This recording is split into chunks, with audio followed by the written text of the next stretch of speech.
Certo.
Welcome to the 2024 CrossFit Semifinal.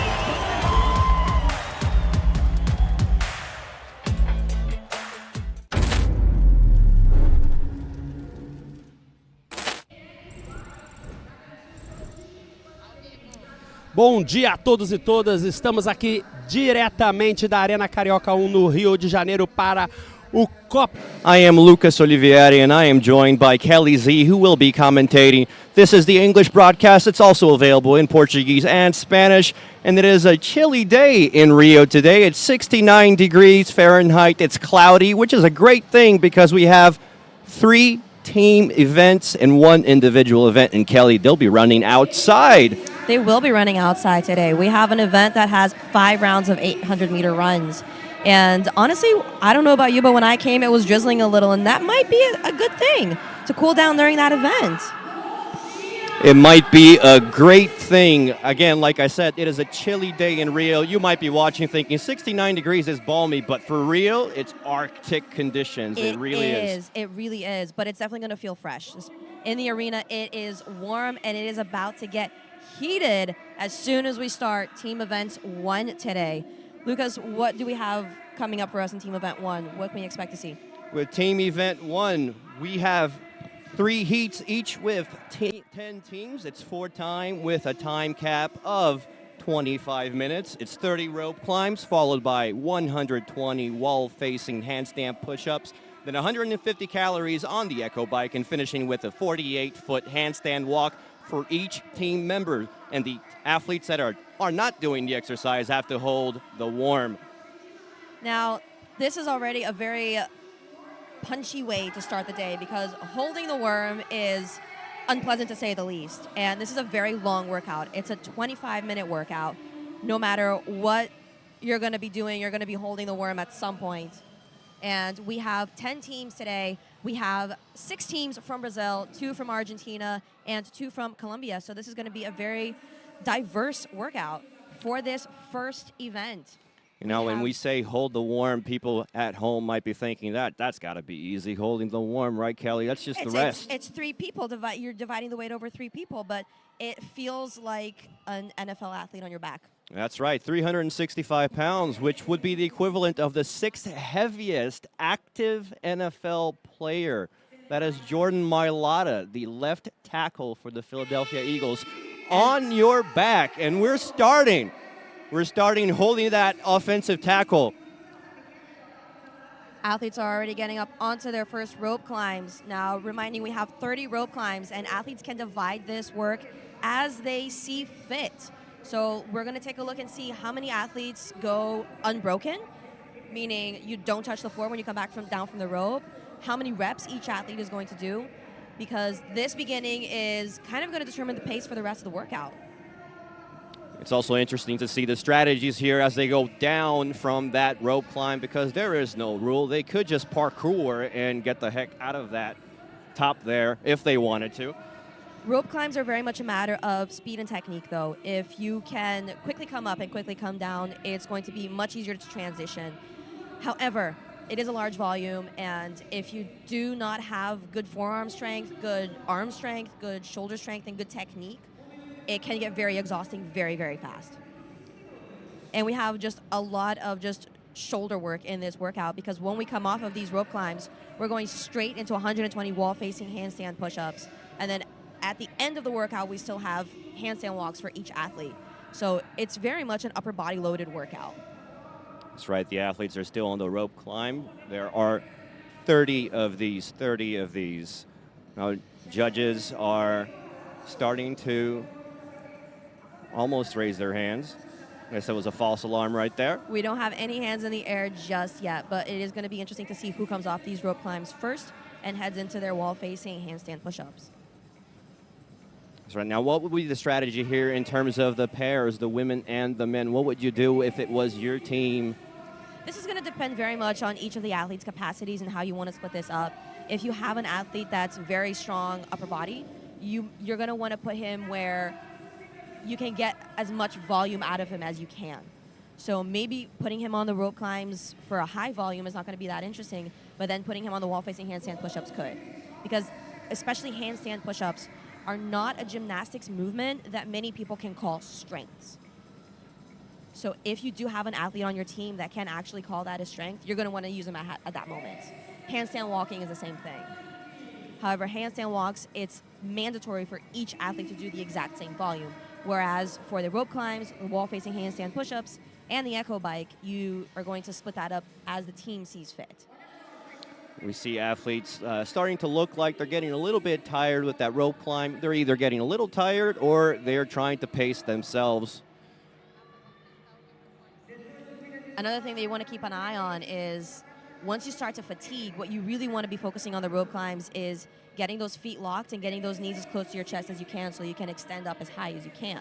That's right. This is not a legless rope climb, so you can definitely use those legs, and we can see those athletes using those legs, some of them like a pendulum swing.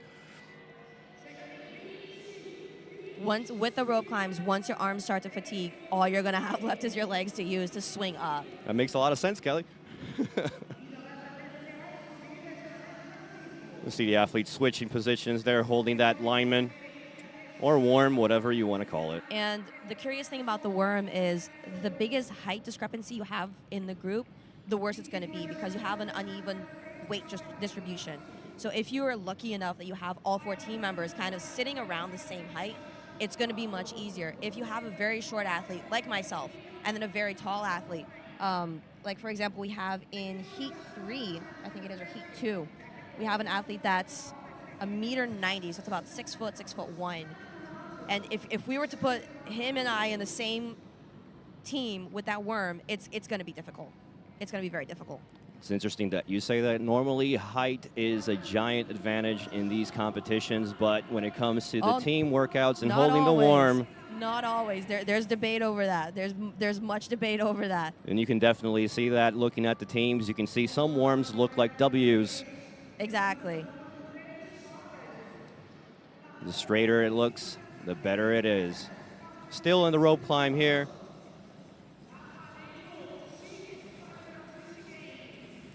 Now, some curiosities about some of the teams that we have. In Team Hakuna, we actually have the biggest age discrepancy in this heat. So our youngest athlete's going to be 24 years old, and the oldest is going to be 35. Which is still very young. Which is still young. I want to say that because I'm 36. But throughout the competition, we have a very, very large age group. We have the youngest athlete, Gabriela Favaro, at 22 years old, and our oldest athletes are 2 of them, Susana Eto and Vinicius Tozo, who are both 40 each. So we have a very big age group. The judges' hands are up. Oh, and we're done. In lane 3, CrossFit Ponta Negra is finished with their rope climbs and moving on to their wall-facing handstand push-ups. But they were not and it's the curious. first. But they did have an athlete that went straight from the rope climbs into the wall handstand push-ups. They did not switch athletes. You can see there on lane 2, that team is moving further ahead. Looks like they are on the lead. And we see no issues with those wall handstand push-ups. Lane 2 is made for Brazil CrossFit. As we look at Over King on lane 6, doing those handstand push-ups. It looks like we have only 1 team left on those rope climbs. This is 120 handstand push-ups. Not a walk in the park. Absolutely not. On lane 4, Q21 is still doing their rope climb. Again, this is a time cap of 25 minutes, and we are 6 minutes and 22 seconds in.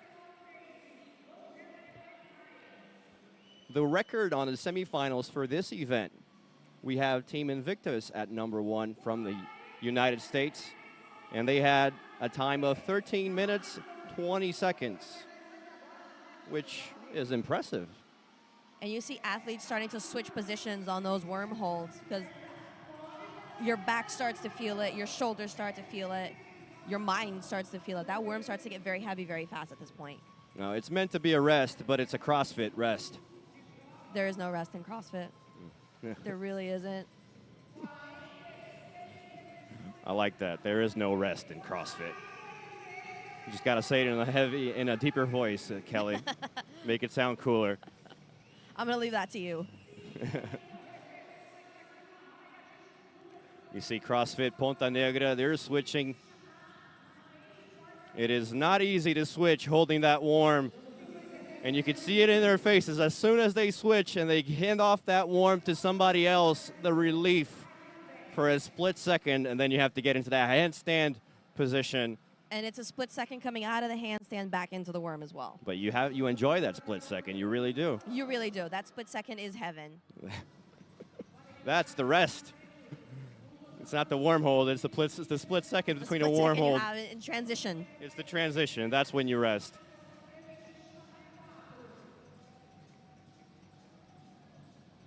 We see the athlete from CrossFit Kazarna getting through those wall-facing handstand push-ups quite smoothly.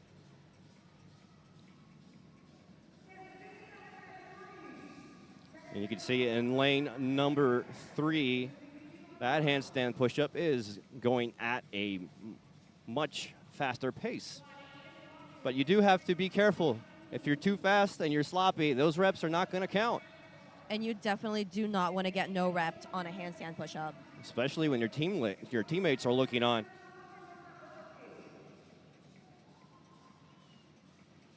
And this is a workout that is very large volume for a very short time cap. So any no rep is definitely going to be costly.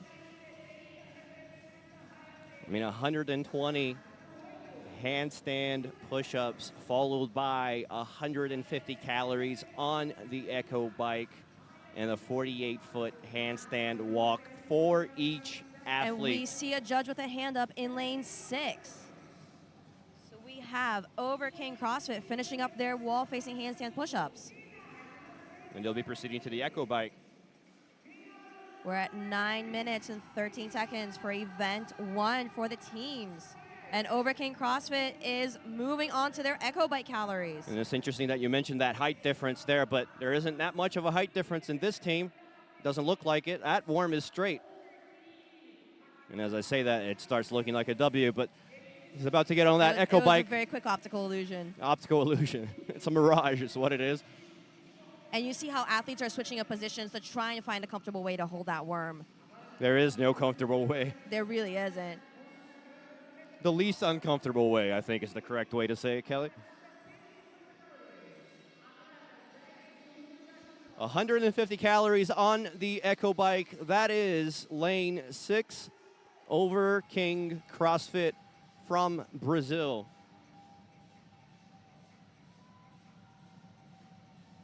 Over King CrossFit, which has not had any athlete go to the CrossFit Games.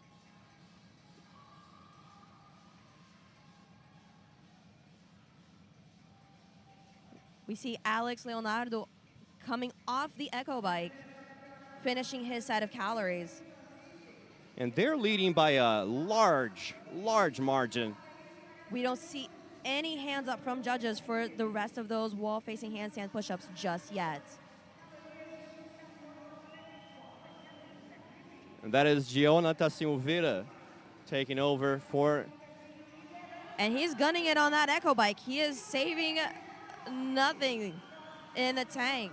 And we have our second team moving off of those wall-facing handstand push-ups into their Echo bike calories. And that is lane 9. 9. This is Matic CrossFit representing Brazil. Matic CrossFit.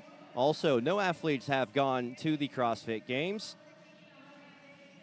But here we do have that height discrepancy. We absolutely do have a height discrepancy. The two male members of the team, 180 and 178, and the two females, 157, 165. And Over King CrossFit is already on their third athlete on that Echo bike. And we are at 11 minutes and 37 seconds As into you can the workout. see the split screen here, that's Over King to your left and Matic CrossFit to your right. Your right. And you can see athletes from Matic CrossFit trying to rearrange the structure on the worm. That height discrepancy really does start to become a challenge, especially this far into the workout after holding the worm for this long. You can see the pain expression on the faces of those athletes. This is not easy. And this is Fernanda now on the bike. And you can see that the workout is it's catching up to these athletes. It absolutely You're feeling is. it now. And we do have 3 teams now on the Echo bike. On lane 2, which you still can't see on the picture there, but you will soon. On lane 2, we have Made for CrossFit. That's the third team on the Echo bike. These 3 teams have really separated themselves from the pack. And we have Over King already back on their first athlete on the Echo bike. Over King way ahead, leading the heat this by heat. quite a bit. Absolutely, but we have to remind viewers that they are not just competing with the teams that are in their heat, they're competing against all teams in all different heats, and so you do have to go all out always. This is worth a spot at the CrossFit Games, so there is no holding back during this weekend. That is correct. And out of those 3 teams that are on the Echo bike, and none of those 12 athletes have gone to the CrossFit Games. This would be their first time. We have 2 slots for teams to go to Fort Worth, Texas in August. And we have CrossFit Ponta Negra in lane 3 also moving on to their Echo bikes. the fourth, and now the fifth team going to the Echo Bike. Lane 7 with Punk CrossFit. Punk CrossFit. I like that name. I'm a fan of punk rock myself. I'm assuming that's why they're called Punk CrossFit. I might be wrong. And for Punk CrossFit, one of the team athletes is actually the coach for the team. And again, none of those 4 athletes from Punk CrossFit have gone to the CrossFit Games. Yeah, we have a heat where all of these athletes are either at semifinals for the first time or have not yet been to the CrossFit Games. And if you look at the... And we have a penalty in lane 3, dropping the worm, and then you have burpees over the worm. This is going to cost time. And what's important when this happens is maintaining the team's mindset, because this can really mess with strategy. So it's interesting to see how the team is going to come back after these burpees. Mess with strategy and mess with your psyche, because you do not want to let the team down. You don't want to be the person that committed the penalty at all. There are people looking at you. But this is where teamwork really comes into play, and being patient, and also not letting it get to you. Not letting it get to you, and not letting it get to your fellow athlete. Almost all teams are now at the Echo Bike. There is only one team remaining that still haven't gone to the Echo Bike in lane 1. And that is CrossFit Caserna from Brazil. CrossFit Caserna, Kelly, probably starting to worry about that time cap a little bit. We're at the 15-minute mark. We only have 10 minutes left for this workout. You can see the exhaustion in their athletes' faces here. This is lane number 6. They were in the lead. That is over King CrossFit. But we still have no judges with their hands up. And after the Echo Bike calories, each athlete will have to do a 48-foot handstand walk each. And it's important to also note that the team only finishes when the very last athlete crosses the finish line. It's not the first, it's the last.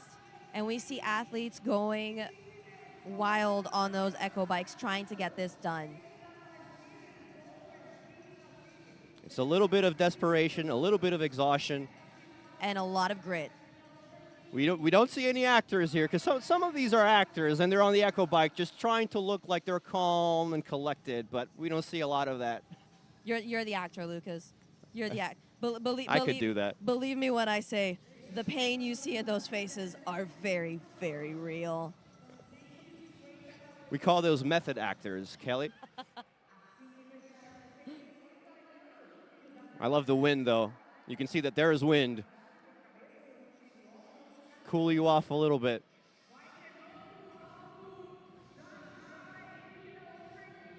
The hair in the air is just. They could come out of this and do a shampoo commercial if they wanted to. Diane Couples is coming off of that bike. Overking still holding the lead.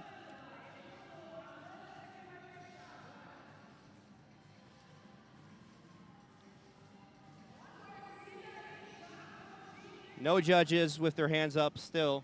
Again, this is 150 calories. It is a long workout. And we still have CrossFit Caserna finishing up their wall-facing handstand push-ups.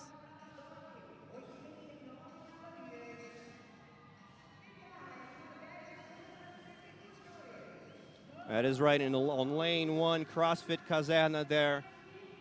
They are moving around with that warm. We'll see if they get on the Echo Bike now.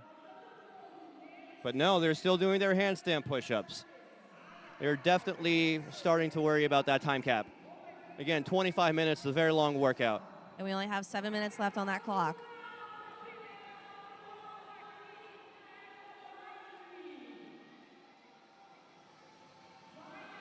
And Overking CrossFit is done with that Echo Bike, and they're moving on to their handstand walks. They're leading the pack, and it's by a very large margin. Let's see that handstand walk now. Now, what's important to know with the handstand walk is if you do not cross each of the yellow lines, you have to go back and redo. And that athlete was penalized right there because she went into the right lane. You cannot be touching those lines.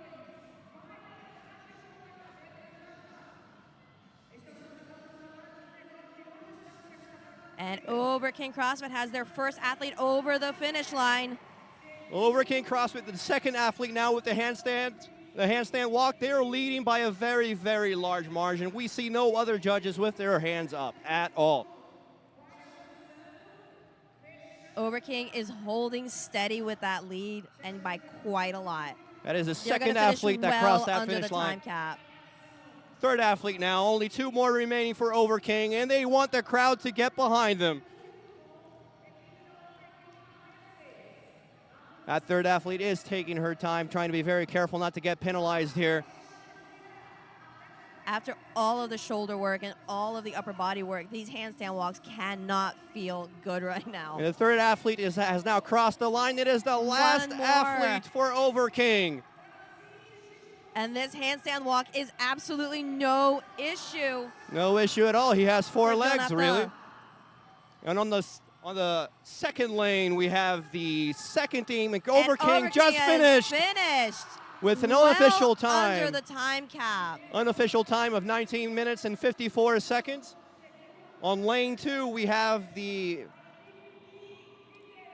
Made for Brazil with their second athlete doing their handstand walk. Karina Cruz. You got to be careful. If you touch the white line there, you have to go back. Karina Cruz just got penalized and went back to the previous line to redo her handstand walk. Touch the line again. But you start from the last section that you were on. And so if you're going to mess up, you might want to mess up at the very beginning of that section because the judge will make you And Karina go is back. over the finish line. Made for CrossFit has only 2 more athletes with that handstand walk to go. This is the third athlete on that handstand walk. And you can see that he is being careful.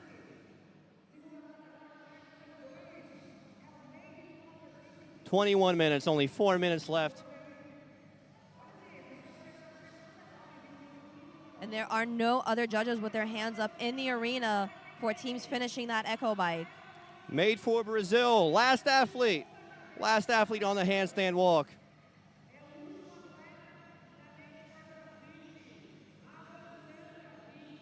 We have Rafael Nogueira, who is about to finish off the workout for Made for CrossFit and finishing off the event 1. And the crowd is getting behind him. He's about to cross that. Oh, he's going to have to go back now, but that's Couple okay. steps It was the back. very start of that section. He still has time.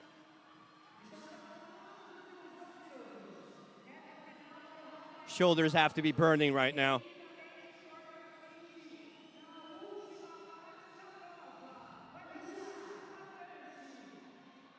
And Made for CrossFit Finishing the event, Made for CrossFit is the second team. with an unofficial time of 22 minutes and 3 seconds. They are the second team to finish. And we have Mad at CrossFit also getting into their handstand walks with just about 2.5 minutes left on that clock. Athletes are starting to worry about this time cap. If you're not off that echo bike, you might be cutting it very, very close.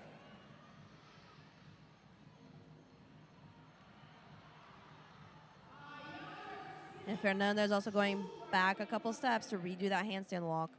Just a few more inches and she would have made it to the next section. She wouldn't have had to redo the entire section.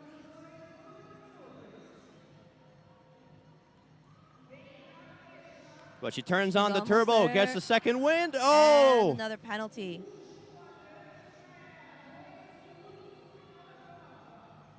Shake those shoulders. They must be burning. Shoulders are tired. You're just tired at this point. Everything is just fatigued.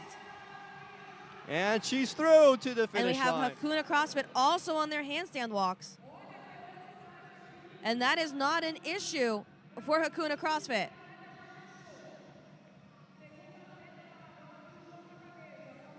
Hakuna CrossFit is showing absolutely no challenge with these handstand walks. We have 1 minute 30 left on the clock for the end of the first heat of event 1 for teams. And you can see two athletes now on the screen doing their handstand walk. On lane 10, we have Acuna CrossFit. Alpha FC CrossFit in lane 8 is also on their handstand walks with their first athlete over the finish line and their second athlete beginning their 48-foot handstand walk. And on lane 9, we have Maddox CrossFit. And so you will be seeing Maddox has their last athlete coming into the handstand walk, and they might just get in under that time cap. We have 50 seconds left on that clock. And you'll be seeing this. This is a moment of anticipation for the team. This is an exciting finish, Callie, because we got 3 different teams, and you can see Maddox is through under the time cap. And they are celebrating. They made it. And we have the last athlete for Hakuna CrossFit as well. 25 seconds left on that clock. They have to turn on the turbo now. 15 seconds left. And we are about to finish off Heat 1, Event 1 teams at the very first day of CrossFit Copa Sur. 5 seconds left. And at the top of your screen, it's that very last athlete. And we are done. But she did not make it. Oh, on the so floor, close. we have 2 teams who finished Event 1. And Overking, the star of this heat, held on to just that leading the the pack. entire time. Leading the pack, you can see Overking here, led in the rope climb, led the handstand push-ups, led in the echo bike, led the entire event, finished first. Just a great performance by them, Kelly. Excellent performance from them, and Maddox CrossFit pushed. They did not let anything pull them back. Maddox CrossFit came through. Nothing was left on this floor. And you could tell that worm was very heavy for Maddox CrossFit. That worm is very heavy. That did not feel good. And again, that's alignment. It definitely is more challenging when you have athletes who are either very, very short or very, very tall on the same team. And we're going down to the floor to Paul Klein with the interview. Gente, estou aqui com o CrossFit Overking, primeira equipe e lá de Floripa, lá da minha terra, a fechar. Começamos bem esse dia de hoje. Como é que foi a questão do core nessa prova, Mandinha? Cara, eu tentei contrair ao máximo e encaixar bem o quadril para não sentir tanto. Eu senti mais foi o cardio, assim, que não dava para respirar, né, já que tinha que ficar com o quadril encaixado, mas não senti dor no core, assim. A gente ativou bastante antes, então foi bem tranquilo quanto a isso. E Jonathan, como é que foi ser o último ali, fechar o handstand sabendo que já ia levar a bateria? Pô, foi uma sensação muito boa. Foi uma prova que a gente estava com um pouco de medo de segurar o warm, a gente estava com dificuldade. Mas graças a Deus deu tudo certo, a gente foi como a gente treinou, a gente chegou aqui e fez o que a gente tinha já feito no box. É isso aí, time. Parabéns, Overking. Bom descanso, tem mais a prova pela frente. Volto com vocês, gente.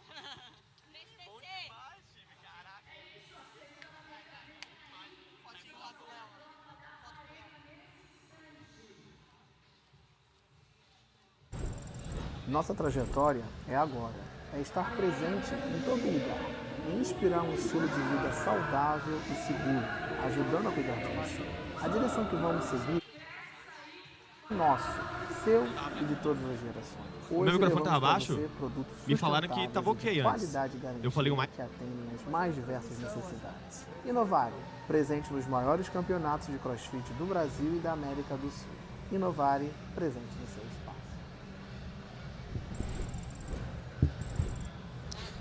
E aí vocês viram a entrevista da galera do Overking, o Paul conhece todo mundo, né? Paul também é de Florianópolis, então sabe, todo mundo conhece todo mundo ali, acompanha de perto aí. Estamos ao vivo, mais uma vez, aqui, direto da Arena Carioca 1. Eu estou do meu lado com Gustavo Lemos e Rafa Killiper e vamos começar em breve a segunda bateria de times. E aí, Rafa, como foi assim essa estreia do Copa Sur, essa primeira bateria aí pra você? Cara, adrenalizante, né? É empolgante ver a galera desenvolvendo tão bem e ao mesmo tempo dá aquela dorzinha no coração vendo a galera às vezes ficar amarrada num elemento ou no outro, mas muito legal, dá pra ver que realmente a arena vai pegar fogo nesses próximos dias aí. 48-foot handstand walk for each athlete, whereas for the first 3 movements, athletes who are not working must be holding the worm. And here are lane assignments for Heat 2. Kelly, what are the teams that we have to look at here? We have 8 teams coming out of Brazil. We have 1 team out of Colombia and 1 out of Argentina. Again, this is a very, very long event with a time cap of 25 minutes. And as you saw on Heat 1, a lot of teams were not able to make it under that time cap, and they were eliminated by that buzzer. And like I was saying before about that height difference for the worm, in Avanti CrossFit, we have quite a big height difference. Our shortest athlete being Haisa at 1.60 meters, and our tallest athlete being Mohammed at 1.90 meters, which is about 6'1", and about 5'2". That's a big difference. Good conversions there by Kelly. Thank you. Avanti CrossFit out on lane 7. Lane 7. Athletes are about to get ready to start this off. Athletes are on standby. And we are off. That worm is coming up off the floor, and athletes are onto their 30 rope climbs. Athletes can split this work up as they wish. That is correct, but the non-working athletes do have to be resting, and I say that with air quotes, resting by holding that 365-pound worm. And what do you equate that worm to, Lucas? That is an NFL left tackle, lying on your shoulders, Roman senator style, being fed grapes. I do believe these athletes would much rather be being fed grapes right now than holding that worm. I think they'd rather hold the worm than the actual lineman, but that's just me. This is not legless, and so they are using their legs, and you can see that the strategy here will be different with the rope climbs as they go down from the top of that rope climb. In lane 6, we have a CrossFit athlete veteran, Chiquinho. Chiquinho has been champion multiple times. He is one of the oldest athletes on the team, and he has absolutely no issues with that rope climb. If you want to talk about experienced athletes, Chiquinho is definitely one that you want to be mentioning. Chiquinho, aged 37, part of Kronos CrossFit. And Kronos CrossFit, interesting team because their height difference is almost non-existent. All athletes are very similar in height. That is true. All athletes are of a shorter stature, which is actually beneficial to CrossFit. That is a very big help when you're talking about CrossFit as a modality and a sport on large. Being on the taller side can actually play into a disadvantage, unless it's wall balls or rowing. And CrossFit might just be the only sport where that is the case. I think it is one of the few. I'm pretty sure none of those Kronos athletes could play in the NBA. Or the NFL, probably. Now, this workout is very upper body dense. We have rope climbs straight into wall-facing handstand push-ups, onto the echo bike, and then onto handstand walks. So by the time you're onto those handstand walks, your shoulders, your biceps, your triceps, your upper back are fried. And it does not help that you have to be holding onto that worm for the majority of this workout. You can see a lot of athletes here are using more of a horizontal pull, where they're using more of their arms and swinging their bodies around. And some of the athletes are going almost straight up. What would be the difference there, Kelly? Would you be using your arms more if you were going more of an horizontal? Well, the thing about rope climbs is that if it's not a legless rope climb, you want to be using your legs and your hips as much as you can to drive. So when you jump up, you want to bring your feet and your knees closer to your chest so that you can then have a larger extension and a larger reach. Almost, and this is an example that I use quite a lot, you want to kind of look like a caterpillar going up a tree. You shrink and you extend, you shrink and you extend. Because if not, you're just going to be focusing purely on forearm strength. And once that strength is gone, and it usually does not last long, it's going to be very hard to maintain speed on those rope climbs. And I should give you an Oscar for that caterpillar metaphor. That was excellent. Thank you very much. I use that analogy freely, and I invite everybody to use it for rope climbs if they so wish. Sure. Now, the transition from the rope climbs onto the wall-facing handstand push-ups is probably the most challenging transition that we have in this workout. And it's going to be interesting to see if in Heat 2 we have teams doing what they did in Heat 1, which is having the athlete go straight out of the rope climbs into the wall-facing handstand push-ups. I would assume that would be a lot harder to do because you just killed your arms theoretically doing that rope climb. Going straight to that handstand push-up would just kill it even further. If you do have athletes who do have very good upper body strength, though, you might want to work that into your advantage. As you can see, some judges have their arms up. And we'll see what will be the team to transition first. Lane 7, and lane 10. Judges all have their hands up, and we're going to see athletes onto that wall very, very soon. And on lane 6, 2. we already have handstand push-ups being performed. So we have Caballeros CrossFit in lane 2. We have Kronos CrossFit in lane 6, already on those wall-facing handstand push-ups. And lane 5 with Hakuna CrossFit 3. Hakuna CrossFit being one of our Colombian teams in Heat 2. The Copa Sur CrossFit Semifinal is sponsored by Skyhill. Free delivery all weekend. You definitely want to be scanning that QR code that you see on your screen there. Check out the awesome Skyhill products.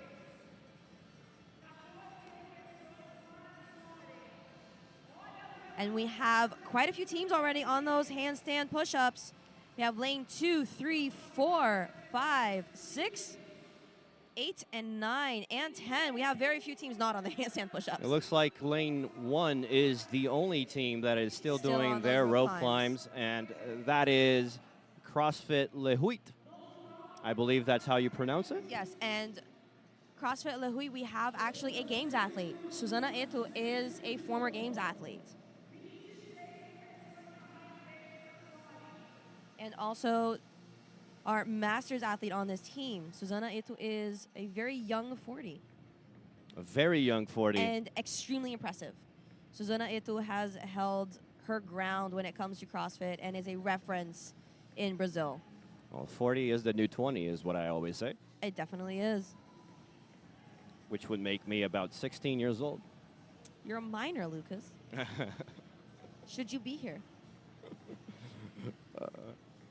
No comment. Athletes are all doing their handstand push-ups. There are a lot of these. It's 120 handstand push-ups.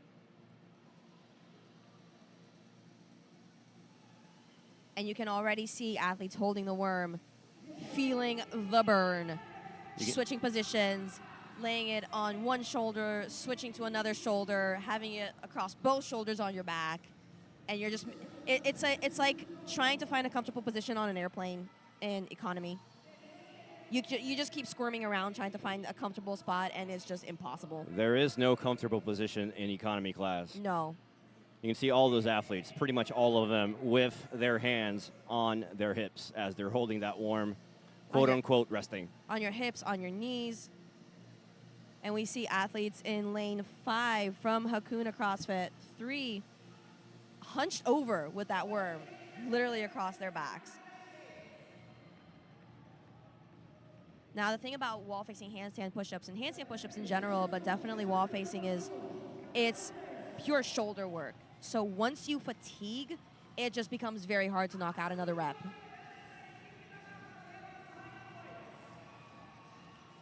And if you do fatigue doing the handstand push-ups, don't worry, because you still have to use your shoulders. You got the echo by calories, and then you also have handstand walks. Handstand walks. You'll keep on using those shoulders.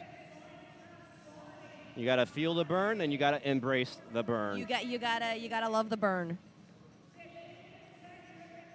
Now here for the handstand push-ups, you definitely want to be using your more skilled athletes on this particular gymnastics movement to work higher volume. So the split here is going to be different than an equal split. You might not see all teams using equal splits for the wall-facing handstand push-ups because it's a very high volume.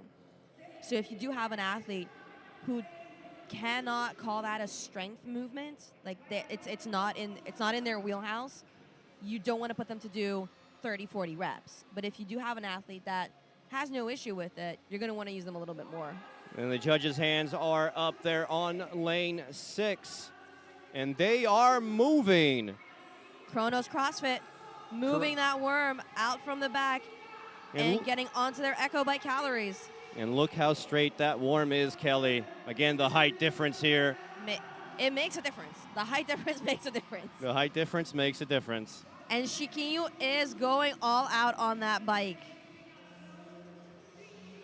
They are the first team on the Echo Bike. And they've opened quite a big lead. And they have a very big lead, although we do have a judge with his hand up on lane 5. Hakuna CrossFit 3 soon to come off that wall facing handstand push-ups and onto their Echo Bike calories. Hakuna CrossFit representing Colombia and the Lion King. That was my first Disney reference. That was. Are we to expect more of those this weekend? Well, that was like one of the most popular ones. If you didn't get that reference and you're watching, come on. The Lion King was a gimme. It will. You got to remember, we're both millennials. That's true. Hakuna CrossFit proceeding to the Echo Bike. And we have athlete Maria Clara starting on that Echo Bike. Maria Clara, which is actually the tallest athlete in this team, with at 1 meter 73 centimeters. Again, also not a team with a huge height difference. No, they're quite balanced. And we have lane 3 moving that worm out from the back. We have Soren CrossFit. Now, I love Soren CrossFit's tidbit that they gave the organization, that they are a team that is fueled on beet juice, marshmallows, and Finny candy. I can relate. I can relate. You're not holding the worm, though. I'm not holding the worm. No, I would be holding the candy is what I would be doing. And we also have in lane 2 Caballeros CrossFit onto those Echo Bike calories. Plenty of teams now on the Echo Bike and just a few teams remaining on the handstand push-ups. Again, we have a time cap of 25 minutes. It's been 11 minutes and 25 seconds. The teams that are on their handstand push-ups have to be starting to worry about that time cap, Kelly. We are about a third of the way into it already. Lane 10 also moving on to those Echo Bike calories. To Luca Eagles from Argentina.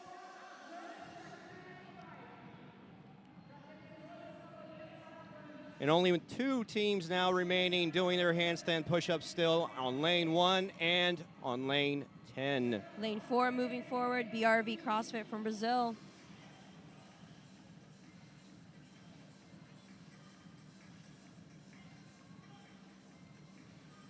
No judges with their arms up yet. Again, this is 150 calories on the Echo Bike. You can see the exhaustion on these athletes' faces, but they are pushing. You don't want to leave anything on the floor here. First event of the weekend. We have a lot more to come. And again, this is the first of 3 team events that we have today, yeah. And probably one of the most painful. We'll have 3 heats. This is the second heat. We'll have 1 more heat after this one. And then after that, we'll proceed to team event number 2, followed by an individual event number 1 with the women and the men. And then finishing up with team event number 3. And lane 9 moving forward as well.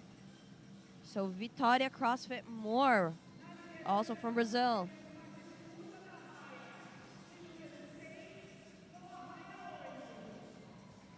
CrossFit Louis is still finishing up their handstand push-ups, but not for much longer. Judge has his hand in the air. The CrossFit Copa Sur semifinal is sponsored by Innovari. Excellent floors for performance. Resistance tested in the biggest competition arenas of South America. Easy to clean by sweeping and wiping with mild soap. And it comes in a great variety, 11 to 50 millimeters of thickness, vibrant colors, and 2 different sizes. And in lane 4, we have BRV doing burpees over the worm. Reminding that the burpees over the worm are a penalty for dropping the worm. And once again, like I mentioned in Heat 1, it's important at this moment to maintain a good mindset. It's very easy to let your mind go off track, especially in a team workout like this, when you have to pay a penalty like that. So it's important to just stay centered and keep moving forward. On lane 1, CrossFit Le Huit is now proceeding to their Echo Bike. It's the last team to get on the bike. But they have to be worried about that time cap with only 10 minutes and 30 seconds to go.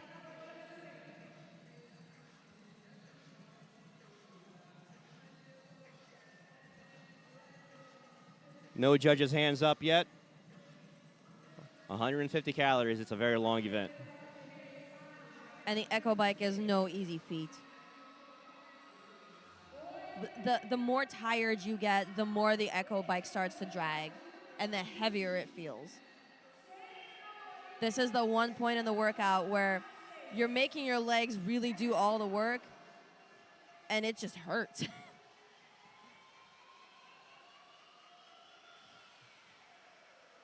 However, the Echo Bike, much like the Air Bike, if you work on this enough, if you make it a point of training these bikes, training on these bikes, and you have a split equivalency of upper body and lower body work, it makes it much less painful. Speaking of training, this is a 1-year cycle. These athletes have been training for approximately 1 year now. You can equate that to the Olympic cycle, although the Olympic cycle is 4 years, but this culminates in a 1-year cycle. After going through the Open and quarterfinals, athletes worked hard, secured a spot in semifinals. Working hard to secure 2 spots. There are 2 spots for teams for the CrossFit Games in Fort Worth, Texas in August.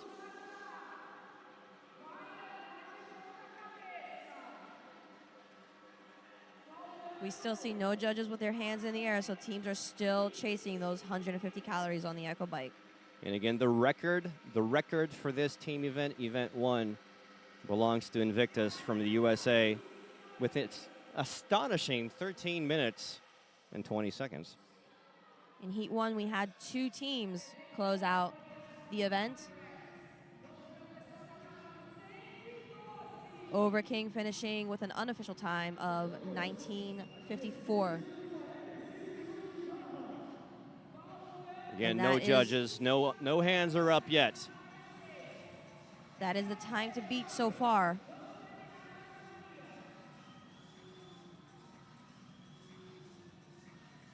Kronos CrossFit is hugging the worm.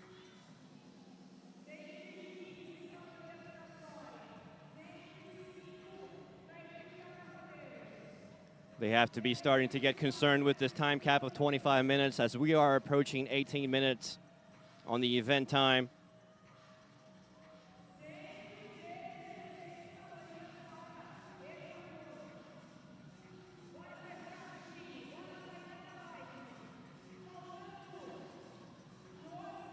This is 150 calories on the Echo Bike, very long. 12 calories left for Hakuna CrossFit. For Kronos CrossFit.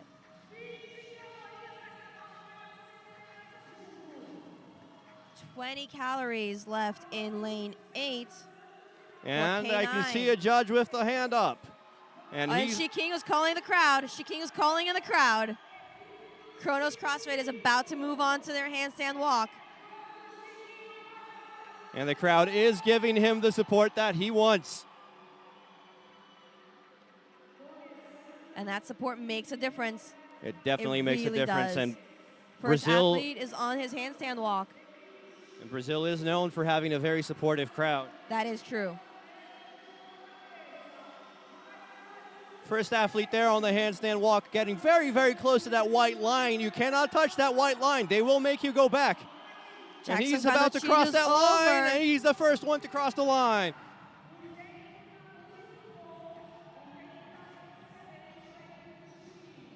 Gabi Faveiro had to restart her handstand walk. In the second team. And the second team has now started Kronos is ahead. on lane Gabi is 8. on her way to finish her handstand walk. On lane 8, we have the first athlete from K9, CrossFit Mamuchis, representing Brazil, crossing that finish line. 2 athletes from Kronos over that finish line. And we have our first athlete in lane 3 from Soren CrossFit, making that handstand walk look like easy work. And she's over. And this might be a race to the finish. We have on lane 8, 2 athletes about to have crossed that line. And on lane 6, Kronos, with 2 athletes having already crossed, and the third doing her handstand walk. Lane 3, we have 2 athletes over. This might be an exciting finish. We are approaching 20 minutes. 5 minutes left on the clock. Kronos with their last athlete doing the handstand walk. And Chiquinho is running. Chiquinho is running on his hands to finish this workout. Those are not hands, those are legs. Let's go. And the crowd goes wild. And Kronos is crossing that line with an done. unofficial time of 20 minutes and 3 seconds. Lane 5 also with their second athlete over. Hakuna CrossFit.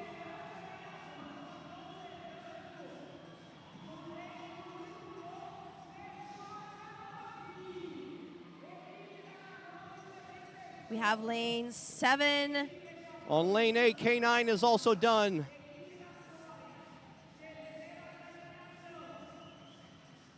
Lane 7 has their first athlete over, Avanti CrossFit. A lot of teams now doing their handstand walks. We're seeing many more teams in Heat 2 getting to those handstand walks than we did in Heat 1. Lane 2. Lane 2, that is Cavaleiros CrossFit with their first athlete having finished the event. We now see Milena Miranda making her way over to the finish line. On lane 3, Soren CrossFit, that is their last athlete.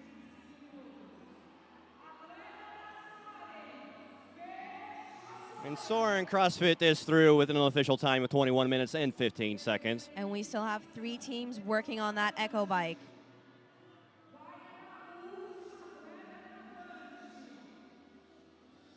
Lane 4 with their first athlete over. That is BRV Second. CrossFit.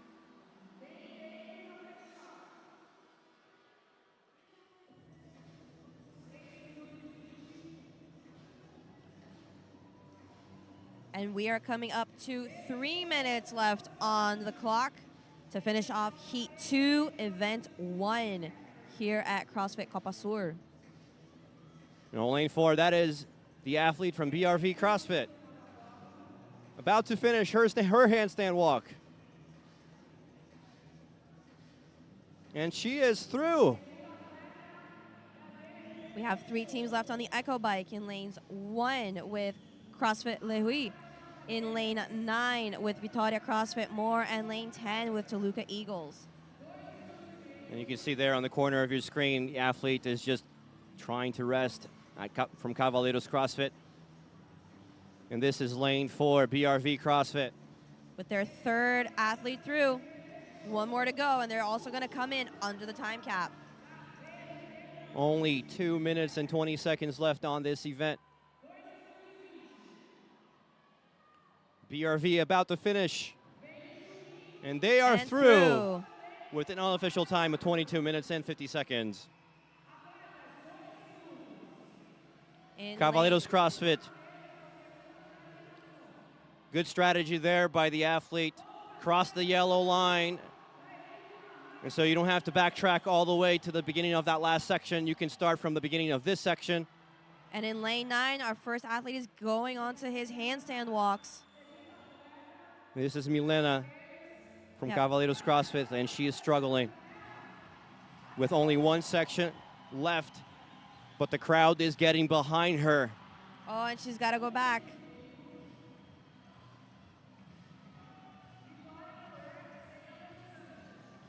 This very last set in the handstand walks is very challenging after all the upper body work that these athletes have done today. This is a 12-foot section. These sections are all 12 feet. And once you're tired, those 12 feet feel like 12 yards. Can she make it? Can she? Oh, she touched the white line. She has to go back. We have 1 minute left on the clock.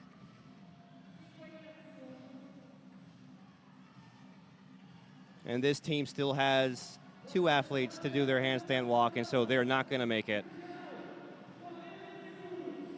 Milena has about 40 seconds left to make those last 12 feet. The crowd is screaming, trying to push her through. She's gonna get it. Oh, she touched the white line. One hand left. That was their pinky finger on that white line. We have 10 seconds left on this time cap. And teams have stopped and rested, and they're resting. And that is the end of Heat 2, Event 1 for teams here at CrossFit Copa Sur. Heat 2 led by Kronos with an unofficial time of 20 minutes and 3 seconds, which would position them so far behind Overking, which finished Heat 1 at 19 minutes and 54 seconds unofficially. We did see a lot of teams getting onto those handstand walks for Heat 2.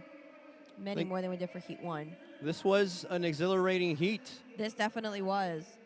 And you could hear the crowd going wild for Milena at the very end there with those last 12 feet. The arena is getting fuller and fuller. It is still a little early in the morning here in Rio. It is 10:50 a.m. and people will start filling this arena, and the arena will get louder and louder as the day goes on.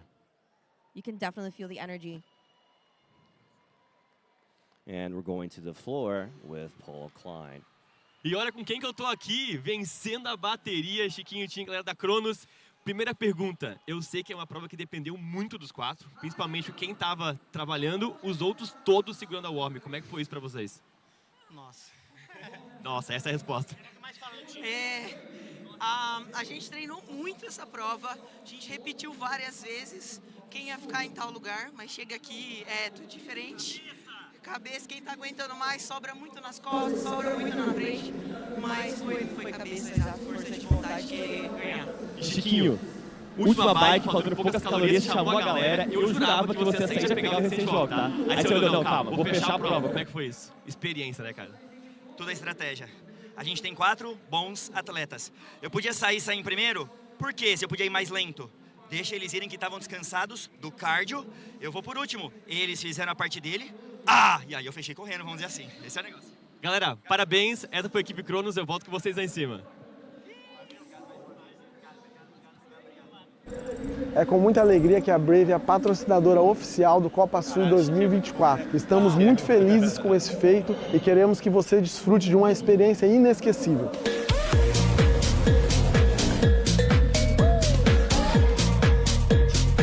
Como é que ficou a luz em cima, Gabi? Alguém viu? Luz e áudio,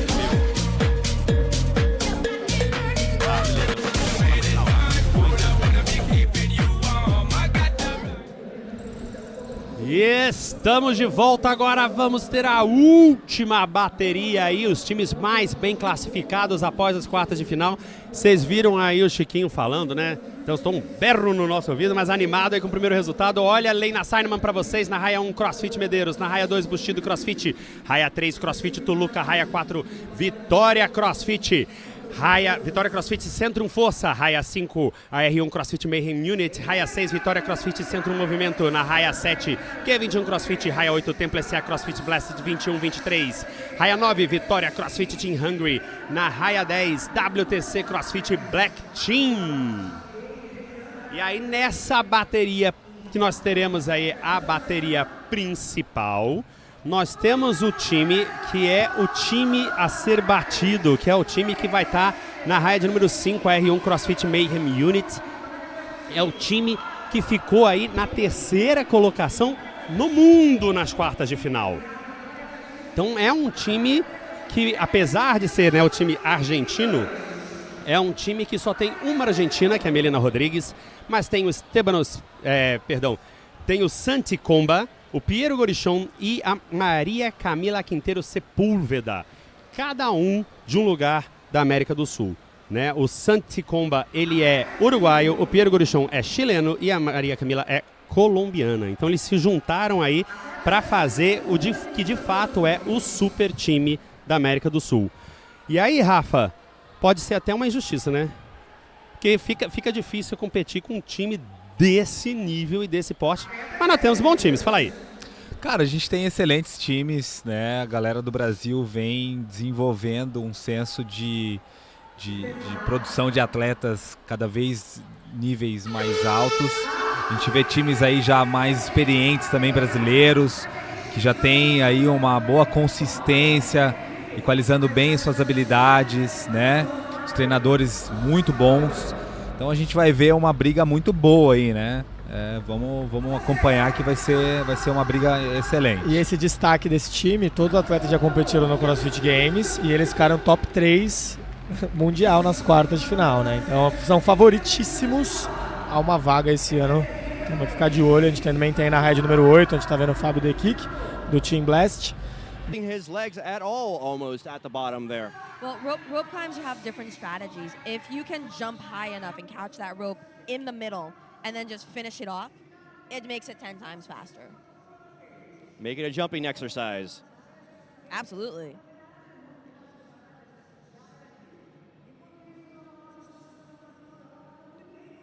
It's interesting how the pain from holding that warm is almost instantaneous, and you can see on their faces. But those hands are not on the hips yet. Not yet. But trust me, they will be. They'll be there soon. It's not going to be long.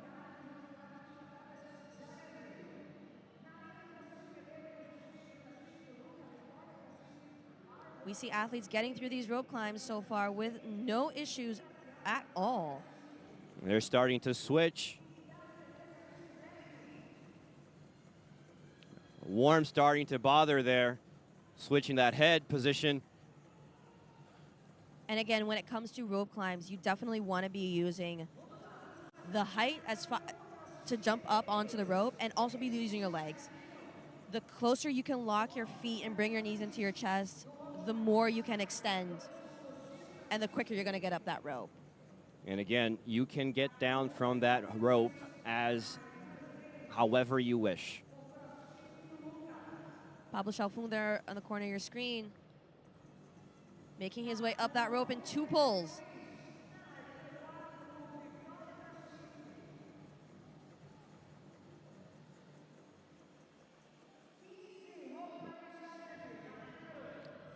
Again, no. In lane 5, we're already halfway through with 15 rope climbs.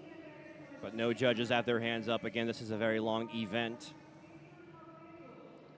You know, in lane 5, it's AR21 from Argentina. AR21, an interesting team because all of those athletes have gone to the CrossFit Games before, and so there's a lot of experience there. We have quite a few Games athletes on the floor. Tempo SA CrossFit in lane 8 is also a team that is all CrossFit Games athletes, previous CrossFit Games athletes. And what's also interesting about AR21 from Argentina is that their team might be from Argentina, but all athletes are from different countries.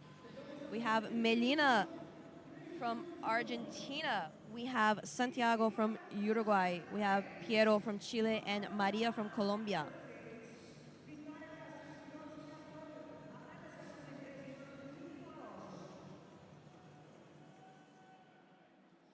It looks like we do have a judge with a hand up on lane 6. We're going to start to see athletes coming off of those rope climbs and into those wall-facing handstand push-ups. And again, that's probably one of the hardest transitions in this workout after you've used so much upper body strength for the rope climbs, going straight into pure upper body strength on those wall-facing handstand push-ups. This is pretty much an upper body event. If you consider all exercises, you will be burning those upper body muscles. You just have to embrace that burn. Your shoulders are on fire by the end of this workout, for sure.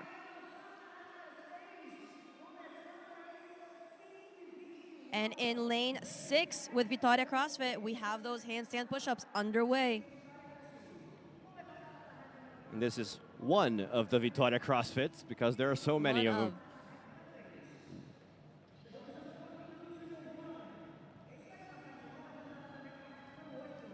We have lane 7, judges' hands in the air as well.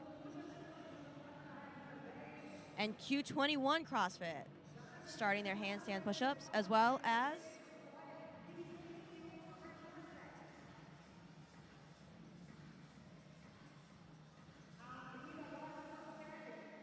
we have lanes 6 and 7 on those handstand push-ups, Vitória CrossFit and Q21.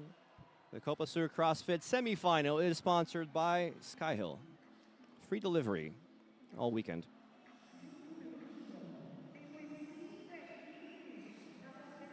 Lucas, how do I find out what I want from Skyhill? What do I got to do? You got to scan that QR code. Easy. I could definitely use some new Skyhill products. Definitely use some. I think we all could use something from Skyhill. We have lane 2 also onto their handstand push-ups with Bushido CrossFit from Argentina. And lane 3, CrossFit Toluca, also from Argentina, onto their wall-facing handstand push-ups. Lane 5, AR21. Lane 4, Vitória CrossFit. You can see a lane 9. This is Vitória CrossFit Team Hungary still doing their rope climbs. The judge does not have her arm up.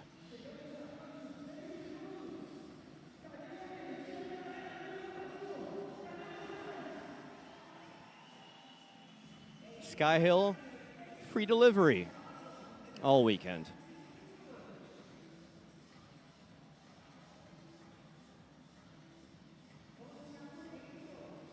We only have lane 9 still on those rope climbs.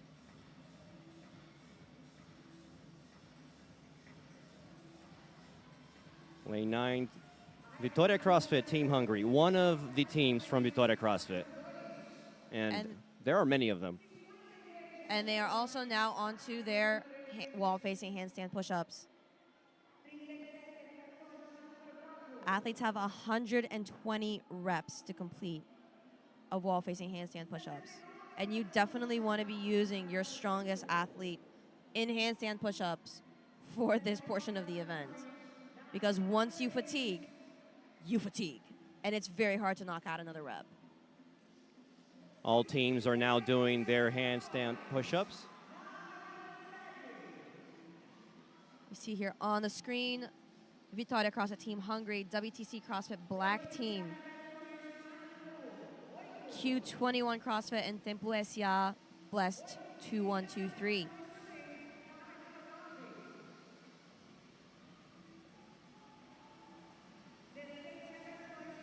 We are 7 minutes 30 into the event. And there is a judge there with his hand up on lane 6. This is Vitória CrossFit. Centro em Movimento, and they are moving, and they are the first team to get on that Echo bike as soon as they can put down this lineman. And they are the quickest team we've seen so far to get onto that Echo bike. We are approaching the 8-minute time cap. And they are moving. Look at that. Look at that speed on that Echo bike. That's incredible. Look at Philemon work. That is the fastest we've seen that Echo bike move today. That is the fastest I've seen anything. Making short work of that bike. He is sparing no energy on that Echo bike. Does he know that this is a workout? Show a little pain. Making us all look bad here. Speaking of pain, that worm just looks painful right now. You can see athletes feeling the pain there. And that's probably why he was moving so fast on that Echo bike, is to relieve his teammates. Well, his teammate is doing almost the same thing. And we have lane 5 moving forward. We have AR21 from Argentina also getting onto their Echo bike. Just incredible speed there from Vitória CrossFit on lane 6. Not as much speed from lane 5 AR21, which I totally understand. That was just The thing about the Echo Bike, though, is sprinting is great if you can maintain the sprints. But they are fast. Like, all of their athletes are fast. That's the first woman athlete that they have, Natalia and she's Mencari- also going pretty fast. Natalia Mencari is making that Echo Bike work for her. I don't think they got the memo. This is supposed to be hard. They're making it look easy. They're making it look very easy. Natalia Mencari is the winner of BCC, the previous Copa Sur 2020. And So, speaking of making it look easy, on lane 5, athlete from the AR21 team that just got on that Echo Bike is also making that look easy. and we now have 5 teams on the floor already onto their Echo Bike calories. We have 150 calories to complete on that Echo Bike. Team 4 moving forward as well, Vitória CrossFit. They're only And Pablo is going to be the first one on that Echo Bike. And there are only 2 teams still doing their Also making that their Echo Bike push-ups. work for him and not the other way around. It seems like he was just waiting for that moment the entire day. He's like, I want to get on that Echo Bike is what he thought the entire day. And as soon as he got there, he's just making short work of it. CrossFit Medeiros also onto their Echo Bike.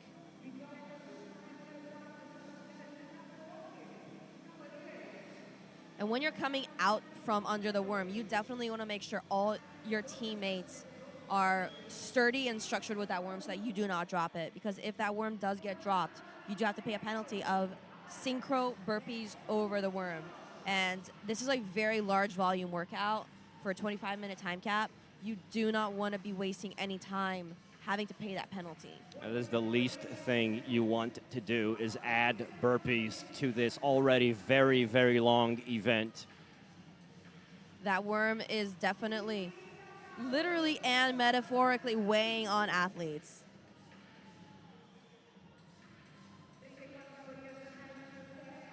We only have 2 teams still doing their push-ups. Have lane 9 and lane 10. So Vitória CrossFit and WTC CrossFit Black. That is Vitória CrossFit Team Hungary.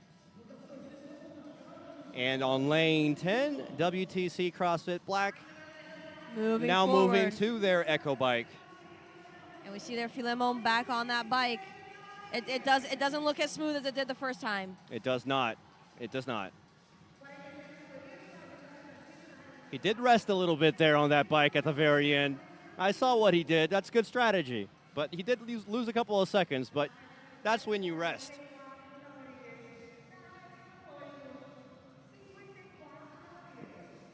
Kelly, you said they weren't going so fast. They're going fast again. On lane 6, making short work of that bike. And we are at 12 and a half minutes of a 25-minute workout. We are halfway through.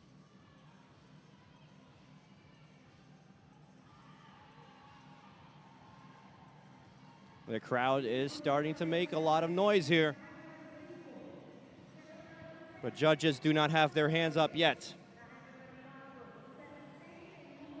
Bernardo Torquato, who is from Vitória CrossFit, who just got off the bike, is actually one of the youngest athletes that we have in the competition this weekend.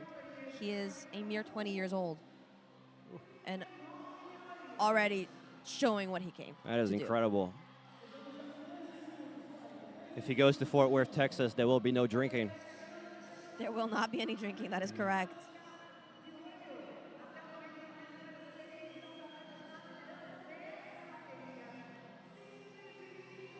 This is lane 6. This is Vitória CrossFit, and they have led this heat thus far. Natalia Mencari is struggling with that bike, but she's getting through it. She's struggling now, but man, they started going so fast.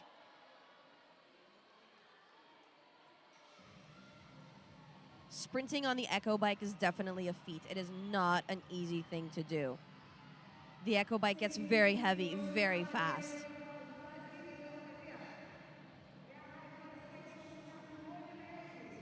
Coming up on 14 minutes on this time cap of 25 minutes.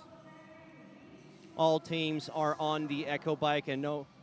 Lane 9 is still finishing their wall-facing handstand push-ups. Victoria CrossFit Hungary. I stand corrected. That is true. And they should be worrying about that time cap. We are approaching the 15-minute mark.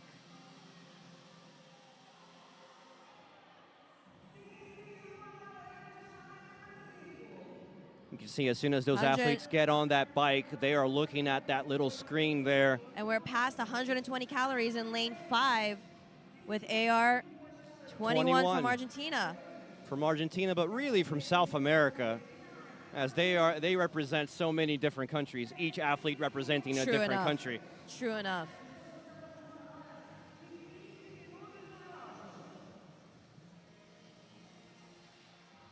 This is the last heat of this first team event.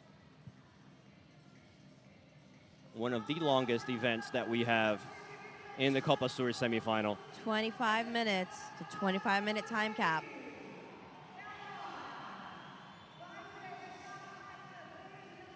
Filemon back on that bike. We have hands up, Kelly. That's on lane 6. Victoria CrossFit Center 1 Movimento is about to move.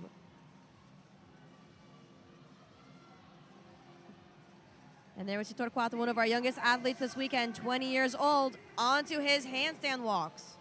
If you're going to mess up, you might want to mess up now. at the very beginning of that section there. You cannot touch the white lines.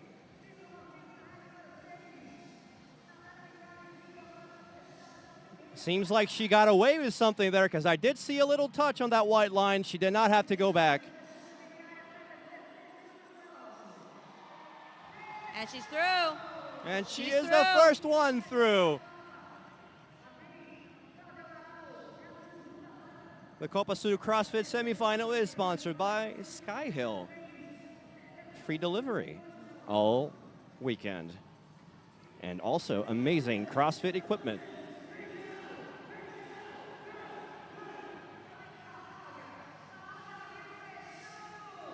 Second athlete is through. And done. This is lane 6. That is how you celebrate, because we are merely at the 16-minute mark. This heat is just, they're putting on a show. They are. And this is the third athlete in lane 6. Oh, he messed up. He touched that white line. You have to go back.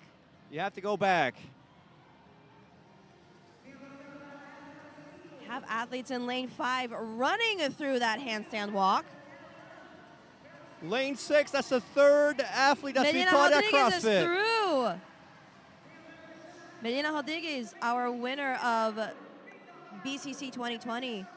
And I misspoke before. Natalia Mekari won TCB. Victoria CrossFit about to be the first one through. That's 17 minutes and 28 seconds. That is incredible. Time.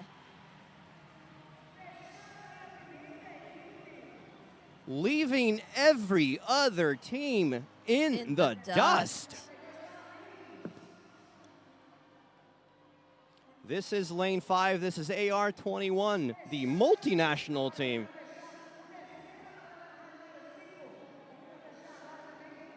AR21 coming up with their very last athlete to cross that finish line.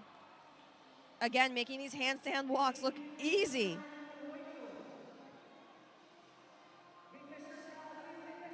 And through.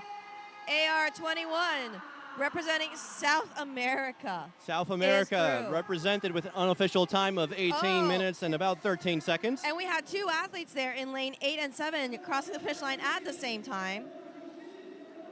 Now, what is interesting is all of the teams that are finishing now, if they finish before 1954, they will have been leading over King in Heat 1 and Kronos in Heat 2. All of the teams that are finishing now in Heat 3. Lane 8, Templesia CrossFit, also with their last athlete on the floor. Lane 7, Q21, with their third athlete coming in. And lane 8 is through, and that is Templesia CrossFit. And you hear the crowd go wild. under that time that Over King did. Q21 with their last athlete coming in. And Q21 finished with team event 1.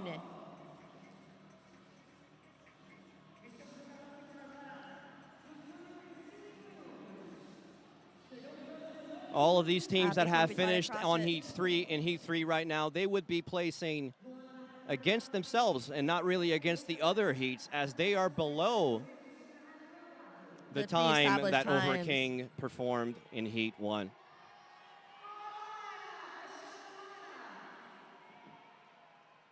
CrossFit Vitória with their second athlete coming in.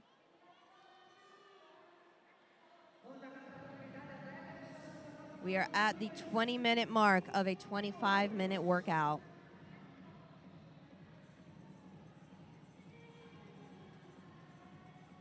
And you're watching one of the athletes from one of the Vitória CrossFit teams cross that finish line. Half of the team is through.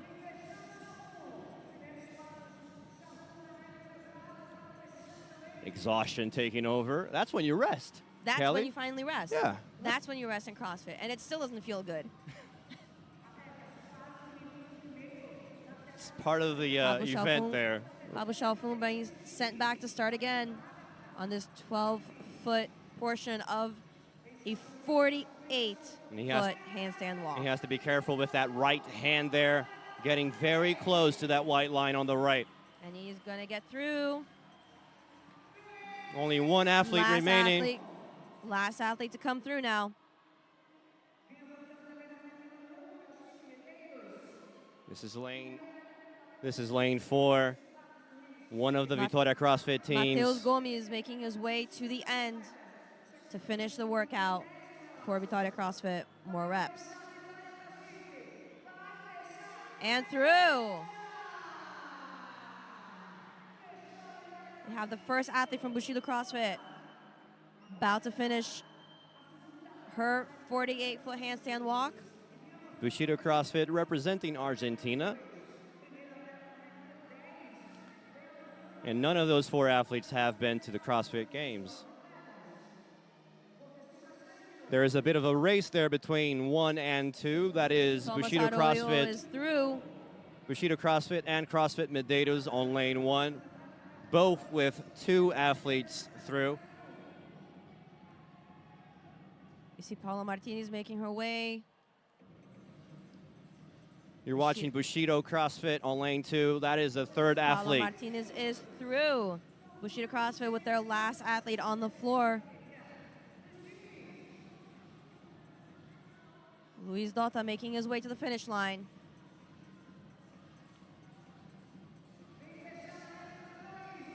And Natalia Freire. Bushido CrossFit. All athletes are now through.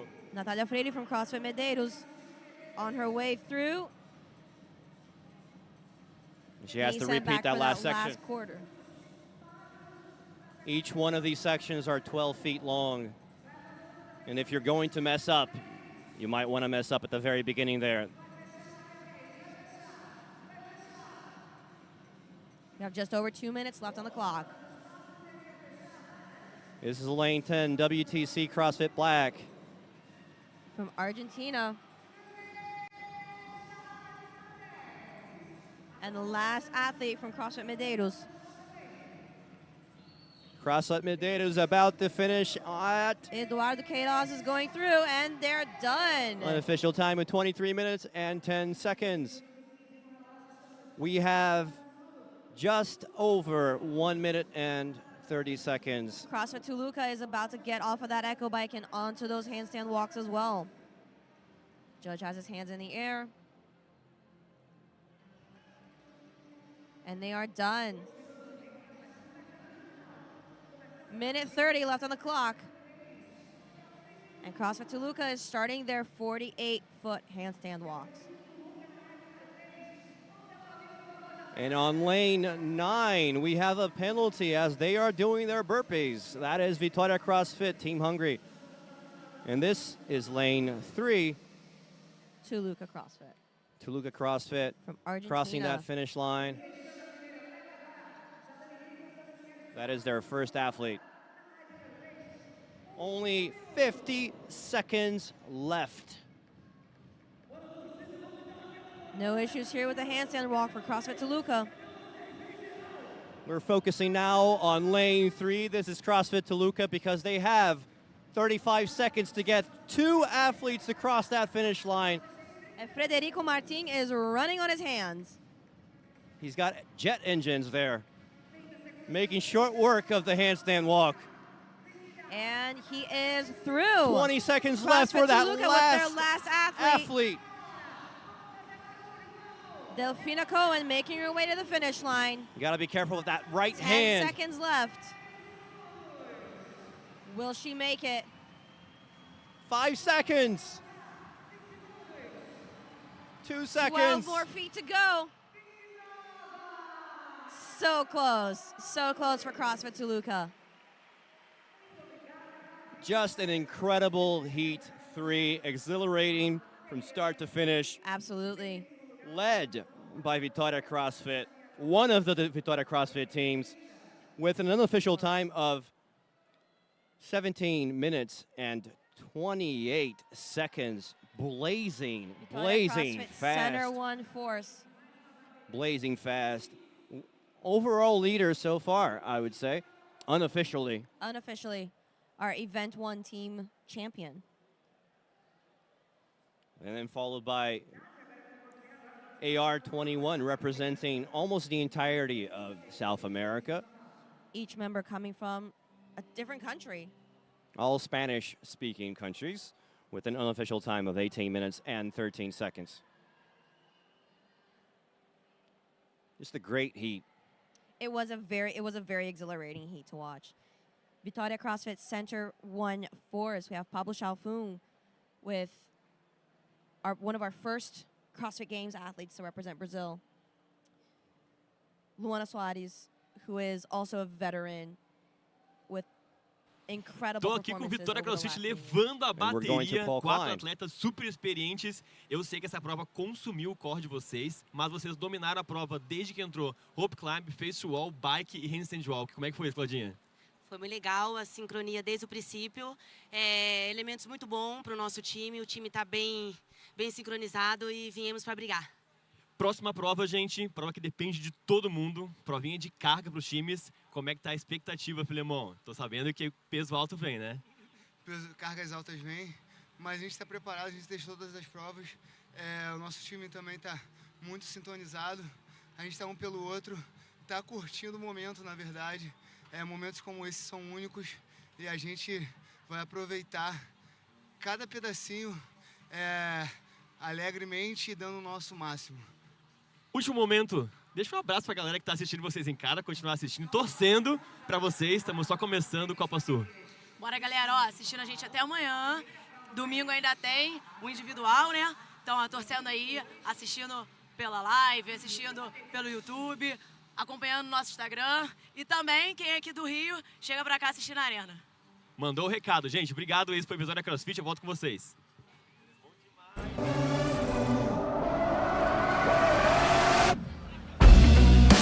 Come back to life. The fire inside. The fever is breaking. The shadows are fading away as I sharpen the knife. Can't take me out. No, I ain't going down tonight. It's not over yet. Ain't gonna quit. No matter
gente tem uma bandeira de cabeça para baixo.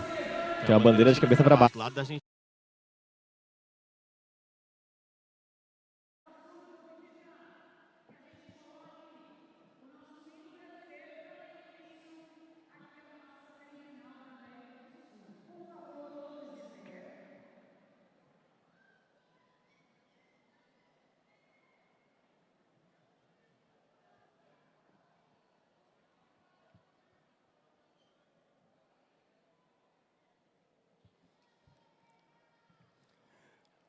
This is the opening ceremony now of the Copa Sul CrossFit Semifinal in Rio de Janeiro, Brazil. We have the Brazilian anthem going, and we can see how many Latin American countries we have represented here today and throughout the weekend.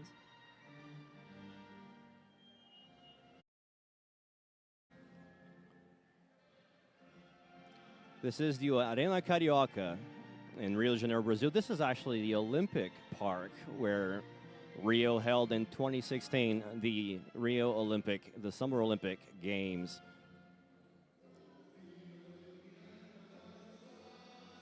As you can see, the crowd is now singing the Brazilian anthem.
And that was the Brazilian national anthem. Applause from the crowd. And Copa Sul 2024 is officially open for business.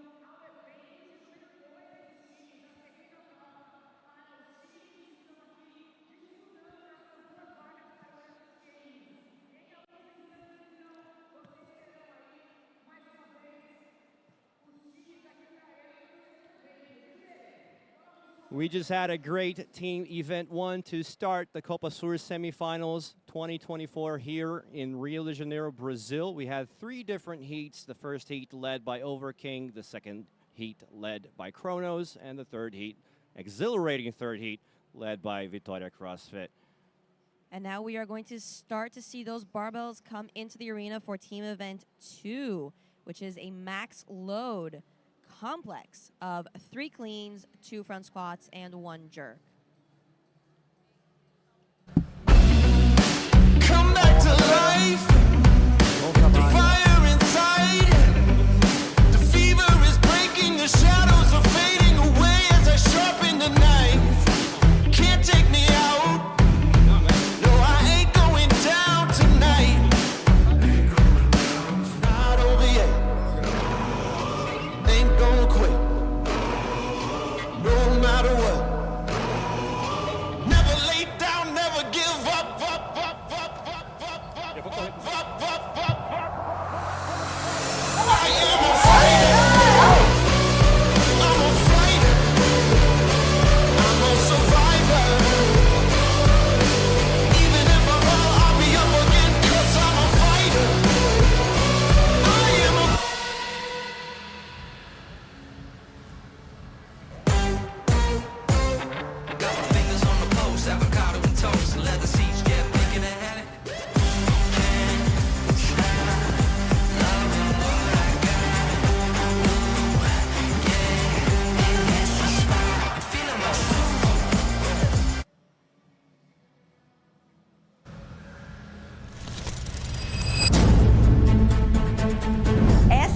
me trouxe uma visão completamente diferente. Eu venho utilizando todos os recursos que são disponíveis para a gente dentro da metodologia. Essa parte de ser especialista em recovery traz esse diferencial para você. Foi a virada de chave na minha carreira profissional por conta de todo o apoio e especialização que eles proporcionam para nós.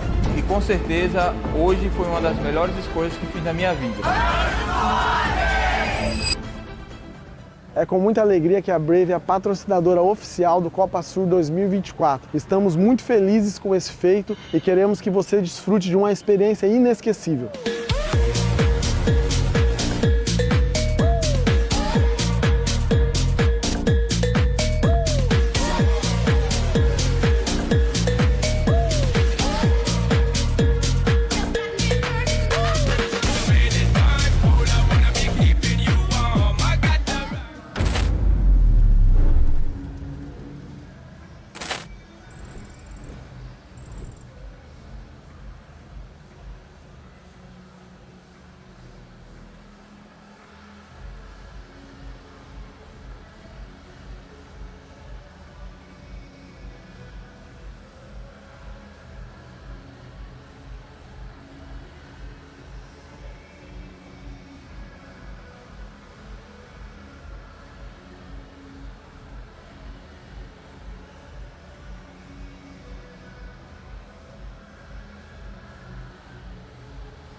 Ela tem 2 segundos.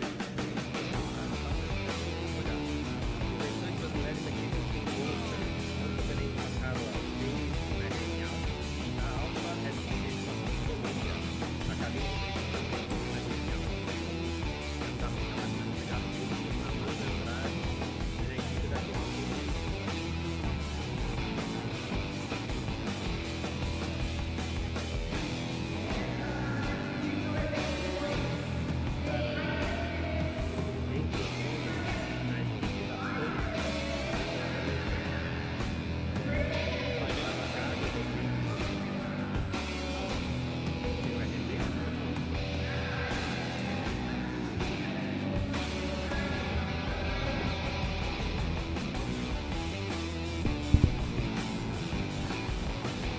Estamos de volta aqui mais uma vez na Arena Carioca 1 no Rio de Janeiro para o CrossFit Copa Sul 2024. Meu nome é Sérgio Sanches, para quem não assistiu ainda a primeira prova, estou aqui do meu lado com Gustavo Lemos. Bem-vindo de volta, Gu. Aí, vamos para a segunda, evento 2 dos times agora, né? Vamos ver um pouquinho de peso aí para cima da cabeça.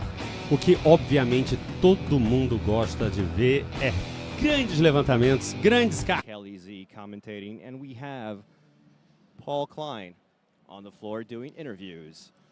And for team event 2, we can already see the barbells and the plates ready to go on the floor. We have 4 max load, 3 cleans, 2 front squats, and 1 jerk. Max load for a complex. Now, these cleans can be power cleans, they can be squat cleans. Jerks can be push jerks, they can be split jerks. The front squats are the front squats. They That's are right. what they This are. is the second team event out of 3 on this first day of competition.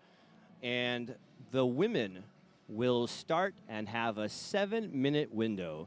There will then be a 1-minute transition, and then the men will take over at the 8-minute mark and take us all the way to the 15-minute mark. Now, remembering athletes are coming into this after a very long and very gruesome event 1. And they don't have much time to rest between these 2 events. So it's definitely, working on that barbell is definitely going to be a challenge. You're going to see athletes starting with a safety weight, a security weight that they know they can hit this complex for, and then gradually build. We've seen some very interesting weights going up across all of the semifinals so far. And it's going to be very fun to see what athletes have for us this weekend. The first heat on team event 1 started at about 10:10 a.m. and it is now 11:37 a.m. And we're going to take a look at the results from that first event. Vitória CrossFit leading with 100 points, coming in second place, AR1 CrossFit from Argentina with 96 points, and in third place, it's Templo Estia CrossFit, 92 points. Q21 CrossFit, 88 points. Over King, 5th place, 84 points. 6th place, Kronos CrossFit, 80 points. K9, 76 points. Hakuna, 8th place. And a reminder that we only have 2 spots up for grabs for teams this weekend out of Copa Sur. So it's definitely a fight to secure those 2 spots. 2 spots to go to the CrossFit Games at Fort Worth, Texas in August. I was rooting for that Hakuna team. Kelly? Hakuna Matata? Please. That's please, right. Please don't. Please don't. But it's a wonderful saying. It's a wonderful team, too, because they It's worked a wonderful hard. team. They worked hard. Like, you could see Hakuna putting their blood, sweat, and tears And we're about into that ready. workout. We're about ready to start team event number 2. And team event number 2, 3 heats for max load, 3 cleans, then 2 front squats, and 1 jerk. Anyhow, again, women will start, have a 7-minute window. There will be a 1-minute transition. The men will take over at 8-minute mark and go all the way to 15 minutes. So what are the teams that we have to take a look at? We have teams from Brazil, Argentina, and Colombia taking this first heat. And what should be the strategy here, Kelly? Start rather conservative and then build according to how you feel you can maintain that barbell. Again, teams are coming in from a very gruesome event 1, and fatigue has definitely set in already. That barbell needs to be moving smooth. You definitely do not want to go in with a load that you have the potential of dropping halfway through that complex, because you cannot. It's a complex. You have to finish all 6 movements without putting that barbell down on the floor. And the hardest, the movement that's going to determine the weight you're going to be putting on that bar is the final movement, is the jerk. Whether you're going to push jerk it, whether you're going to split jerk it, that is going to be the movement that's going to determine your load. We've seen multiple athletes across all the semifinals so far doing great on the cleans, doing great on the front squats, and then just failing that last jerk, because that is the hardest movement of the 3 when it comes to load. Teams are filing in and getting into positions right now. This is a very, very colorful floor right now. All different colors represent different weights.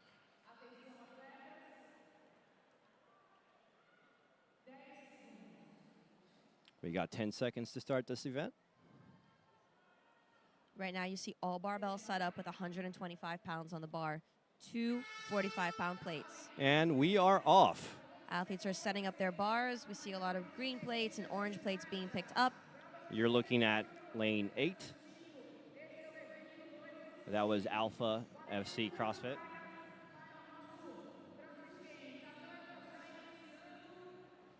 We see a very big variety of loads on the floor right now.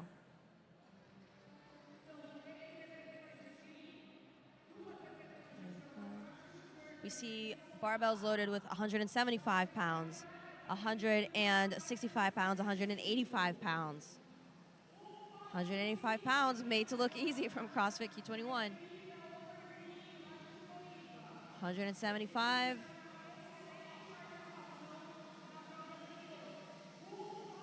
Also, don't ignore the fact that they do have to load those bars. They have to change the weight, and they have to load the bars, and you can take some time doing that, and we have a cap here.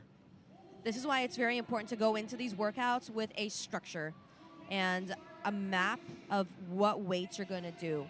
If you're going to try for a surprise load, you're going to leave that for like a last chance. Right. Again, this is a one-year cycle that these athletes have been theoretically been preparing for. You would assume that they have a very, very concrete plan as to how they would approach this workout with every single weight on those bars. Well, and they just have to come here and execute, theoretically. When it comes to weightlifting, it's well more than a one-year cycle because it takes years of fine-tuning technique, fine-tuning mental grind, fine-tuning all the details so that you can get onto this competition floor and hit these movements with precision, with confidence, with skill. Weightlifting is very much in the details. Of course, brute strength does play a part, but it's very much in the details. You see 185 pounds going up. And she did it. Valid rep.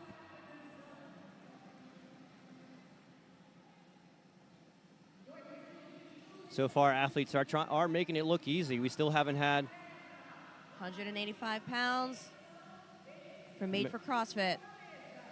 We have 205 pounds on the bar for CrossFit Caserna with athlete Larissa Silveira. And the crowd is going crazy. And that jerk did not go up all the way. I think I jinxed them.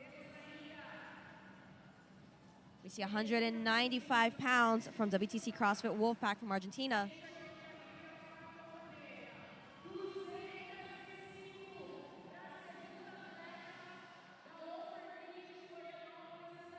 And this is lane 6. Over King CrossFit with 205 pounds. Over King, which led Heat 1 in the previous event. And she makes it. Valid. Celebrate. Do it. That is a celebration. 195 pounds in lane 1 for CrossFit Caserna.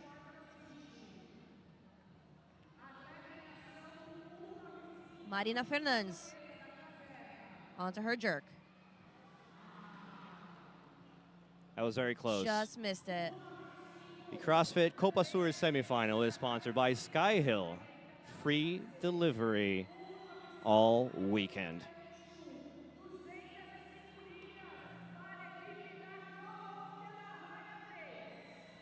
You have 195 pounds. And that barbell is up for lane 8. Alpha FC CrossFit from Colombia. Focus on them on that split screen there on the left side of your screen. That is Alpha FC.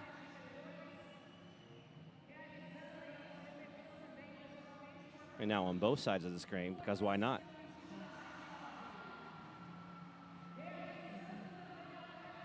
$195 pounds on that bar.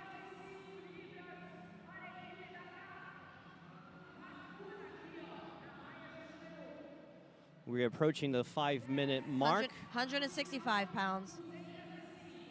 for lane 8, Alpha FC CrossFit from Colombia. On the left side of your screen, you see Over King CrossFit. And they did that jerk. And they're celebrating, as they absolutely should. 215 pounds for Over King CrossFit. Yeah, I'm starting to think that name is... It holds power. It holds power. 190 pounds for Punk CrossFit. 165 with Alpha FC. And the jerk is done. It's important to celebrate. We are almost done for time for the women's portion of this workout. Remember that the women have a 7-minute window with a 1-minute transition, and then the men take over the barbell at the 8-minute mark. Only 1 minute left on that. And here for Alpha FC CrossFit, we are moving on to 210 pounds. Looks forward. For Camila Rodriguez. Collects her breath there. Asks for a little crowd incentive. We see 195 pounds moving here on the floor.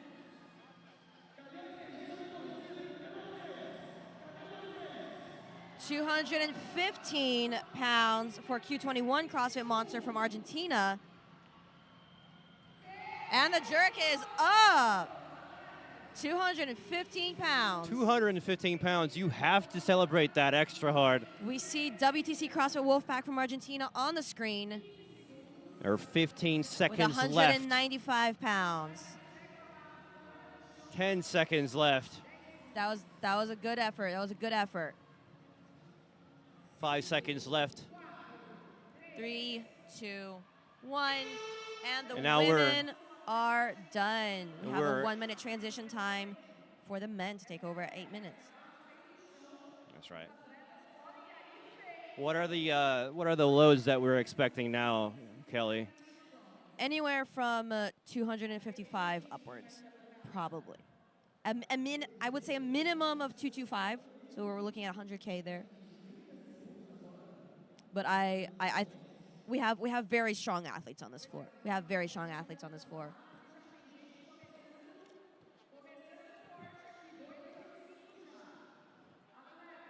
The men athletes are now setting up their bars. They still have about 15 seconds left on this transition period. Q21 CrossFit has stated that one of their specialties is load. And we've already seen that from the women. Let's see what the men have for us now. I like that. I like that. Confidence. Yeah, one of our specialties is load. Is load, is heavy load. I'm assuming heavy load. Moving a heavy barbell. We see 225, 215.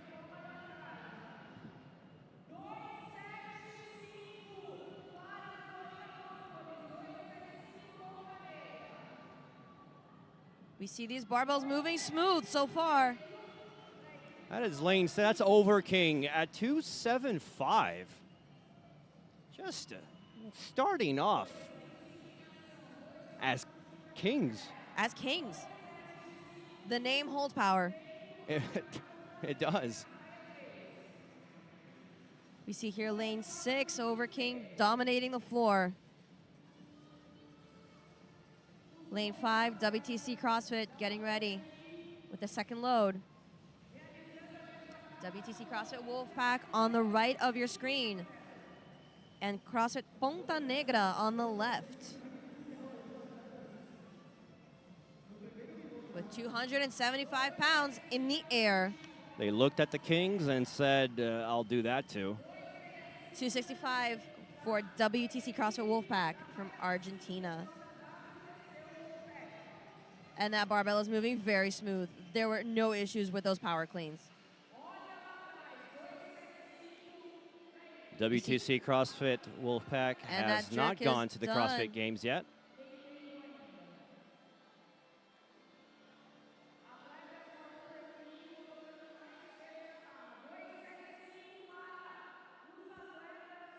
$245 for lane 2. So far, 275 has been the heaviest I've seen, but there is a 335 Getting ready there. in the arena. 335. And they're asking for the crowd support. And the crowd is delivering that They're to them. delivering. We see two. They're moving forward. We see 345 on the bar. First clean done. Second clean done.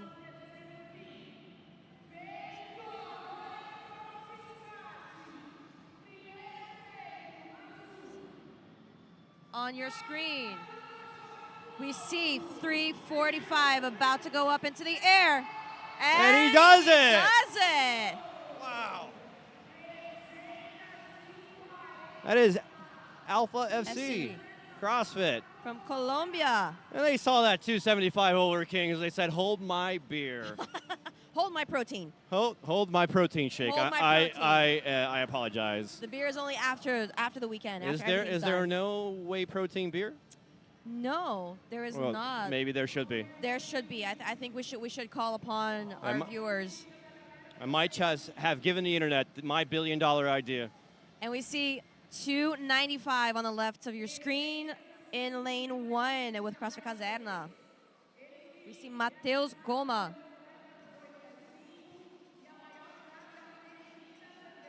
And that push jerk was smooth. That was smooth as butter. That could have been a push press. It's too easy. 295 is obviously too easy for them.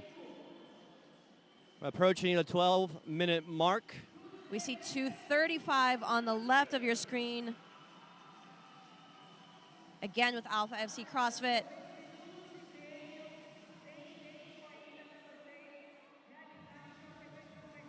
Preparing for that jerk. And it's up. And it's complete. 235 for Alpha FC CrossFit. Good jerk. We see 295 in lane 10. Is with that a Hakuna. 39? Is that a 385 on screen there? We're about to find out. I was gonna, that's got to be a typo. Let's wait for the bar to be finished. Waiting for that update. We see 295 on the right of your screen from Overking CrossFit.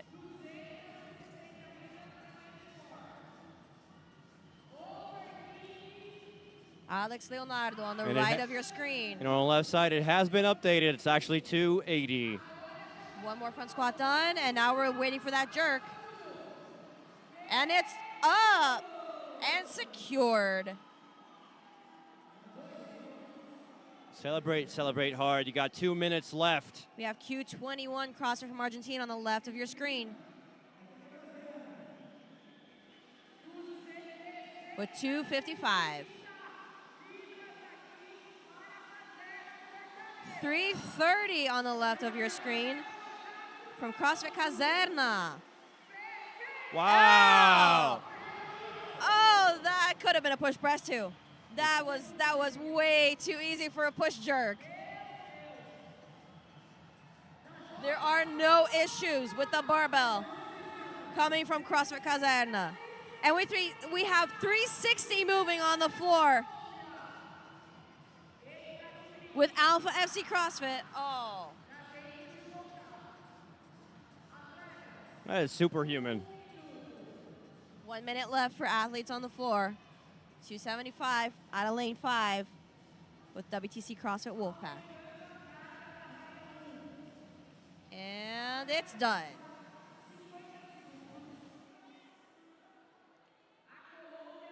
I would imagine so many of We these have athletes are 40 actually seconds left. getting their personal records today. Most likely, you get fired up. 255 moving. We got 30 seconds left. And we have the crowd support for Alpha FC.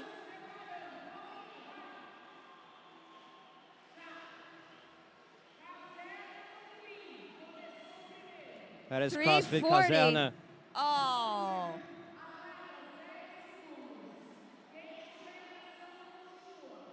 Five seconds left.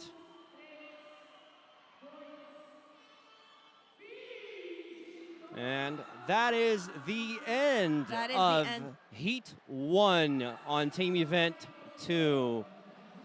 We saw some very heavy lifting going on in this first heat. I would say Alpha FC, probably the standout here. And CrossFit Kaserna. CrossFit Kaserna, also Overking, showing why they have that name. That was a very interesting heat. I don't know about you, but I'm very excited to see what's up in the next two heats.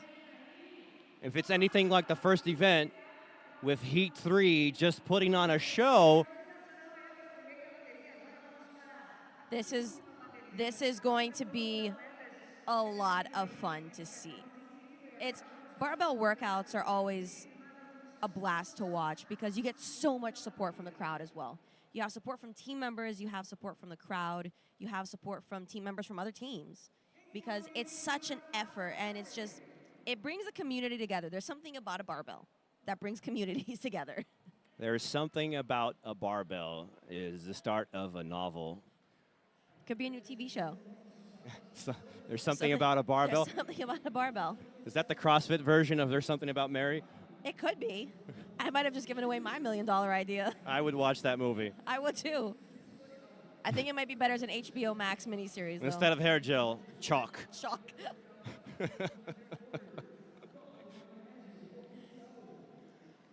Barbells are being reset for Heat 2. Remembering that we start with the women who have a 7-minute window to find a max load for complex of 3 cleans, 2 front squats, and 1 jerk. Once the women hit that 7-minute window, we have a 1-minute break, and then men take over from minutes 8 to 15.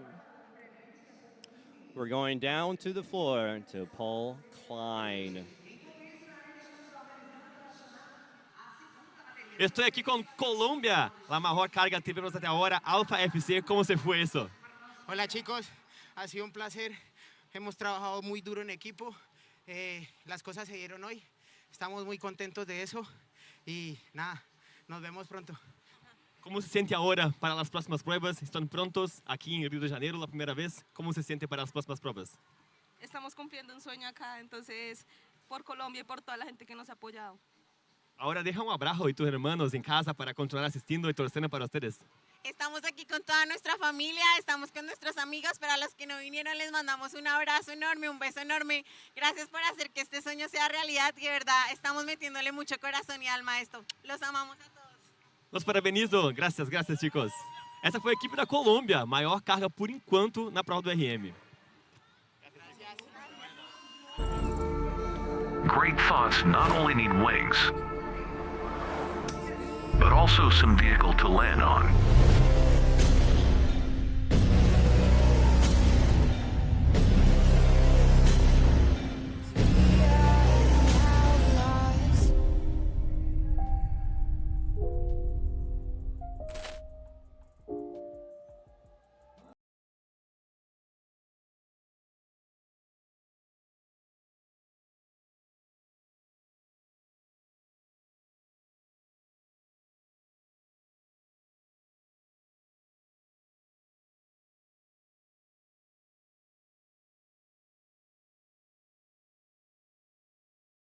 And we are back. This is the CrossFit Copa Sur semifinal straight from Rio de Janeiro, Brazil, Arena Carioca 1. And we're about ready to get started on Heat 2. This is also team event number 2 out of 3 today. And what is this event? Well, this is for max load. It's 3 cleans, then 2 front squats, and 1 jerk. Anyhow, women will start and have a 7-minute window. There will then be a 1-minute transition. Then the men will take over at the 8-minute mark and go all the way to 15 minutes. In Heat 1, we saw women lifting up to 205 pounds and men hitting 345 pounds.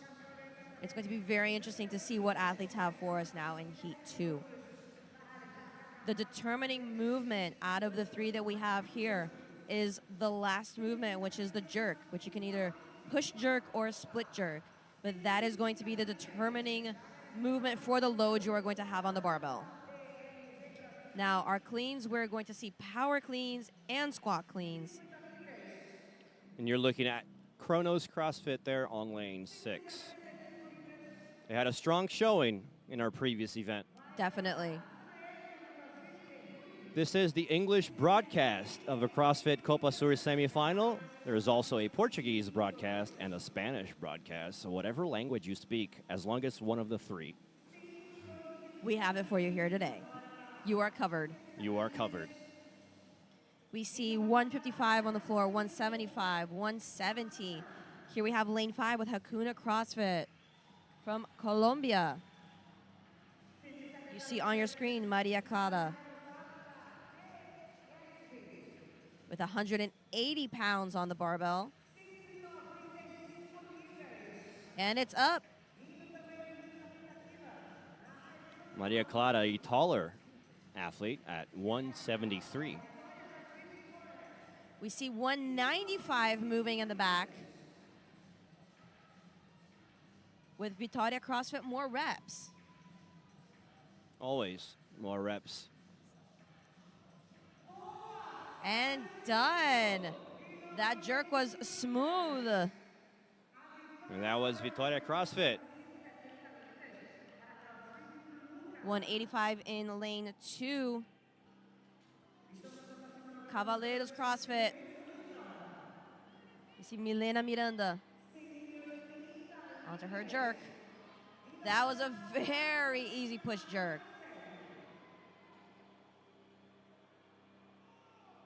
160, 195, 180 pounds. 190 might be the heaviest on the floor right now. This is lane 3. Soren CrossFit. We see 190 pounds in lane 5 as well with Hakuna CrossFit.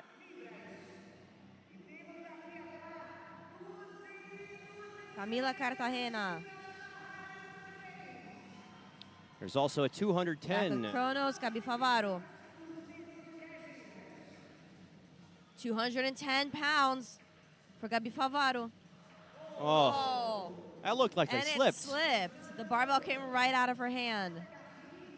190. That is BRV CrossFit with 305 on the bar. And it was updated, but it was updated to even more. It's 325. 325 for BRV CrossFit in lane 4.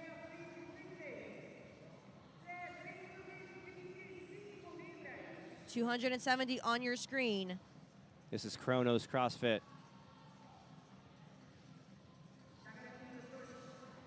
Jackson Canochilla.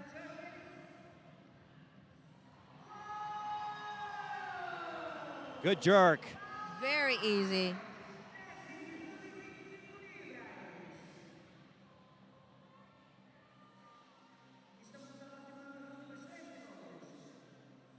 And they're upping that weight.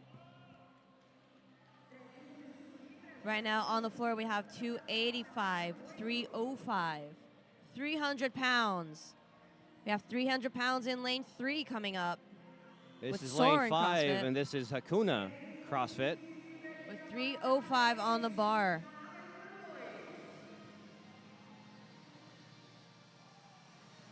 The team is from Colombia, and if you look at that barbell, those are the colors of the Colombian flag. It's well set. Sebastián Martín. That first clean was done. Second clean, check. One more.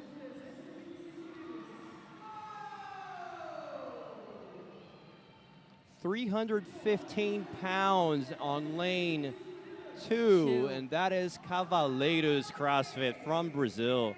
Sebastián Martín is moving that 305 for his final front squat and onto his jerk. And it's up. Very well Good performed. Jerk. Very well done. Almost lost his balance a little bit, but he held it together. He secured that jerk. And we see 295 on the left of the screen. No good on the left of the screen. That is CrossFit Le Huy.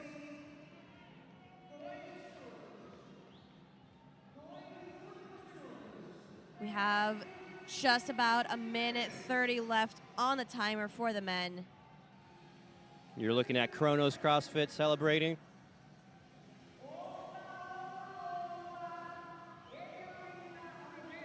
We see last attempt barbells getting set up. 1 minute and 20 seconds. We see Jackson from Kronos CrossFit on the screen with 275 pounds.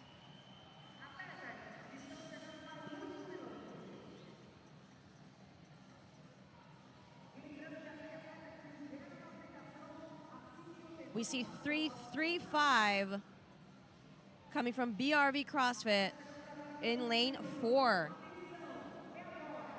We got 50 seconds left. And 295 pounds moving very smoothly in lane 1 from CrossFit Louis.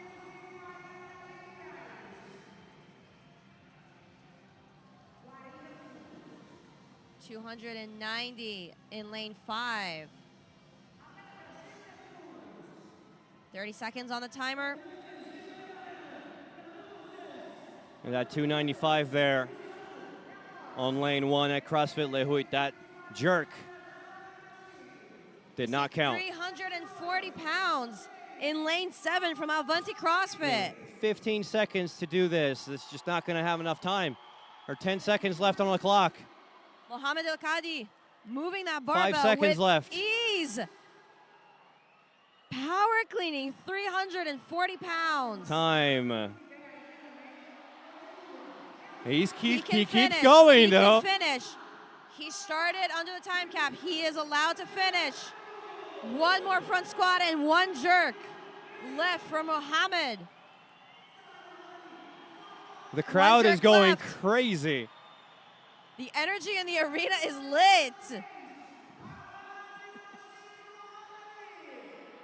Oh, so close. Very well done. Very well done. We saw some very impressive loads moving on this floor for Heat 2, Event 2 for teams. Absolutely. Heat 2, Hakuna did great. Kronos, which you're looking at on your screen right now, also did great. BRV lifting some very heavy weights. For the women, we saw 215 pounds, 205 pounds. For the men, we were looking at 335, 340 at the end with Mohamed barely missing that jerk. It came so close. That was thrilling, though. That was the energy was exhilarating. You could feel for that real in energy. the arena. It was very, very Brazilian crowd energy there at the very end. You could feel that. And we have one more heat. One more heat for Event 2. Heat 3, and if it's anything like Heat 3 and Event 1, we know that it will just be amazing. We are in for a ride. We're in for a treat. In the previous event, Heat 3 was by far the most competitive, but also they put on a show compared to Heat 1 and 2, with multiple teams crossing the finish line ahead of the first team in Heat 1 and 2. And very narrowly as well. In Heat 3, we had teams crossing the finish line with seconds apart. So this final heat for Event 2 is definitely going to be something to watch. We're going. Do not leave the front of your screen right now. E eu tô aqui com a Avanti CrossFit, final emocionante nessa carga de peso. Mohamed, a gente sabe que você tem um PR muito alto, é um complexo aqui. Não teve muito descanso da primeira prova para a segunda. A galera tava em pé. Como é que foi isso, esse momento agora na arena? Ah, cara, a vibe da torcida é sensacional, né? A gente tira força de onde não tem. Então, é só agradecer a vibe aí. Meu time também, que passa muita confiança para mim. Para todos, né, no time. E a gente tá focado aí e dar o nosso melhor. É isso aí. Expectativas agora. Temos mais uma prova no dia. pouco descanso. Como é que estão preparados para a próxima prova agora? As melhores possíveis. A próxima prova agora é uma prova que é boa pra gente, porque a gente gosta de correr, gosta de fazer thruster, então nós vamos vir assim, com tudo. Galera, essa foi a Avante CrossFit. Time, parabéns, bom descanso, preparar para a próxima prova e eu volto com vocês.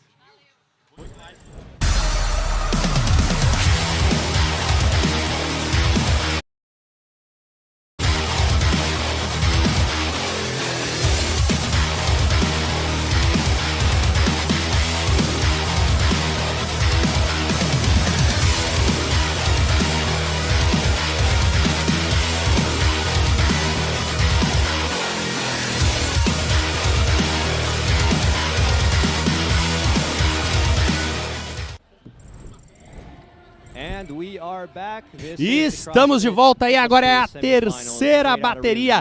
E nessa English broadcast, my name is Lucas Olivieri and I'm joined by Kelly Z and we have Paul Klein on the floor. We're about ready to get started on Heat 3. What are the teams that we have to look at here, Kelly? A lot of Vitória CrossFits. A lot of Vitória CrossFits, and this is our Argentina-Brazil heat. We have 5 of each. We have 5 Brazilian teams and 5 Argentinian teams. AR1, though, representing pretty much the entire continent, with each athlete representing a different country. We have an athlete from Uruguay, Chile, Argentina, and Colombia representing AR21. And in the previous event, Vitória CrossFit put on a show, followed by AR21. Women have 7 minutes to find a max load for 3 cleans, 2 front squats, and 1 jerk. And that was Vitória CrossFit Centro Movimento. That put on a show in the last 10 seconds. We got 10 to seconds. Get started.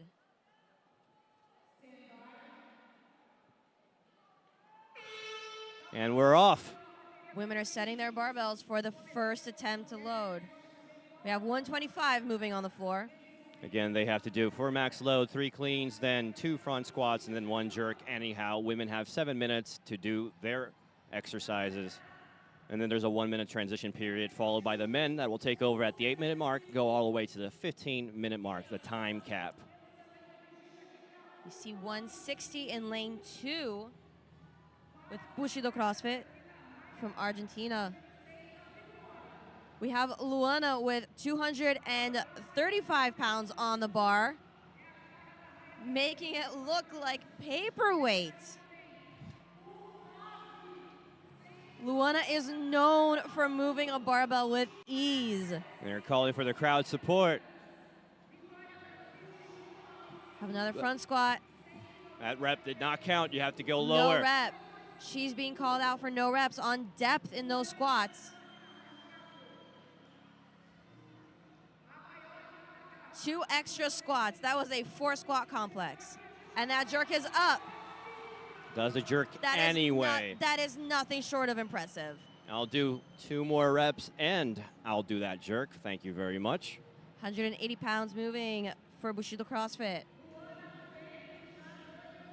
In lane 3, we have 195 pounds with CrossFit Toluca from Argentina.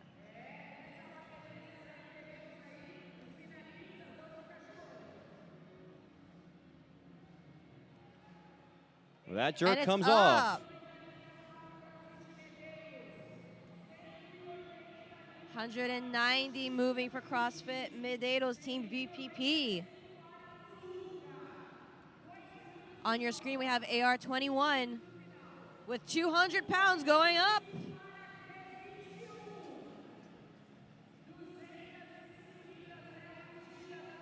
$190 on the left with CrossFit Medeiros. Team VPP. Well, that number is about to be updated. 205 is moving on the floor in lane 6 with Vitória CrossFit Center 1 Movimento. Vitória CrossFit Center 1 Movimento that put on the show in our last event. We're about to see the jerk. Not quite. That 205 did not make it all the way up. Have 195 moving in lane 5 with AR21. That was Bushido CrossFit that did 195 pounds with the jerk. Well executed. Medina Rodriguez on the right of your screen, making that barbell look smooth. 1 front squat down, 1 to go.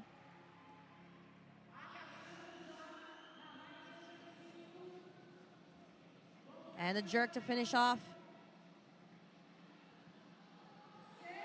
Easy. No issues for Medina Rodriguez on the floor with 195 pounds on the barbell. To your left, we have 185 pounds coming from Bushido CrossFit. Cielo de la Cana.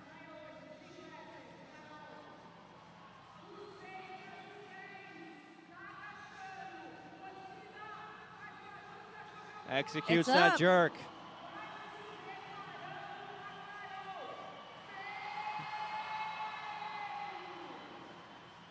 $205 in lane 3. Lane 3 is CrossFit Toluca from Argentina. And on the left side of your screen, you see AR21 from Argentina and several other countries. 205 pounds on the bar.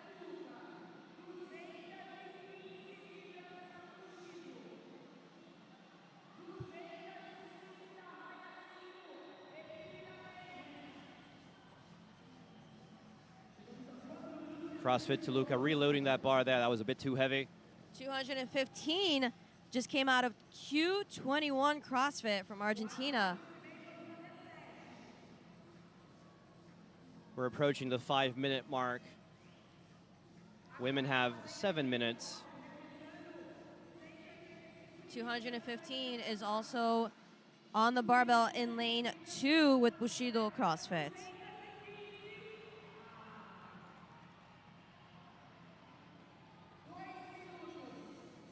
In lane 9, we have 185 pounds.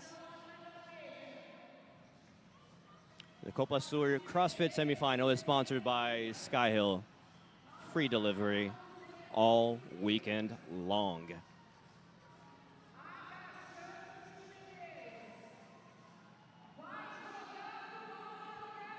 £200 in lane 1 with CrossFit Medeiros Team VPP. And it's up.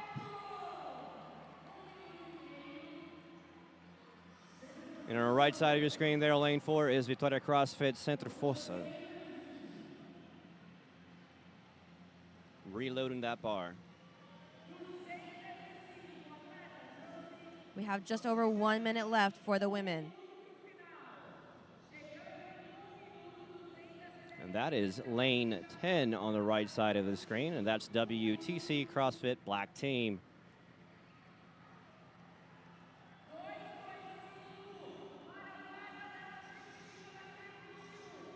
£210 in lane 5 for AR21.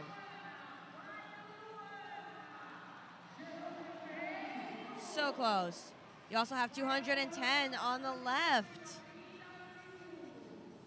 30 seconds left for the women on the clock.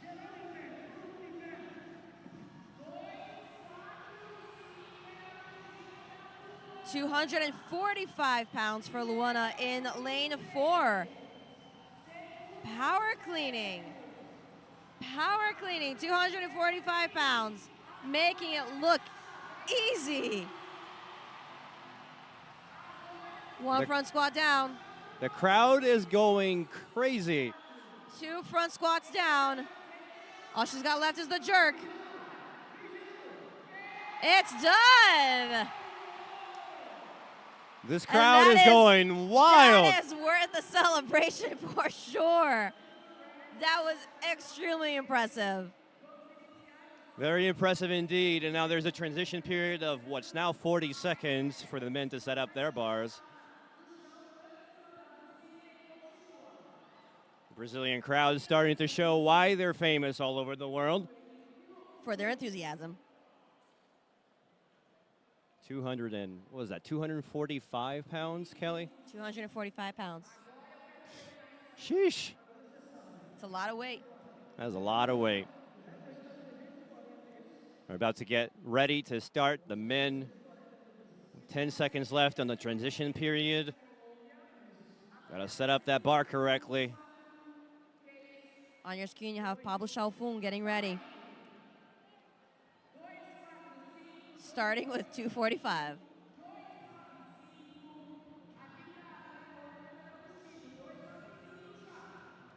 Have athletes getting the feel for that barbell with 245. And now setting up the bar with their first weight. Got 295 going on that barbell. On the floor right now, we can see 295, 245, 275. Pablo Chalfun going for his first weight, 295. On the left side of the screen, that is CrossFit Medeiros Team VPP with 295 so far.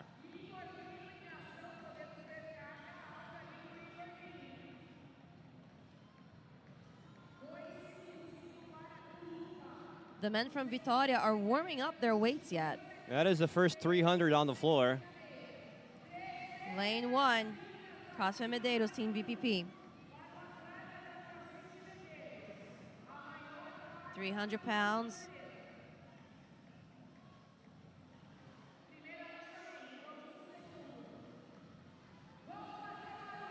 Down for the first front squat.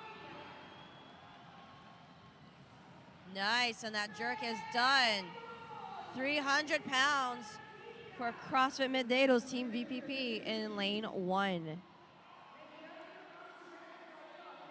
We see 295 moving in the background for lane 5, There's also a AR21. 315 on lane 8 on the floor. CrossFit Templo SA. It's up. Executes that jerk. On the right of your screen, you have 305 with Pablo Chalfun. There's lane 4, it's Vitória Vitória CrossFit. CrossFit Centro Força.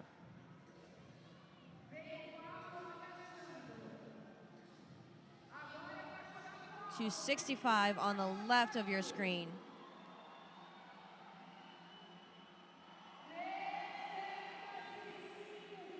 $310 in lane 2 with Bushido CrossFit.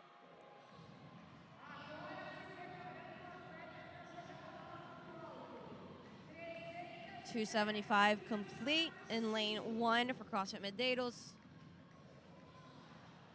We see 305 for Vitória.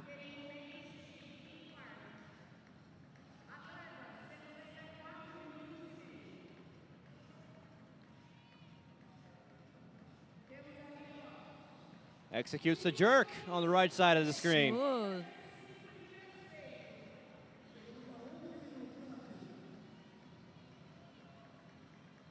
On the floor right now, we can see 265, 285, 315.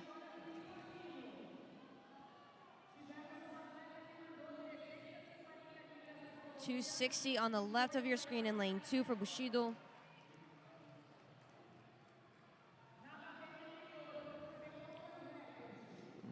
In lane 8, Templo SA, we have 285. That 315 on the right side of your screen, that is lane 4. That's Vitória CrossFit Centrum. Pablo Chalfun going for his second weight on the bar for today's complex. 305 moving in lane 5, AR21.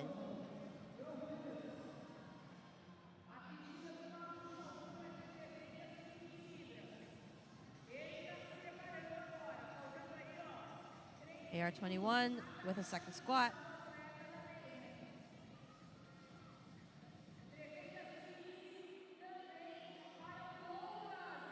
$315 on the right of your screen from Pablo Chalfun, Vitória CrossFit.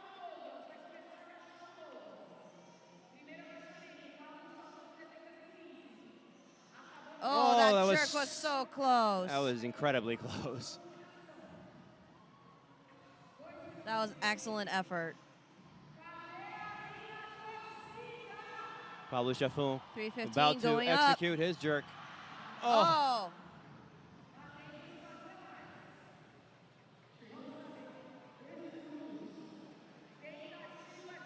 We have the crowd getting in the mood here. We Lane have 8. we have 2 Tempo minutes. SA 2 minutes left. calling in the cheer squad, calling in the support for 325 pounds. There's 1 minute and 45 seconds left on the clock for the men. Tempo SA with 325 pounds from Tato. Power cleaning it like nobody's business. It's on right Down side of for your one screen. squat. That is lane 4. 325. It's Vitória CrossFit One Centrum. jerk to go, and it's up. And the crowd is going nuts. 325 made to look easy from Tempo SA in lane 8. And that is the same weight that is on lane 4 right now. From Vitória CrossFit.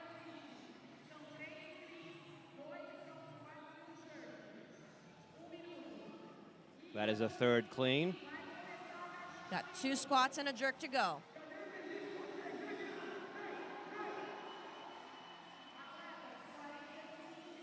"45 seconds on the timer.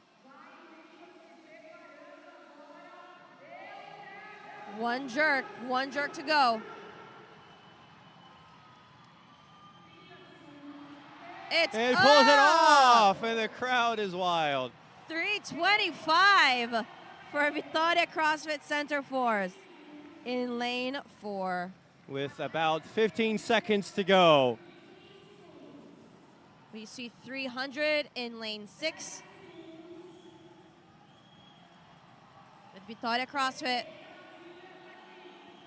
and 295 in lane 8.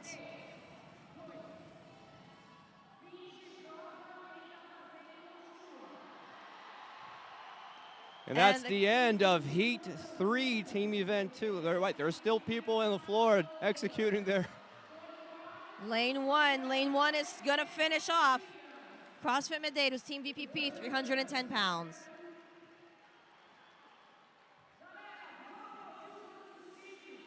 There you go. Now Heat 3 is officially over. That was exciting. That was very exciting to watch. And that is also the end of Team Event 2 for That's the day. the end of Team Event 2. We have one more team event, but before then, we'll have an individual event. We see Individual event 1. 245 for Luana from Vitória CrossFit in lane 4 for this final heat. I believe 325 was the heaviest load executed by lane 4, Vitória CrossFit Centrum. Yes, for the men.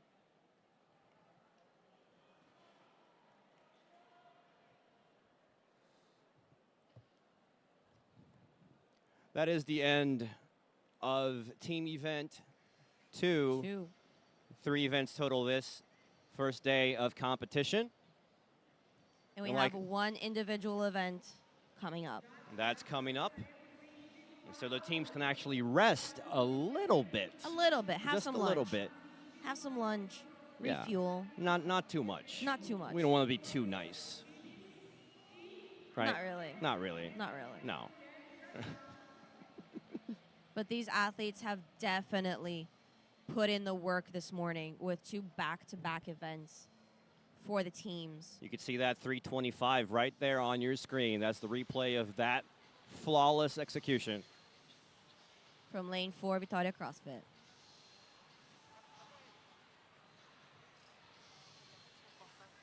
And we're about ready to go to Paul Klein.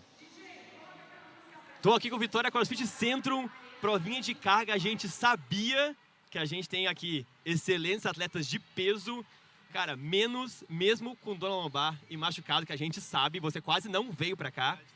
Meteu 325. Mano, experiência é essa? Conta nós. Cara, em 2022 eu fiz esse complexo, né? Só que no dia anterior na competição tinha sentido muita câimbra e meu jerk na época não era tão bom. Hoje em dia eu já subi 20 quilos de jerk de lá pra cá. Então eu sabia que se chegasse no jerk eu ia fazer. Outro atleta, além de tudo, mãe, voltando às competições. Luana, a gente já sabe do seu histórico, uma das maiores levantamentos de peso olímpico que a gente tem no Brasil. Maior carga feminina aqui nessa bateria. Como é que tá essa emoção? E você chamou a galera. A galera tava alucinada aqui. Conta essa experiência pra gente.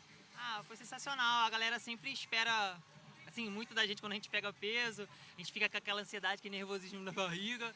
Mas assim, com o público, a torcida vibrando, cara, é outra parada, cara. Foi muito bom, foi muito legal. Pablito, nosso primeiro atleta no Games. É óbvio que essa experiência conta muito para todo o time. Como é que vocês estão agora para a última prova do dia, para fechar com corridinha e thruster?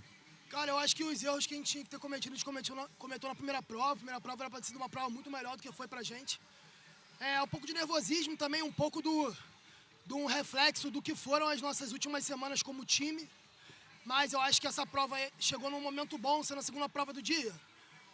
A gente conseguiu deixar a nossa carga lá, voltar para pegar um um primeiro lugar, recuperar os pontos. E aí, acho que agora a confiança está alta para a gente seguir no campeonato, entendeu? A gente teve um período atribulado, mas, irmão, virou, passou para trás, vamos para cima. E é isso, mano. A vaga só sai sábado e a gente está aqui para buscar ela, pô. É isso aí. Gente, parabéns, Vitória. Obrigado, gente. Voltamos com vocês em cima.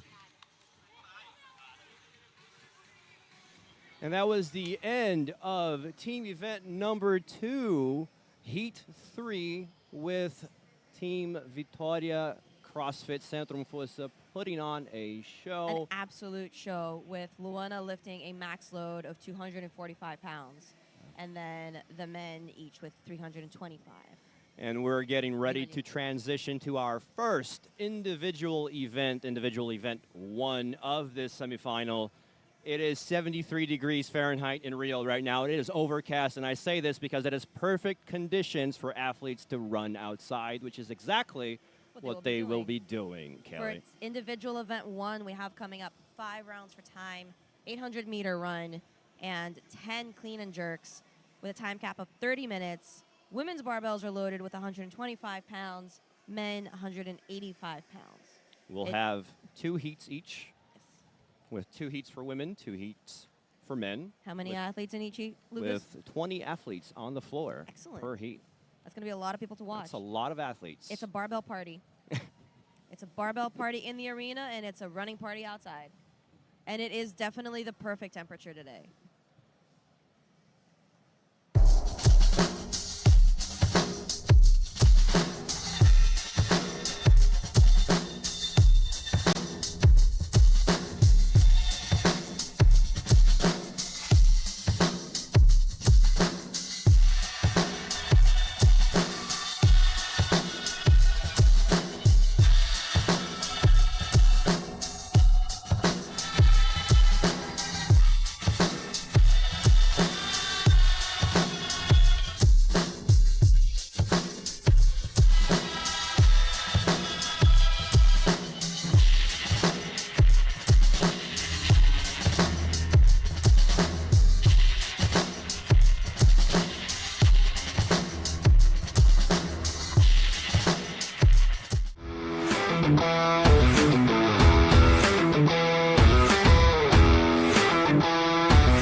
lembra que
Fala galera, sejam bem-vindos de volta à transmissão oficial da Copa Sul. Aqui quem fala é Axel Gouveia, ao meu lado eu tenho o Leonardo Almeida. Boa tarde a todo mundo. É um prazer estar de volta, Axel. É um prazer nessa arena que agora está maior, mais bem iluminada, mais bonita e pronto para o primeiro evento da semifinal. Tá pronto? Pois é. Mais um ano ao lado do Léo, mais um ano transmitindo aqui a Copa Sul. Espero que vocês estejam gostando do evento. A gente já começou o dia com bastante ação, né? Bastante ação nos times. O Sérgio e o Gu lideraram a transmissão. Eles vão ficar responsáveis pela parte dos times e dos Experience, né? Para quem assistiu mais cedo, a galera que está participando aqui da Experience da Copa Sul. E do Community também. A gente está tendo três transmissões, né? Na verdade, uma transmissão com 3 línguas, né? Aqui a gente tem os narradores da transmissão em inglês, Kelly Z e Lucas Oliveira. E agora, os comentaristas e narradores da transmissão em espanhol, Jorge Munhoz, Nicolas de la Vega e Walter Moiano. Também estavam aqui ano passado com a gente. Além de tudo, tem o Broco também, lá embaixo, fazendo as reportagens no final de cada prova. Exatamente. Broco, tá por aí? Dá um alô pra galera. Ainda não tá posicionado, Broco. Tá sim. Sim, senhor. I do believe that she is one of the athletes that we need to keep an eye on in this event. Although we do have a very well-rounded Heat 1 for the individual women. And very young athletes and very veteran athletes as well. The youngest athlete we have in this heat is Mariana Corti from BRV CrossFit at the tender age of 20. And we have in lane 9, Vivi Ayelu, who has been competing CrossFit for upwards of 10 years now. And barbell has never been an issue for her. So it's going to be a very interesting event to watch for the women. Now, it is a very long workout. Athletes do have to pace this workout, and you're going to have to tend to your strengths. This is the first individual event of the day, but it's also going to be the only individual event of the day. There will be 3 slots for women at the CrossFit Games and 3 slots for men. These athletes are going to be competing for those slots. Again, only 2 heats with 20 athletes on the floor. And it's a very interesting layout that we have because barbells are facing each other. Normally in an event like this, we would see lanes, but we have a square. So it's a very interesting layout, and it's very interesting that you can keep an eye on other athletes because it does actually help you pace or push. Because when it comes down to it, especially for the individual events, I mean, you're fighting for it tooth and nail. So being able to keep an eye on other athletes and see how they're doing can be advantageous. Now, this is the type of workout where if you have cardio and endurance as a strength, you're going to want to push that run and then temper the barbell. If strength is a strength, if a barbell is going to be your strong suit in this workout and not cardio, you're going to want to push on the barbell and then pace the run. This is really just tending to your strengths and working hard where you know you can work hard and pacing where you know you need to pace. Try to make up that time whenever you have the strength, you're doing the exercise that is your strong suit. We're about ready to start. Athletes at their positions. 10 seconds.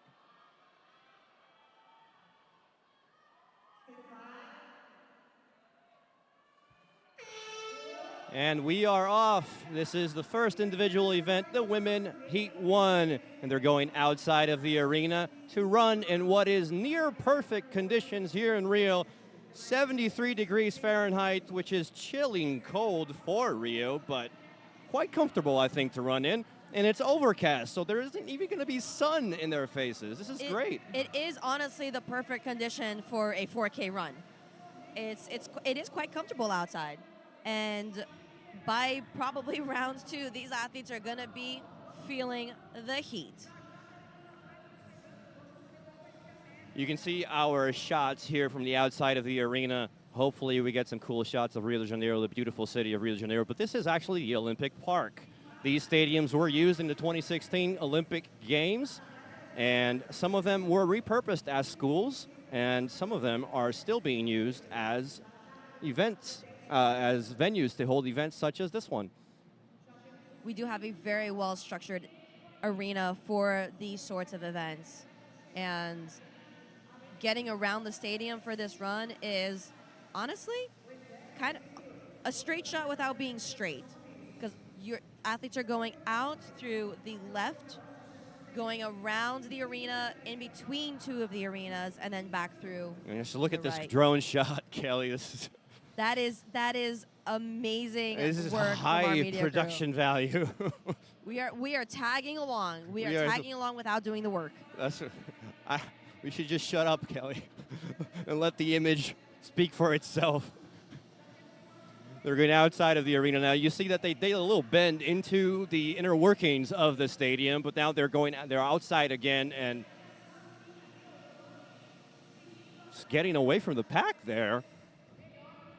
We already have athletes starting to separate themselves from the group. Hard to know who that is from the back.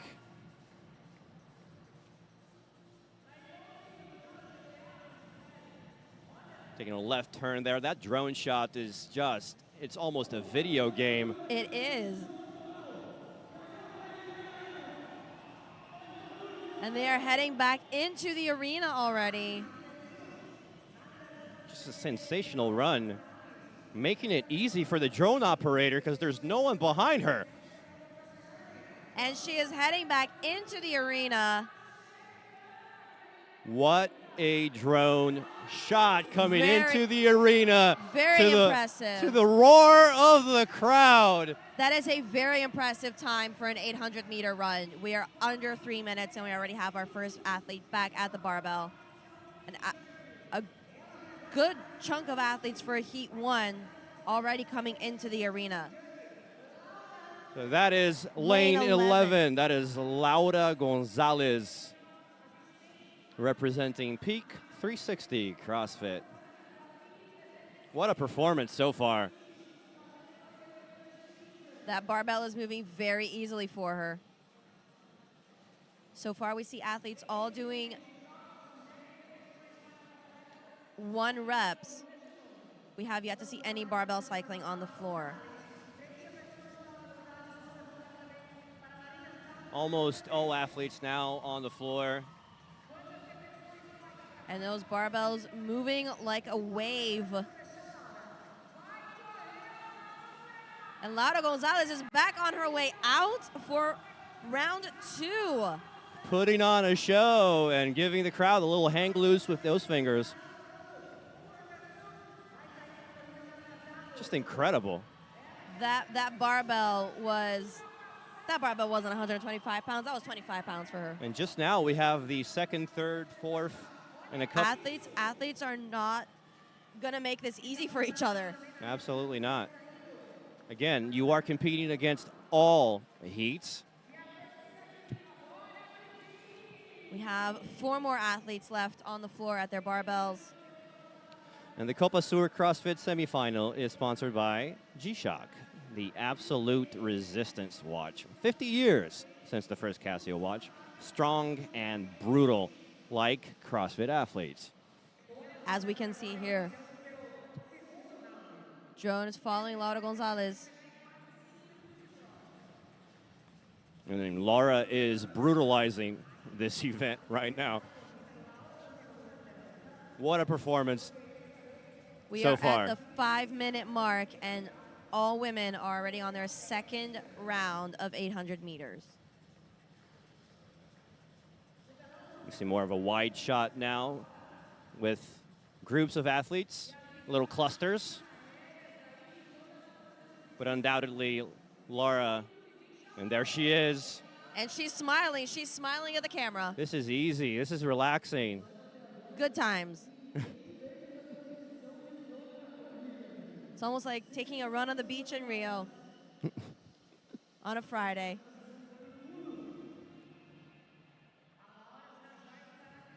I'm sure they'd rather be here. Absolutely. With this energy in this crowd. Yeah.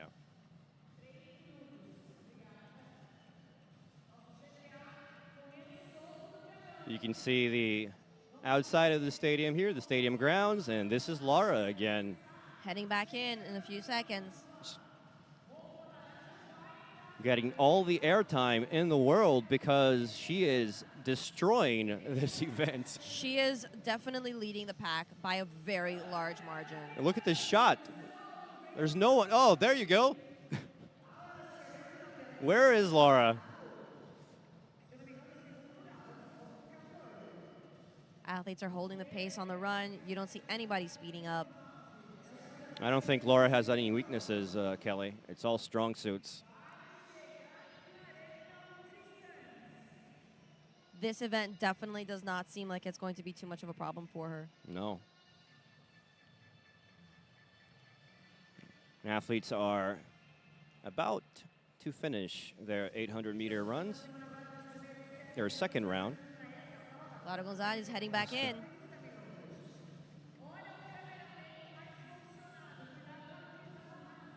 We see her entering the arena. And there she is. She's in.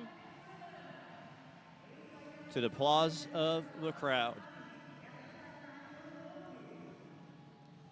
Starting strong. No one in the arena except Laura. And she's back on her barbell. No time wasted to get back on that barbell. As soon as it hits the floor, she's picking it back up. And next to her in lane 10, we have Marina Zago from CrossFit Contagem.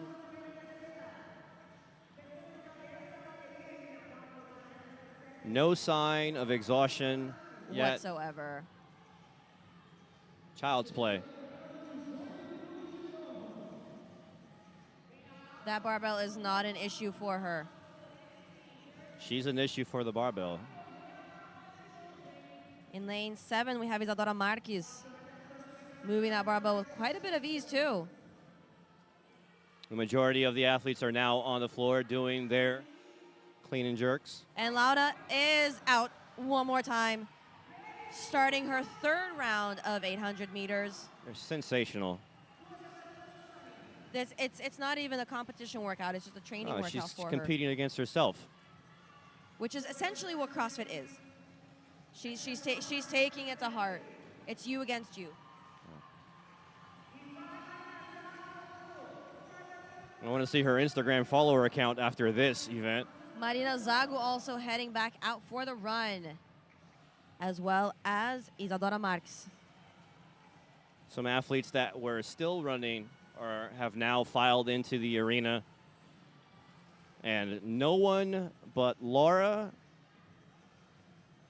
on the drone radar. And some production crew. That's who she's racing now. It's the production crew. She's racing the drone. She is racing the drone. Just unbelievable performance.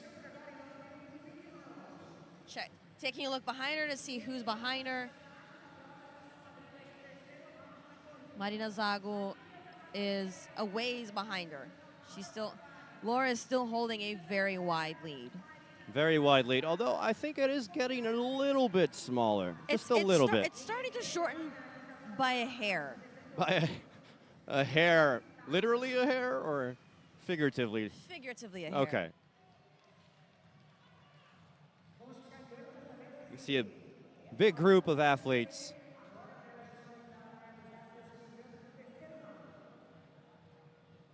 And there's Laura all by herself, and still no signs of being tired, not even 5% tired. And I love it that she's still playing around with the camera every time she passes that point. She takes her tongue out, does a little hang loose sign. She's enjoying herself. I like it. She's taking in the experience of event 1.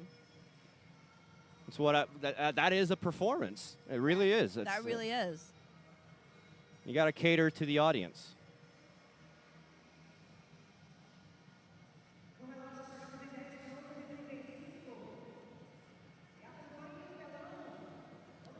She's holding steady. Holding steady and about to go inside to the arena pretty soon. She just needs to do that little bend there. Yep. And we're going to see her hit that barbell for round 3. We're 11 minutes in, and there's a time cap of 30 minutes. As Laura finishes her 3rd run, she will be about halfway done with this workout. I'm going to go out on a limb here, and I'm going to say that she's going to finish below the time cap, Kelly. Well below the time cap. I'm willing to bet. I'm willing to bet under 20.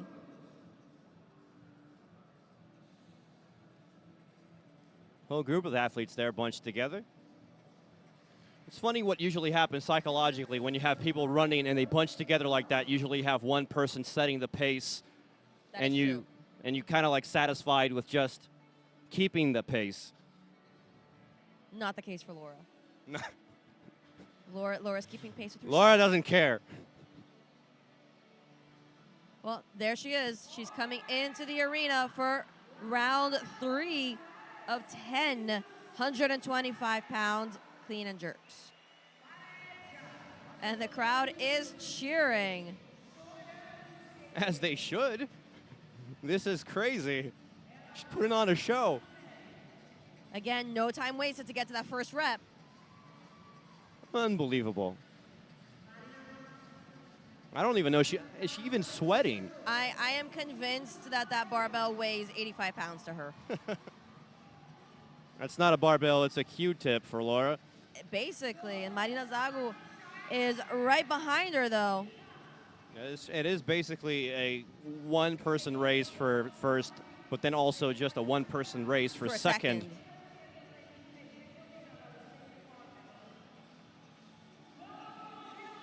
As more athletes start pouring into the arena.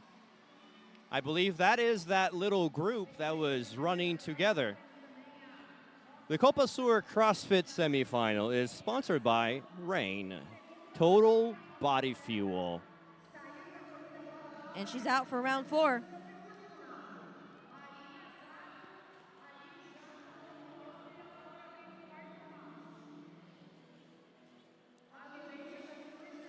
Only 2 more rounds to go for Laura with no signs of being tired.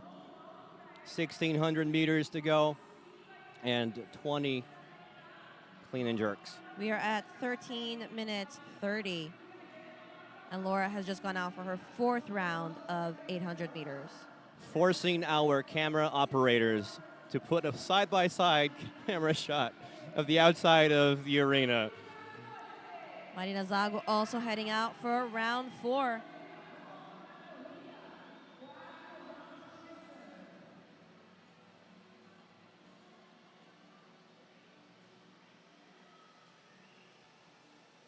Start of Laura's run, round 4. There are 5 rounds and 2 heats for women on event 1, the first individual event. And then we'll have 2 heats with men. It's once again Laura and the drone. That is her competition right now. And she actually has opened up an even larger lead in front of Marina Zago. I would say that those are a lot of hairs that she just added to that gap.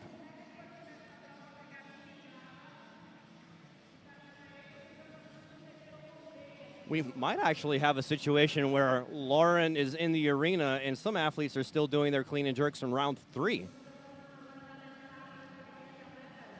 Or round 4. You know what I mean, Kelly? I would say round 4.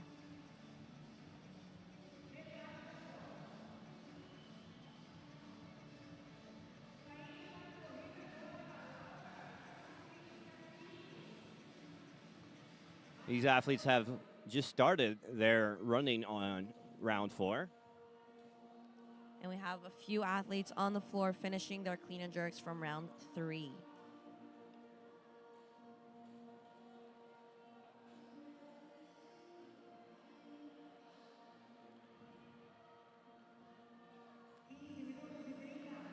And here's Laura. All she needs to do is just a little U-turn and go into the arena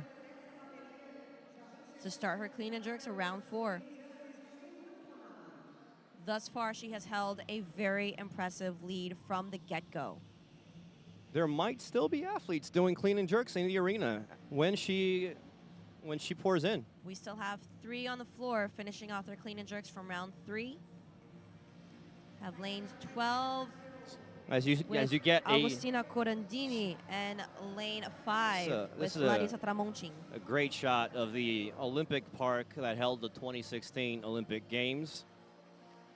And on the background there, you see Barra da Tijuca, which is where we are in Rio. All athletes have now finished round 3 and are out for their 800-meter run for round 4.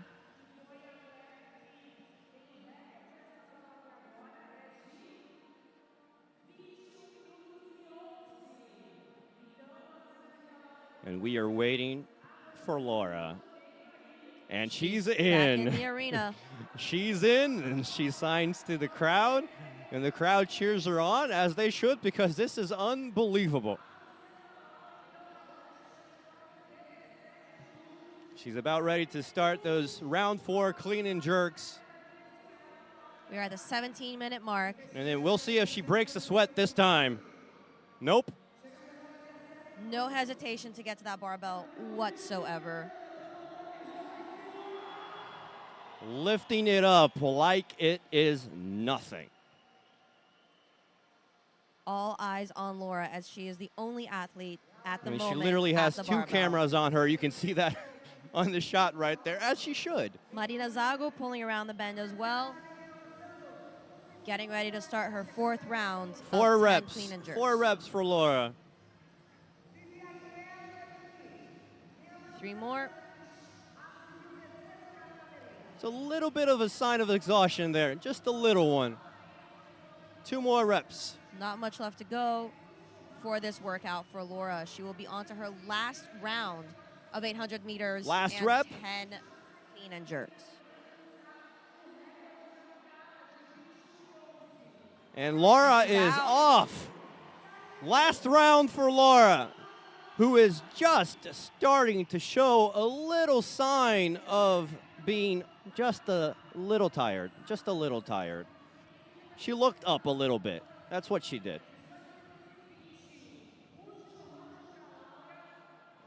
We have a few athletes in the arena doing their clean and jerks. Marina Zago is also finishing up, judge with his hand in the air.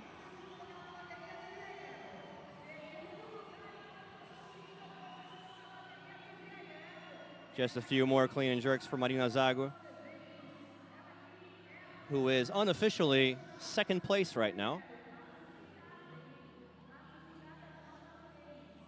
And she's off. And this is her last round. I believe Laura just added to that distance. I believe she did. She's definitely been holding the lead from the very beginning and maintaining an extraordinary pace. And it's even more impressive because this is a very long workout. Normally you would see athletes potentially hold a little bit on the first round or 2 just to feel it out. Laura has maintained an extremely strong pace from the get-go. She knows herself. You can clearly see she knows herself, she knows her pace, and she knows that she could have handled it from the beginning, and so she went for it. I'm excited to see what she'll do in the upcoming events. If it's anything like this performance, I mean, that would just be incredible. You can see there on the backdrop, this is a drone shot again, with the beautiful city of Rio with the mountains there on the background. And we'll just follow Laura because why not? Taking a check to see who's behind her. And it's just the drone. We're approaching the 20 minutes.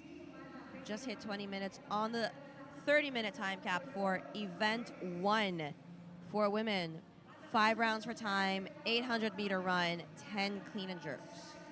And I'll say this about Laura, too. This is the last round, and watching her run, if you see her face, there might be a little bit of an expression there that she's getting tired, but her pace has not slowed at all.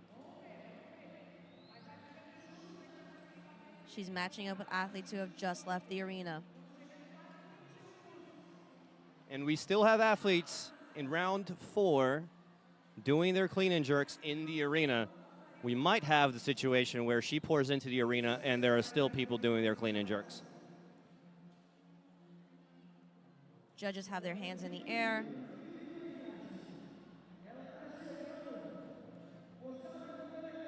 This definitely was a workout in Laura's wheelhouse.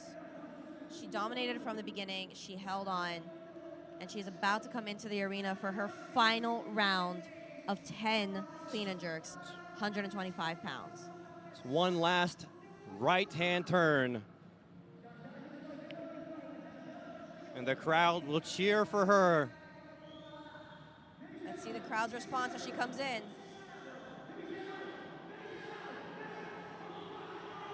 The crowd goes wild for Laura as she comes into the arena. The last round with athletes still on the floor performing their round 4 clean and jerks. And what a drone shot. I am hyped up. I am too. This has been an amazing first heat for the women, for Laura. This is the loudest. Oh, she's counting and she's calling them in. The loudest this crowd has gotten thus far. Pulling for Laura. The crowd is counting with her. They're counting for Laura.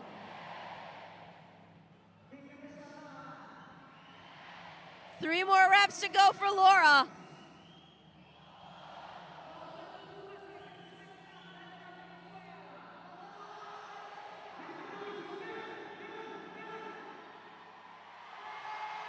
The crowd goes absolutely nuts for this performance from Laura Gonzalez for CrossFit.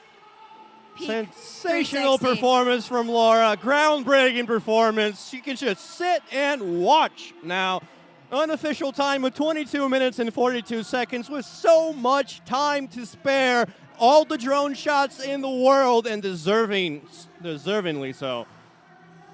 Incredible. Marina Zago also finishing up her last round of clean and jerks.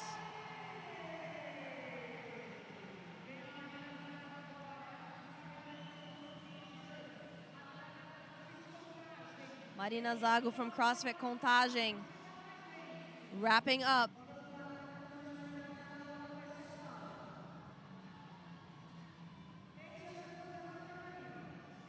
Just a few more reps from Marina. This has been a very impressive Heat 1.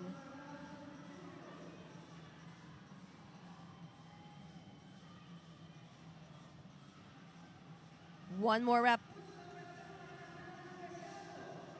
And Marina Zago is finished with event 1 for this first day of CrossFit Copa Sur. In an unofficial time of 24 minutes. And that is second place. That is second place for Heat 1. And we still have some athletes pouring into the arena. Laura Gonzalez showing her support for fellow athletes. And this is what CrossFit's about. At the end of the day, it comes down to this. Absolutely, it's community. More so than any other type of workout, that is what CrossFit stands for. Amazing sportsmanship. The support is so valuable at a time like this, especially in a competition this big. And Laura's going to be making the rounds. Nice. One more athlete checking off event 1 for the weekend. That was Tamilis Duarte in lane 16. We're now at lane 14 with Lara Scarpini for CrossFit Lago Sul.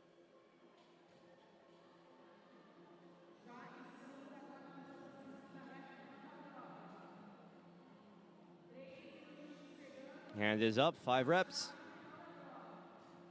That barbell is moving well. Almost done.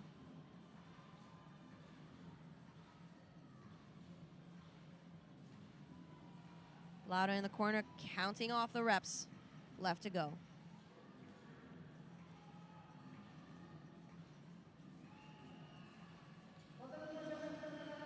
And she is done. Lara That's Scarpino is 26 done. minutes and 14 seconds unofficial time. Lane 15, Agustina Altamirano. On her final round of clean and jerks.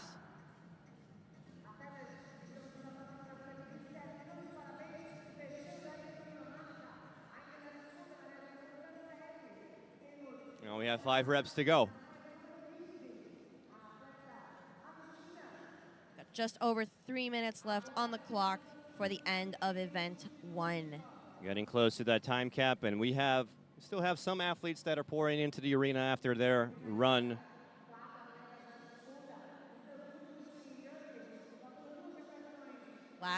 Last rep on the barbell. And she is done. Unofficial Agustina time. has finished. 27 minutes and 10 seconds unofficially. We can see 3 athletes on their barbells. In lane 17, we have Montserrat Bentancor. In lane 12, we have Agostina Corangini. In lane 8, we just saw Oranza Carillo finish.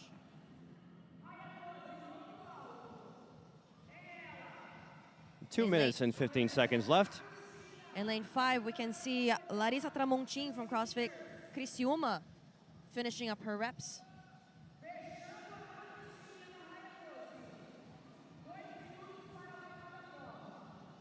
Two minutes left on the clock. That is the only barbell that I see moving right there on the top of your screen.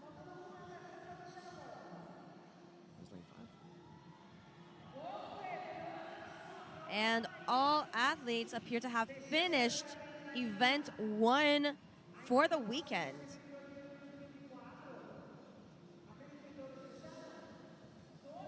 We're double checking to see if everyone has finished.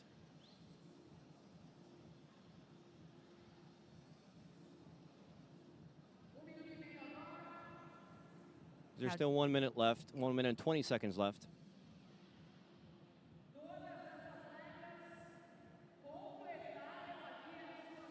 Heat 1 is done with all athletes completing the workout under the time cap. Great performance, an overwhelming performance by Laura with an unofficial time of 22 minutes and 42 seconds. Just with so much time to spare, hang out and support her fellow competitors as she did. Unbelievable performance, Kelly. It was quite a sight to watch. She held that performance from the very beginning. Normally, it would be a little bit concerning seeing somebody take that much of a lead in the very first round, because you would expect athletes to maybe pace the first couple of rounds, being such a long workout. But Laura held it all the way through. And we're going to Fabio Brocco. Muy retadora, con recorrido en el gimnasio. ¿Cómo gestionar el ritmo con una prueba tan larga? ¿Y qué sueles hacer en tu entrenamiento para ayudarte con estas cosas? Con este estilo de entrenamiento, bueno, me encanta correr. Ahorita estoy entrenando para un triatlón, entonces corro bastante. Y en verdad este estilo de workout quería como solo echar un pique y ver si podía aguantar el ritmo agresivo. Y bueno, se logró. Gente, incrível. Para quem não entendeu, perguntei aqui para ela, né? Eu sei que a gente tem um tempinho porque nós terminamos antes, né? Como manter esse ritmo. Ela disse que ela gosta da dor. Ela disse que ela está treinando aí para um triatlon, né? Ela tem um triatlon e ela está imprimindo um ritmo. Ela quis fazer o teste e deu certo. Felicitaciones, muitas gracias. A Laura, então, de Venezuela aí, mandando ver no primeiro hit.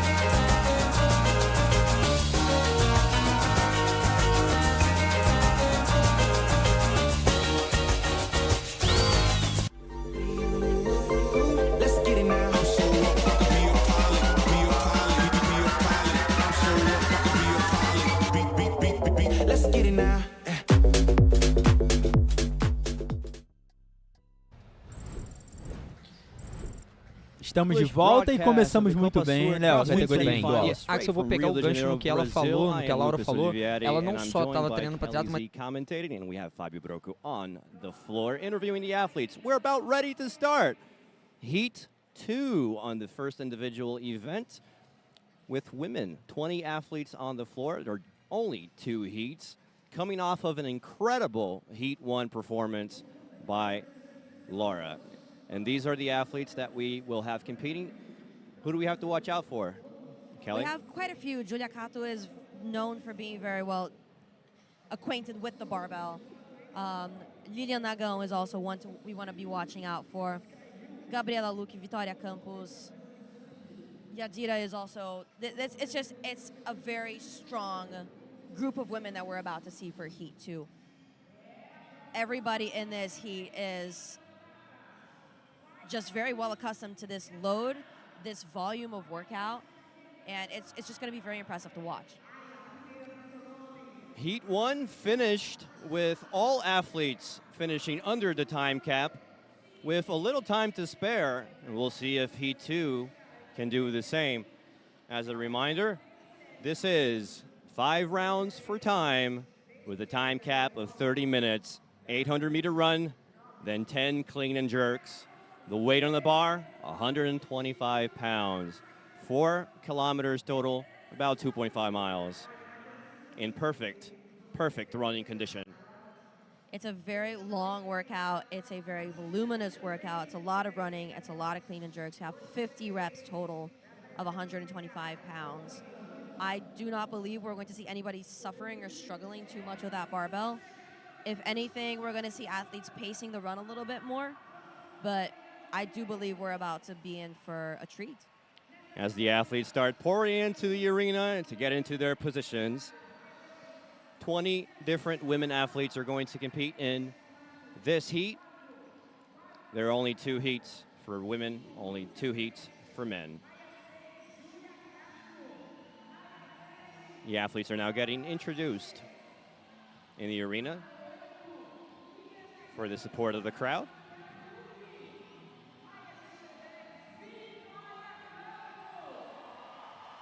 Vitória Campos getting the loudest cheer so far.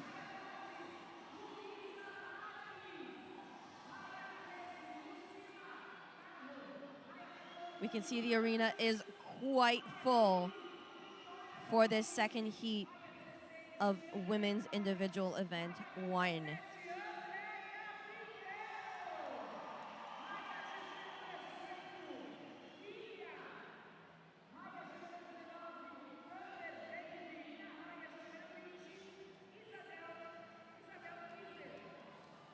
The athletes are all set and ready to go.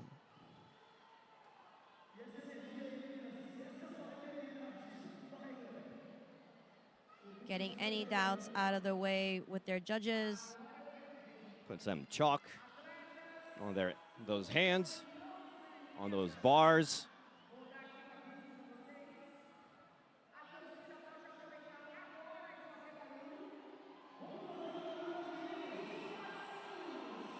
The arena making some noise for the start of Heat 2, Women's Individual Event 1, here at the first day of CrossFit Copa Sur 2024. You got 10 seconds.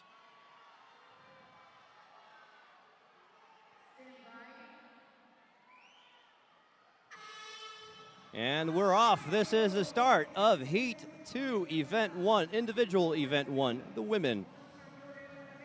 As they head outside of the stadium.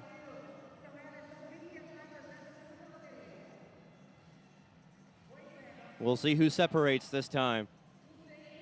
We're going to see what pace is kept for this first round of run and clean and jerks.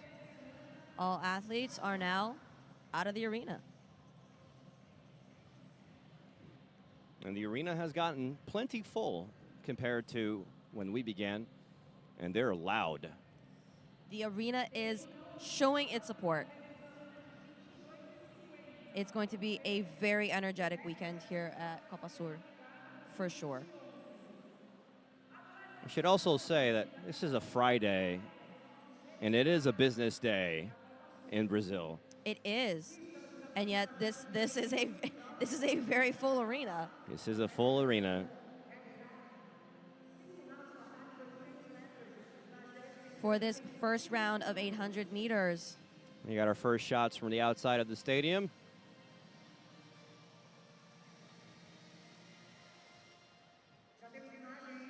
Have one athlete there on the lead, followed by a group of athletes, but not that far behind.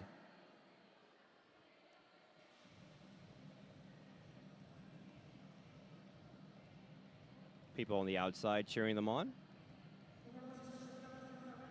Athletes are maintaining a very similar pace for this first run.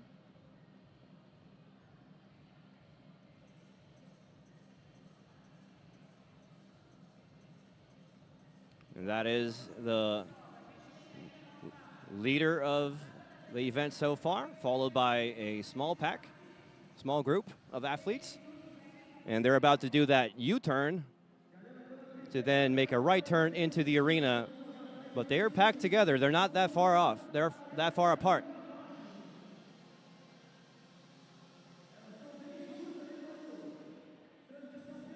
You don't see, different from Heat 1, you don't see any athletes pushing the run as much as we did in Heat 1.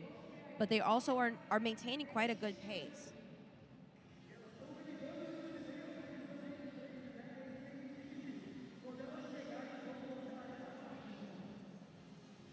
First athlete about to head into the arena, just a small right turn.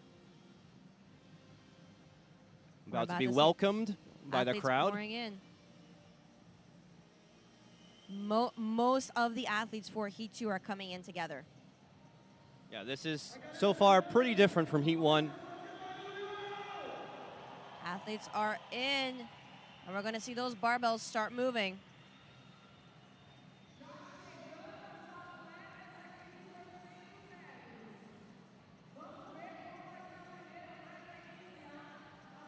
The majority of athletes are now in the arena. Lane 9, we see Gabriela Lucchi making that barbell look easy. And this is 18. This is Kylia Pafian from CrossFit LD.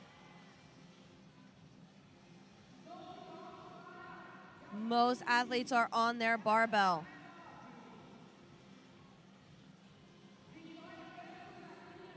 So far, this has been a more competitive heat.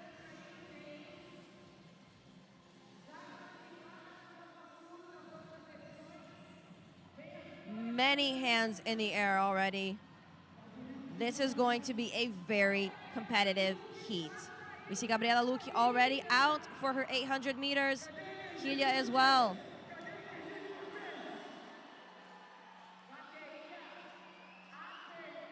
Many athletes already heading out for their second round of 800 meters.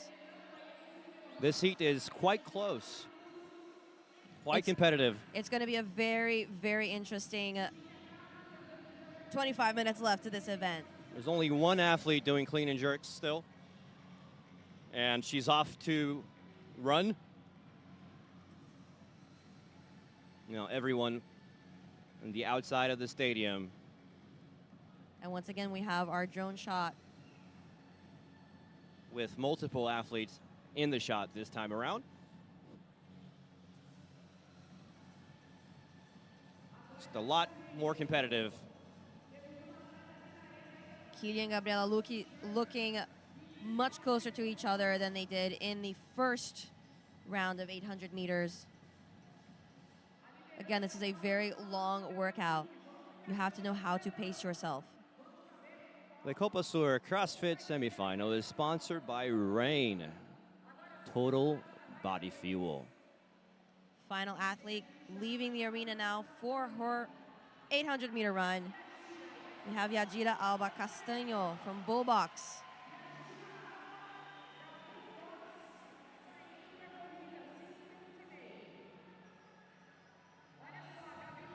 We see 3 athletes very close together outside in that run.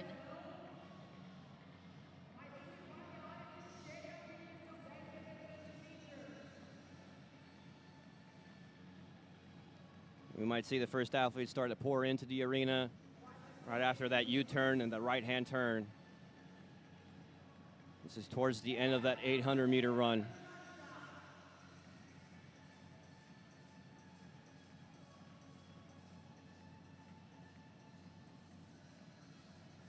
And you see the leading group there. There's 3 athletes that are running together, almost. That's that U-turn right there at the end of that building that you see on your screen. They're going to be finishing up their second round of 800 meters and coming in for those 10 clean and jerks. Women have 125 pounds on the bar.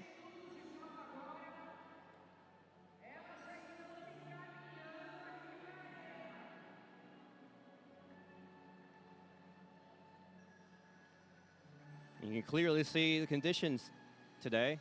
Nice and overcast. Perfect running conditions. It's not raining at all.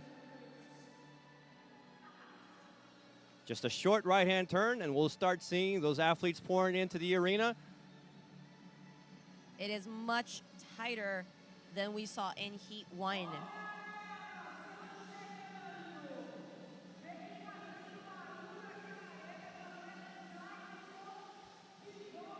And here they are.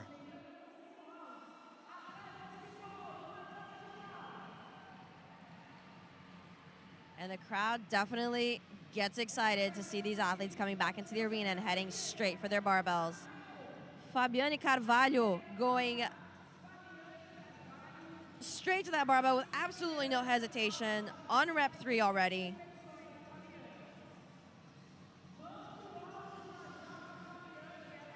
Barbara Caravello in lane 4.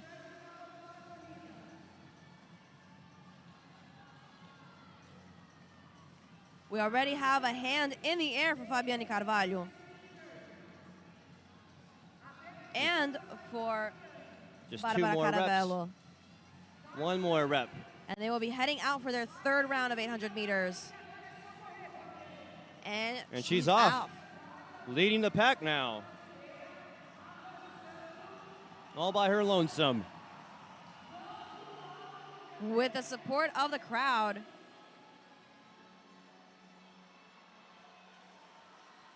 And you can see her controlling her breathing here. We are halfway through. And if you're watching and you see the athlete that, Gabriela Lucchi heading out behind her. the athletes that have a station, a barbell station, that is on the top of your screen there, they do have to run the same distance because they have to go around. And so in the end, it's all the same. Yep.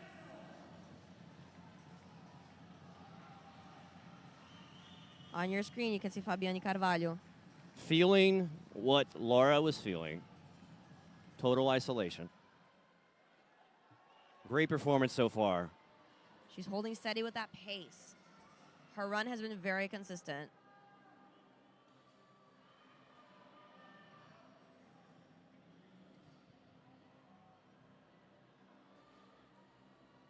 When you do have high volume running like this, you definitely want to keep your breathing in check. The faster you're breathing, the higher your heart rate's going to get, and that's just going to exhaust you much faster. So keeping that breathing under control, especially when it's a barbell run workout, it's very easy to start spiking. You want to keep a good, solid pace It's so that you almost can like stay in movement. Almost an intentional breathing. It is. It's not even almost, it is intentional breathing.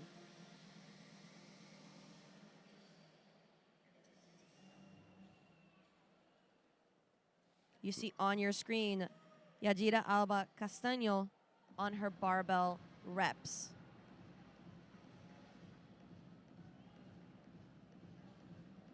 Hand is already in the air. And we see Fabiane Carvalho coming into the arena soon. It's the last rep. And she's off to the run. And the crowd cheers for her. She asks for it. She's getting the support. And they deliver. As you see the athletes very close together there on your screen. The outside of the arena. That's the end of the 800-meter run as they walk past the camera, or run past the camera, I should say. I'll correct myself. And you see that little building over there, which is where they do a U-turn, and then all that's left is a right turn into the arena. Athletes are going to be coming in from their third round of 800 meters.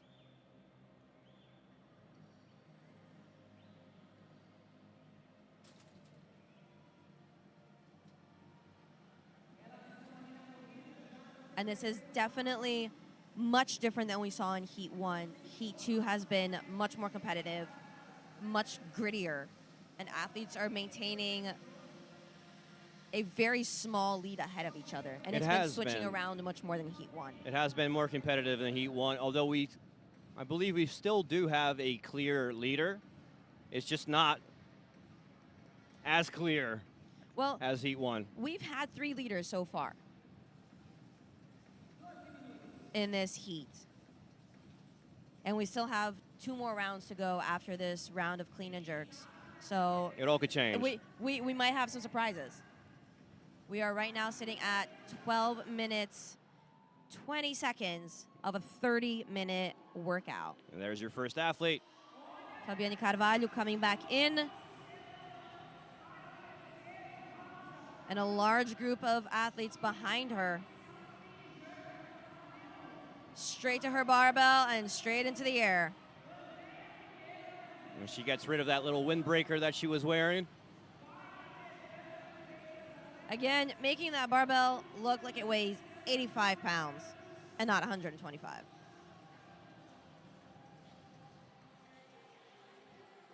We do have multiple athletes on the floor now doing their clean and jerks. Fabiane Carvalho already finishing up. Judge with his hand in the air.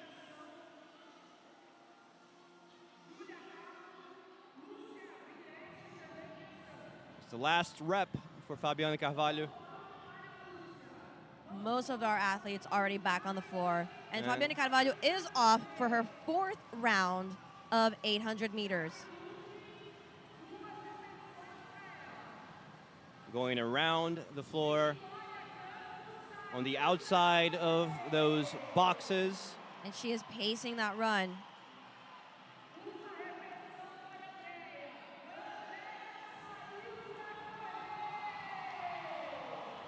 Andrea Pinheiro also off for her run. Gabriela Lucchi. And Fabiane Carvalho officially the first athlete out of the arena. And holding the lead for this 4th round.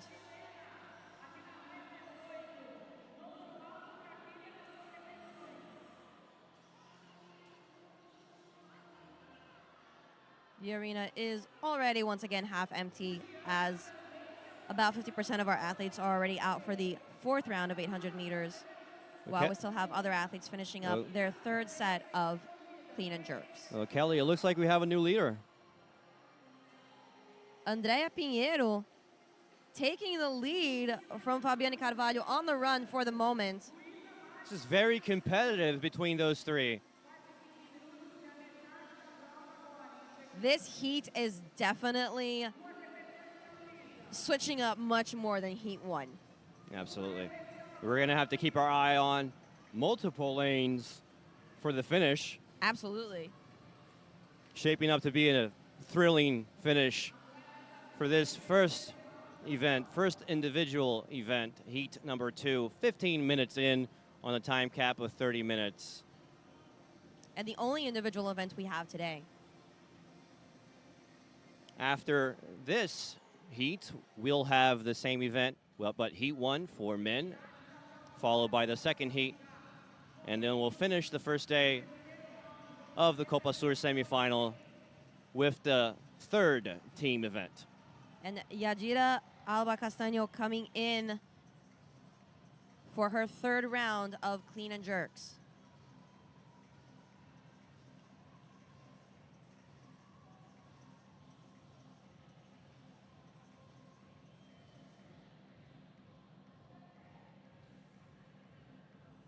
Shouldn't be long before we start seeing athletes pouring in for their 4th round of clean and jerks, with only 1 round to go as we approach the 16-minute mark of this 30-minute workout. And as a reminder, on Heat 1, Laura had the time of 22 minutes and 42 seconds unofficially.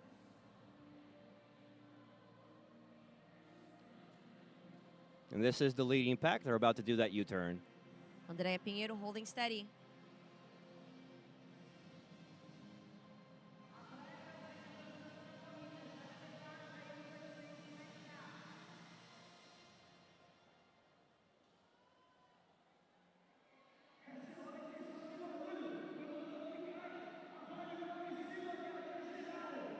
Yajira leaving the arena for her 4th run.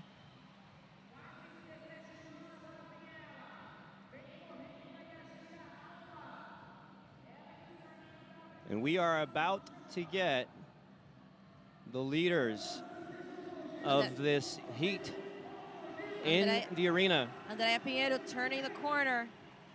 You should see her coming in any second now. And there they are, coming back into the arena for the 4th round.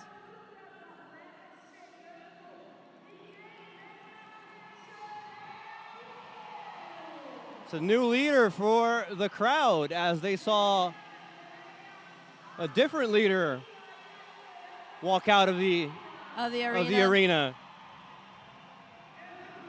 However, Fabienne Carvalho is not far behind, and she wastes no time to get to her barbell.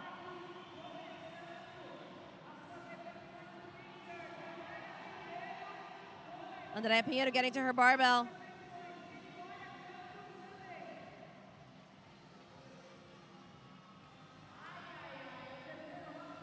These athletes are pushing each other now. Hand up for Fabienne Carvalho on lane 1.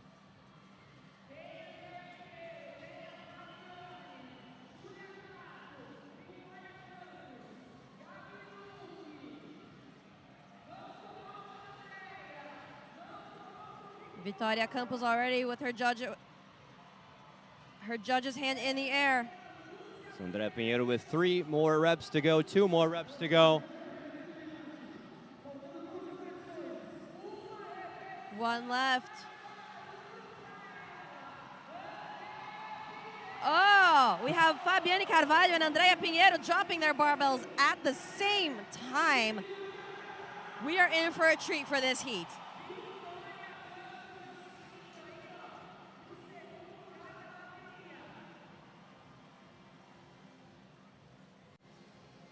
As they head out of the arena, this is shaping up to be a thrilling finish.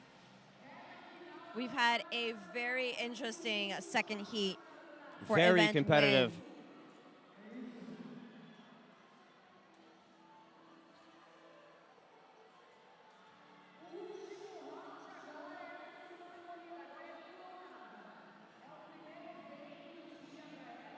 Remaining athletes still finishing their clean and jerks for round 4. We are coming up on the 20-minute mark.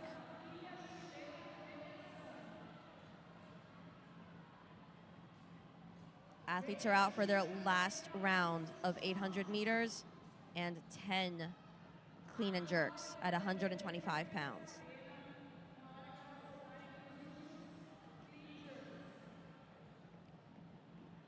Most athletes are now outside of the arena. And we are back with our very impressive drone shots to keep up with these athletes as they finish event 1.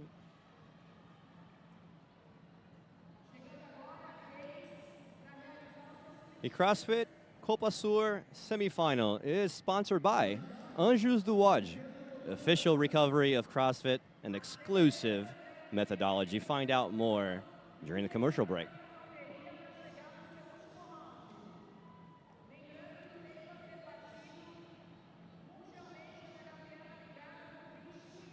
On the screen, we can see Andrea holding the lead.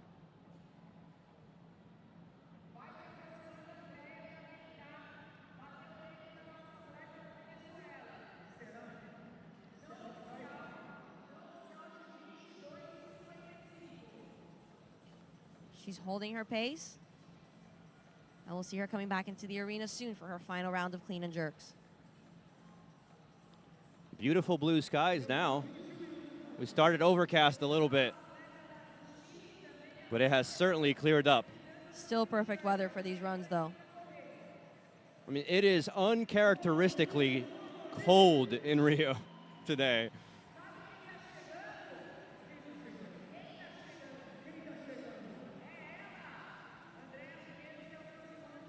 Andrea is going to be coming in here soon.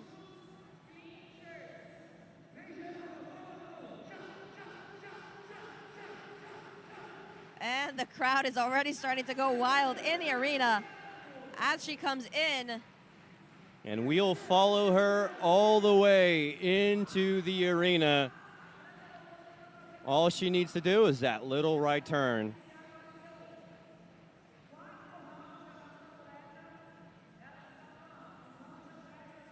We are at the 22-minute mark. Andrea pulling in.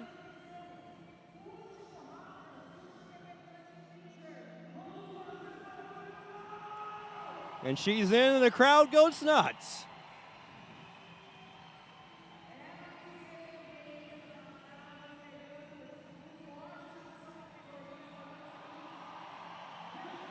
She asks and she receives.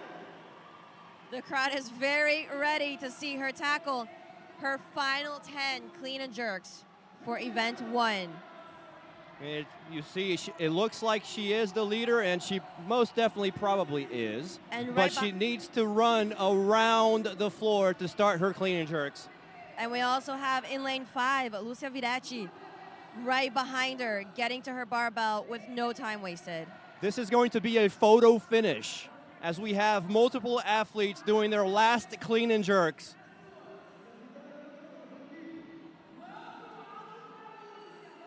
Three judges have their hands up. In lane...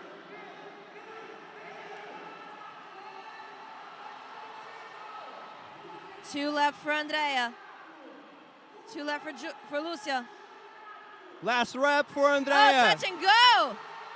Oh, that was a photo finish between Lucia Viretti and Andrea Pinheiro. That was tooth and nail.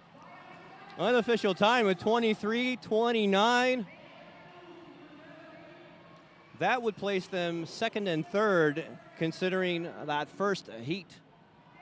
Laura's unofficial time, 22:42. Incredible performance. What a thrilling finish. I still don't know who won. I'm curious to see, because it was very much tooth and nail. That was so close. I believe Lucia Viretti was about a fraction quicker. A fraction. A fraction, but we're going to have to check. Right.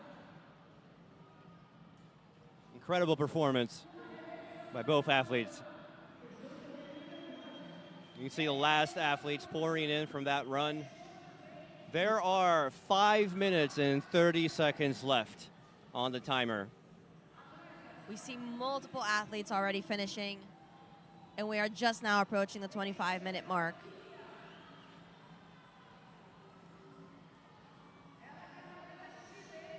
We have multiple hands up.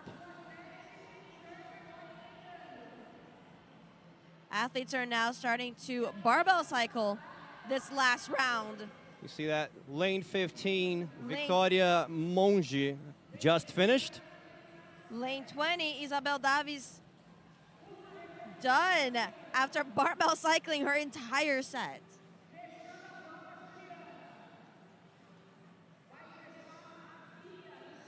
Hand up on lane 18 there.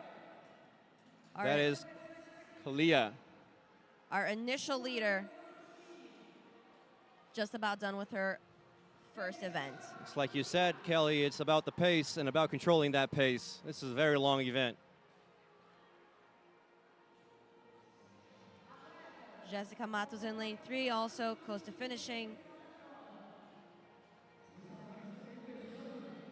And as you can see, the 5 rounds has taken a toll on all athletes, as multiple athletes are on the floor currently.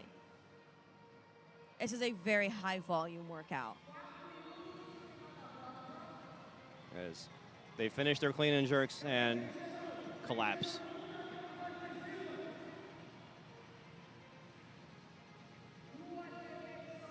Lane 3 about to finish. That's Jessica Matos.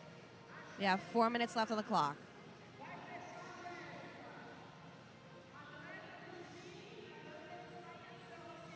Lane 19, Amber Davey, finishing up her last set of clean and jerks as well.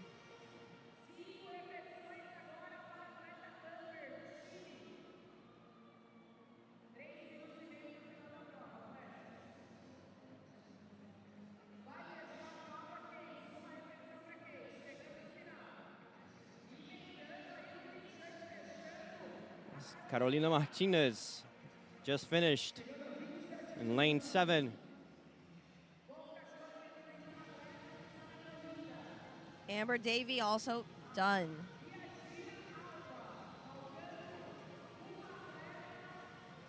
We have Yajira Alba left. She's on her last 800-meter run with 3 minutes left on the clock.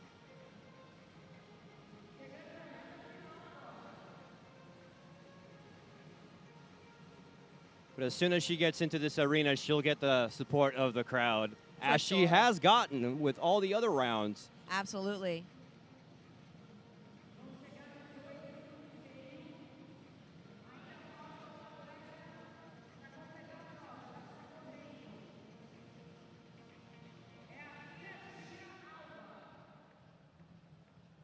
Coming up on 2 minutes, 2 minutes left.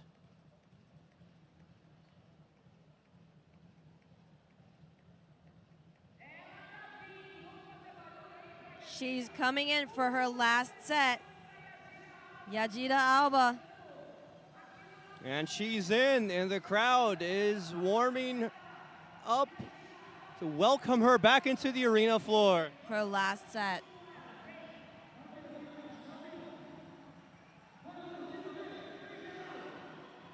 She has 1 minute and 45 seconds to do 10 clean and jerks. I think she has this. With the support of the crowd, she can do this. The crowd is counting the reps with her.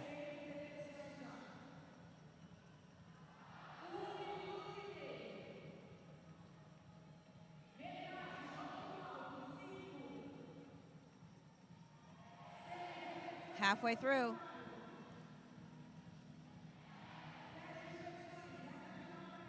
Three reps and just over a minute on the clock.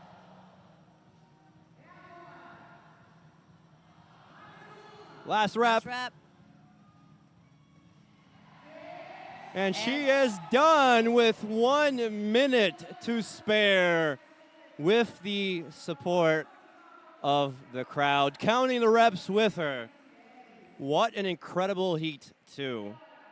Every single woman in Event 1 finished the workout. Impressive. Very impressive. That is 40 different athletes. All under the 30-minute time cap. And this is Kalia right there on lane 18. Great performance by her. She led throughout much of this event, of this heat.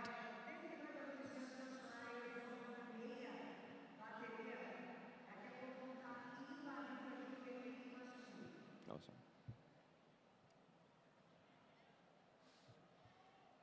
And we can see here the amazing drone shots that we had from the run Olha, outside. melhor que uma, duas. Vamos então bater um papo Fábio aqui Broco com on the Júlia floor. Cato e Andréa Pinheiro.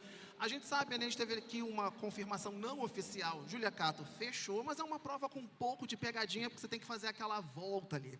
Júlia Cato, você já é uma atleta Games, né? Você conseguiu a sua vaga lá no Espírito Santo. Ano passado ficamos fora. Eu quero saber como que foi esse ano, né? Não ter ido para o Games e agora ter levado essa bateria.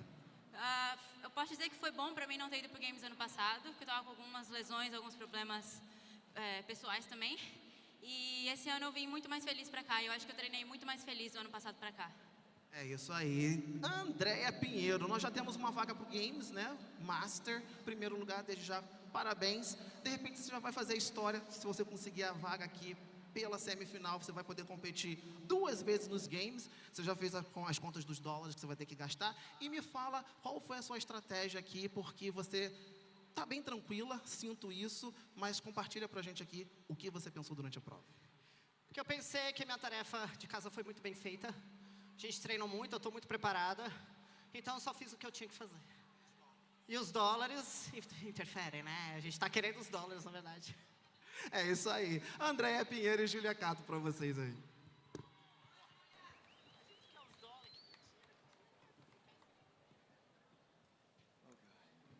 Diferente. Eu venho utilizando todos os recursos que são disponíveis para a gente dentro da metodologia. A parte de ser especialista em recovery traz esse diferencial para você. Foi a virada de chave na minha carreira profissional por conta de todo o apoio e especialização que eles proporcionam para nós. E com certeza hoje foi uma das melhores escolhas que fiz na minha vida.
And we are back.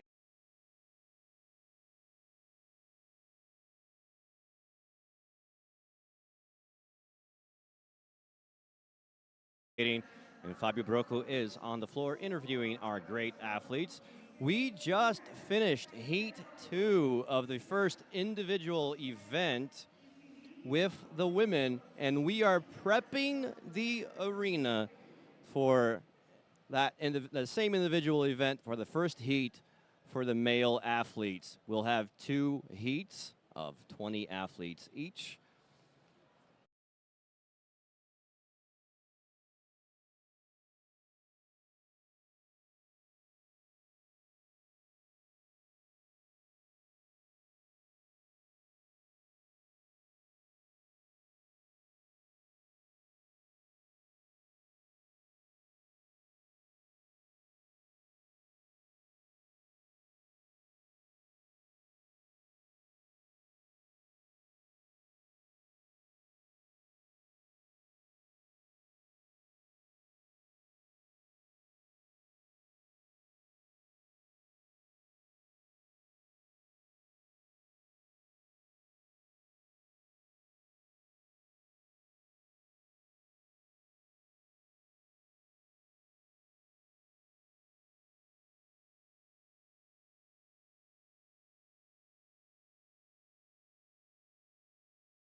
A quick drop singles for all 5 rounds and all 10 reps.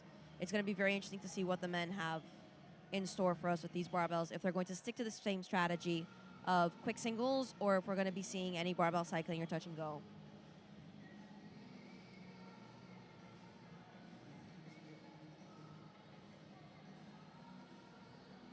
And again, they'll be running in perfect.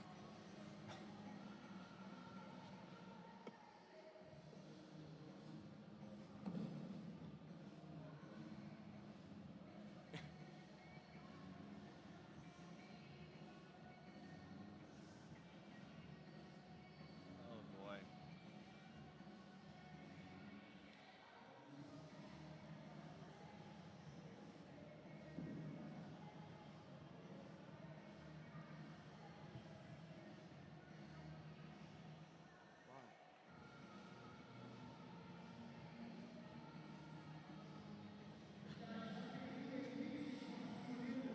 We're used to it.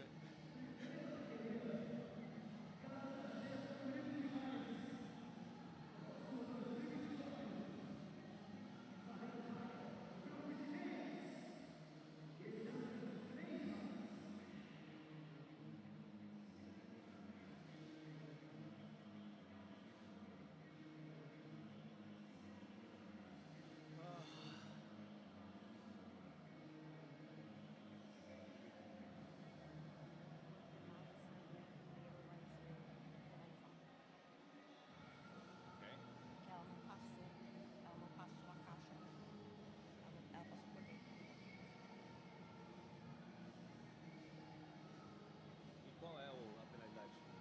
Ah, whatever.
Every single round of clean and jerks, except for the very last round.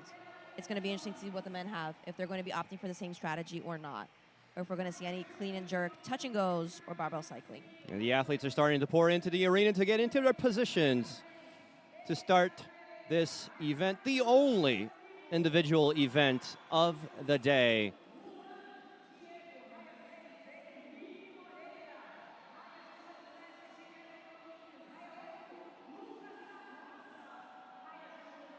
As they get introduced in the arena to the cheers of the crowd.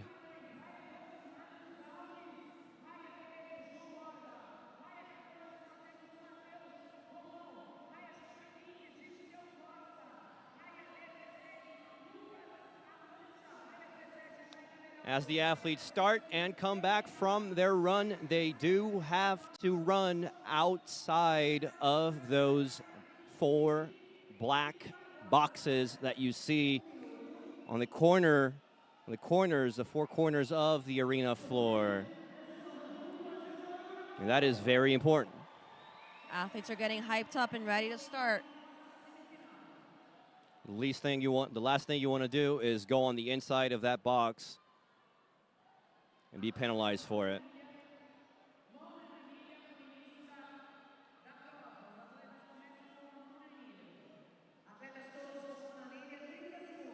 We're about ready to start. 30 seconds.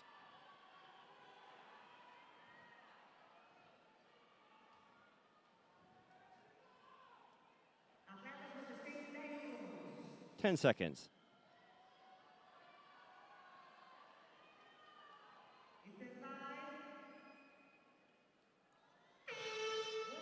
And they're off.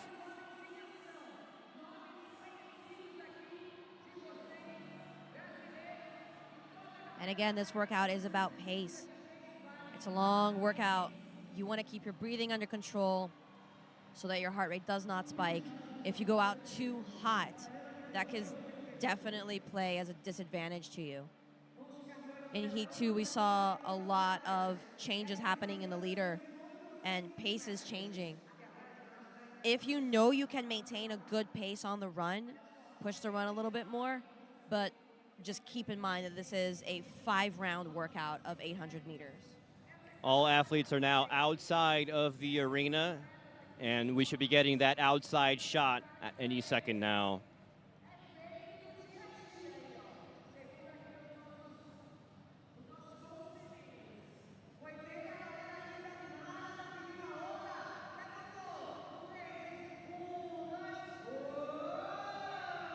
And we have a wave going around the arena right now. We have a first shot of the outside of the stadium. Giant pack of athletes. Athletes are sticking very close together for this first round.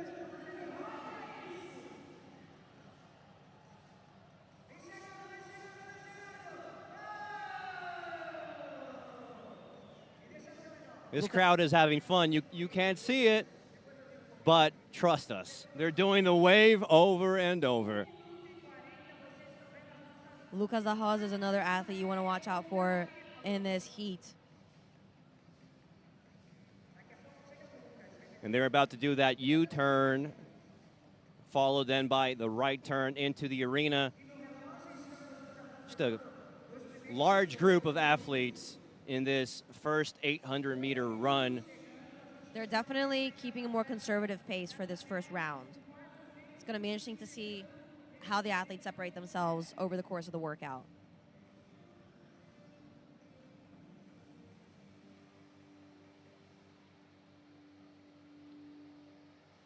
As you can see, that first athlete about to turn right and head into this arena.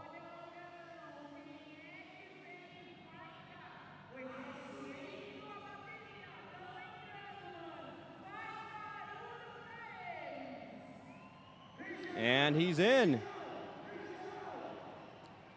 They're all very close together back into this arena. And again, it might look like he is the leader, but because his bar is a little far, he needs to run Morena around. already back on his barbell. João Barba.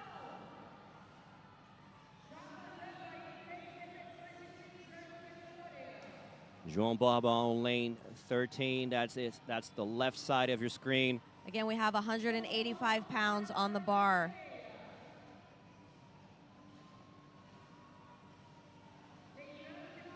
And we see quick singles across the floor. On the right side of your screen, that was Danilo Moreira, who just went to the left side of the screen. Judges' hands are up.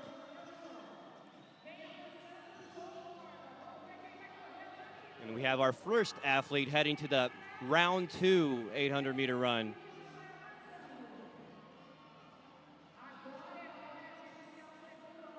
Three athletes heading out. And you can see athletes trying to maintain their breathing under control. Most athletes are now running. This is going to be a very tight competition for this first heat.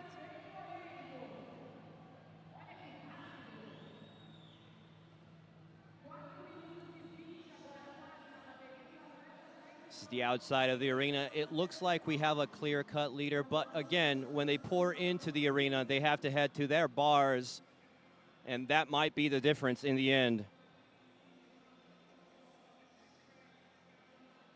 This is a workout about pace and strategy.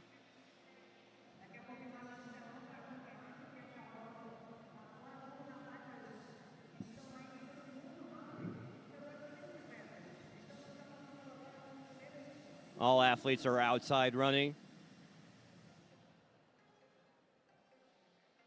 We're on to the second round of 800 meters. Athletes are now enjoying a much sunnier and much clearer day than we saw this morning. Still comfortable weather, though. For sure. I would not want to run 4 kilometers in 115-degree weather, which Rio is known for. That is true. This is wintertime in Rio. But if you're watching from the States, this is what wintertime looks like. 73 degrees. And sunny. Slightly overcast. We're going to see athletes coming back into the arena here in a few seconds for round 2 of 10 185-pound clean and jerks. For the first round, we saw very much what we saw for the women's, which was all quick singles on that barbell. Athletes are holding a very steady pace on this run.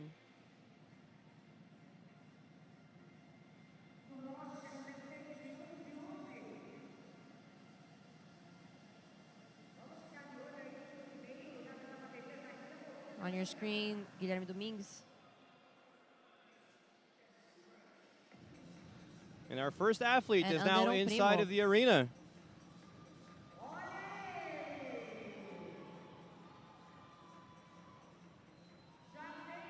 Let's see how far he needs to go to his barbell. Not that far, Kelly. Juan Diego.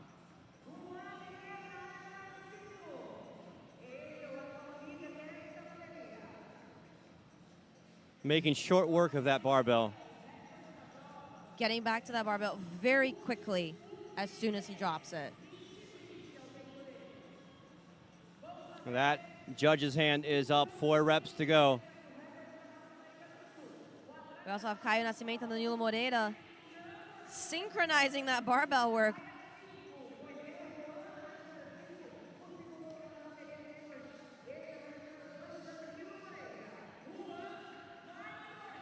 Most athletes are back in the arena and heading to their barbell. And Juan is now heading to his 800-meter run. For round 3. Taking the outside of that black box. Very important. We are coming up on 8 minutes. Time cap for this workout is 30.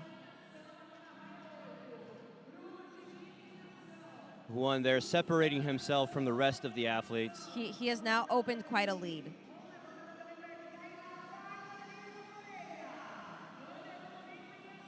And we have 3 more athletes coming out. Caio Nascimento, Danilo Moreira. We also have Bruno Diniz heading out. And Juan gets the exclusive Ben drone Javier. shot. Leading by quite a large distance. But this is round 3, and there are 5 of them. And we have very few athletes left in the arena.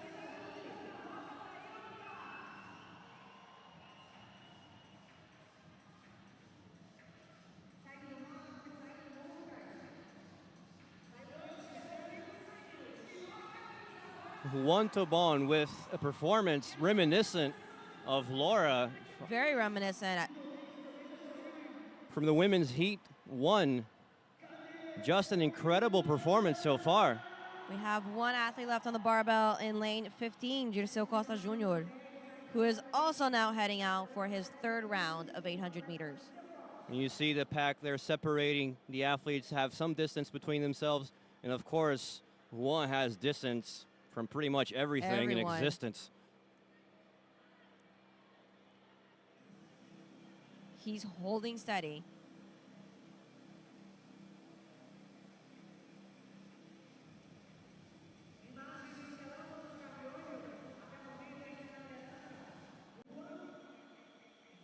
Juan's definitely going to be coming into the arena much sooner than other athletes for this first heat in men's event 1. And there he is right there, about to make that U-turn and then the right turn into the arena. This is the very ending of the 800-meter run, leading by quite a distance. We'll see if a second athlete pops into this shot from the left side of the screen. And who's holding second and third place for the time being.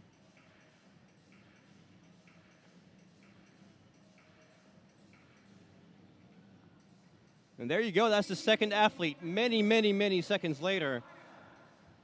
Juan's definitely holding an advantage in this workout at the moment, as he's going to come in for his third round of 10 clean and jerks at 185 pounds. And he turns the corner. We're about to meet him in the arena. And Juan is officially in the arena. And officially in the lead.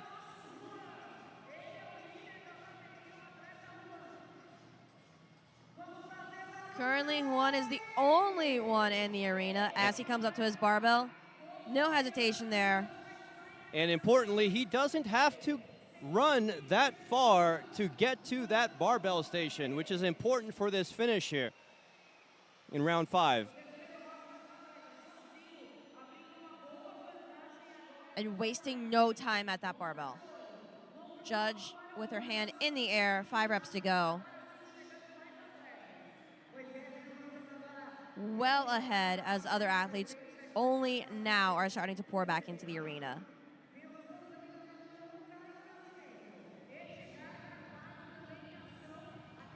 One there with 2 reps to go.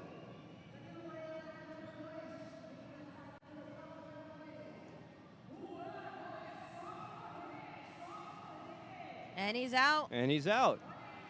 Off to his 4th round, as athletes are just now coming in for their 3rd round of barbell clean and jerks. Just an incredible, dominating performance so far from Huang.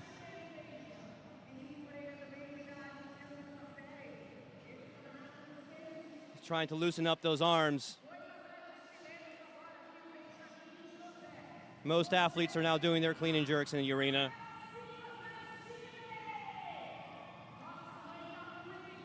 Let's keep an eye to see who the second athlete to leave the arena is going to be.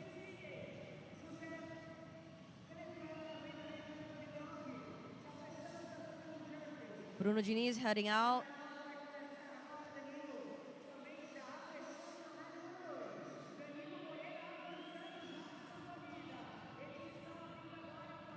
I think we just got the second athlete getting out of the arena while Juan has been running for quite some time. Takes off his shirt. Probably starting to sweat a little bit. Juan is on his 4th round. 4th of 5 rounds, 800-meter run and 10 clean and jerks, with a 30-minute time cap as we are hitting 13 minutes 30 on the clock.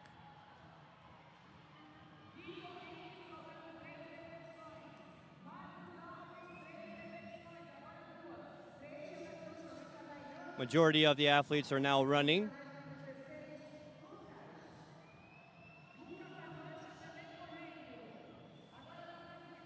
We have Dirceu Costa Jr. in lane 15 starting his barbell.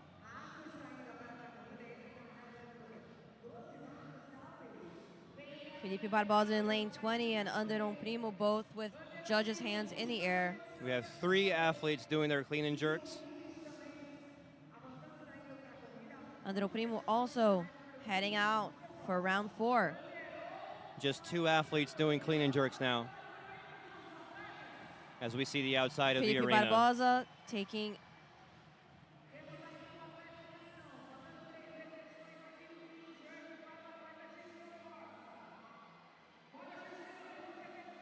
right now we have Dirceu Costa on the floor with his barbell. Last rep. And he also heads out for round 4. Now all athletes are running. On your screen, Juan, our current leader for Heat 1 of men's individual event 1. Putting on a show. And opening quite a large lead. I don't think we're going to hold this shot this time around. Oh, actually, look at that. I think the gap might be shorter, Kelly. It's definitely shorter than it was in round 3. Still a large gap. The Copa Sur CrossFit Semifinal is sponsored by Skyhill. Free delivery all weekend. Get you some Skyhill gear. It's worth it. It's definitely worth it. All you got to do is scan the QR code that you see on the screen. Scan that thing. Juan turning the corner. And we're about to welcome Juan back into the arena. As he comes in for his 4th set of clean and jerks.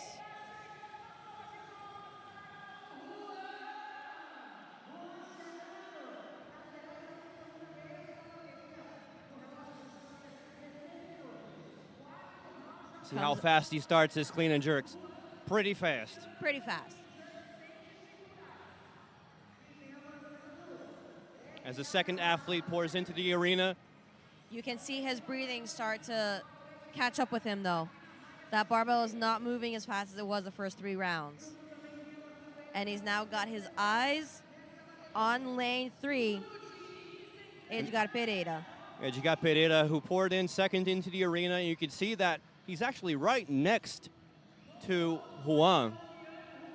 And that's significant because they have to run Similar distances to get to their barbells, which will play a role in the last round. Bruno Diniz in lane 10. Close behind. And Juan is done. off to for his last round of 800 meters. And he's definitely feeling this last round. He's sucking air a little bit. Which is expected. Edgar Pereira also off to his last round of 800 meters. This is shaping up to be a very thrilling finish between, at the very least, 2 athletes. Bruno Diniz also about to finish on his barbell. Last rep done as he heads out.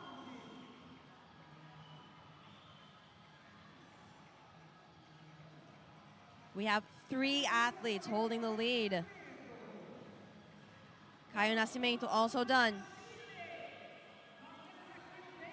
We get a shot at the outside of the arena where Juan is making his run.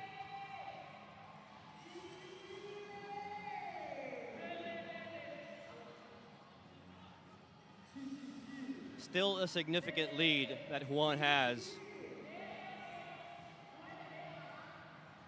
over his He next is checking opponent. behind him, though. It is getting shorter and shorter.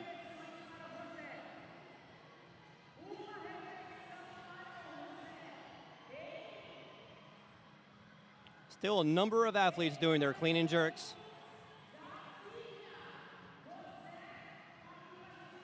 We have about 50-50 coming out for the run.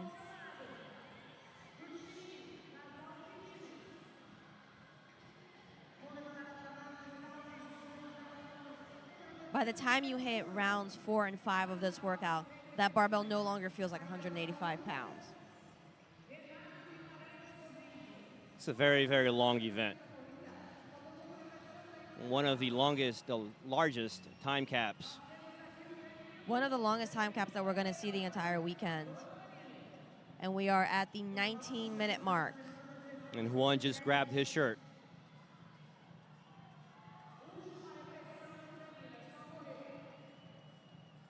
He has one last set of 10 185-pound clean and jerks to complete today's event 1. As you can see, he's loosening up those arms there. It's not going to be easy. He's looking to his left over his shoulder because he knows that Edgar Pereira was very close to him, even though he still does have a lead. That drone is staying real close behind him. It's a great shot, though. I mean, for the last round, coming into the arena, following the athlete from behind. And it's not going to be long before he comes in.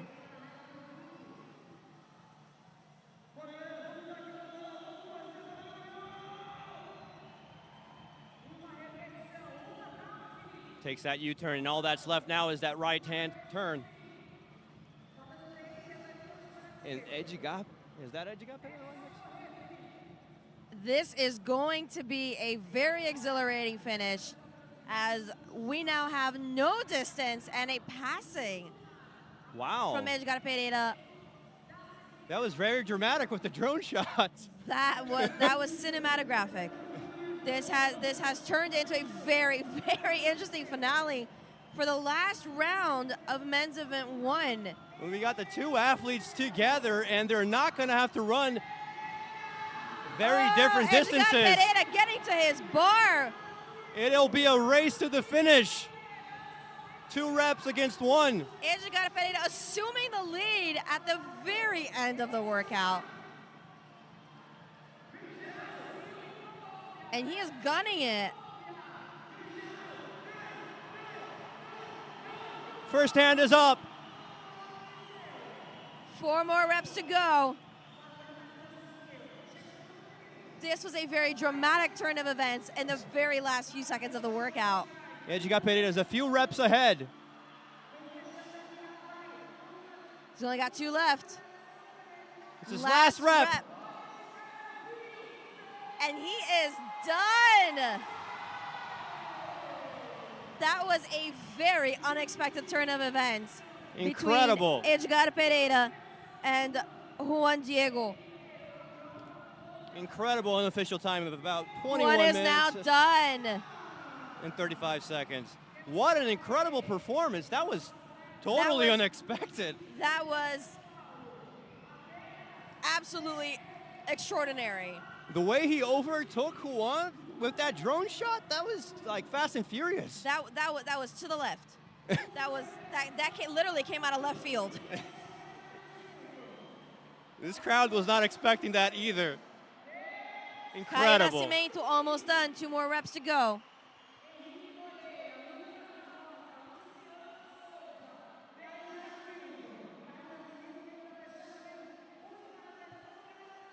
Kai Nascimento finishing up. And he is done at 22:40 unofficial time. And collapses to the floor. This is an exhausting workout. This is very, very fatiguing. Lane 19. Just a few more reps, 2 more reps to go. And this is José Valenzuela. And he is done.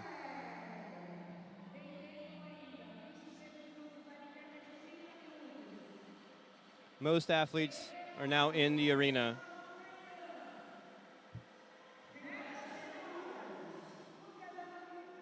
Oh, we see some synchro barbell cycling going on the screen here between lanes 16 and 17.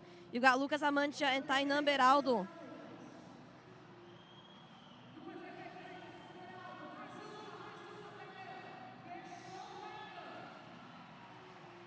And we see multiple athletes done with their workout.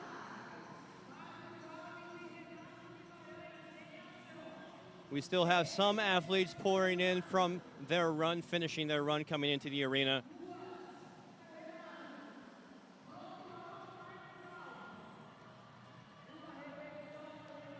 Lane 14 there, that is Mateus Romão.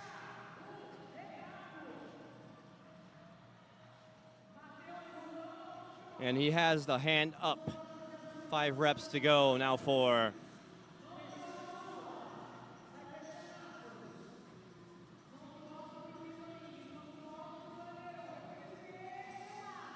two reps to go. Last one. Have Guilherme Domingues on your screen. And he's done.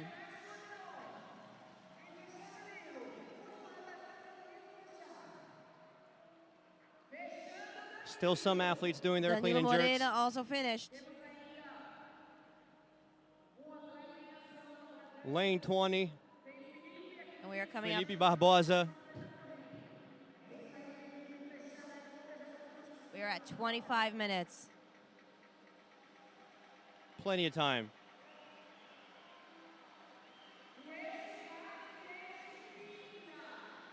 We have one more athlete coming from his 800-meter run. The last athlete on the floor.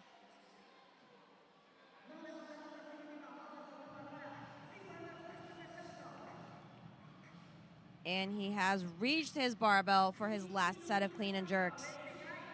Felipe Barbosa there on lane 20 with just 3 reps to go.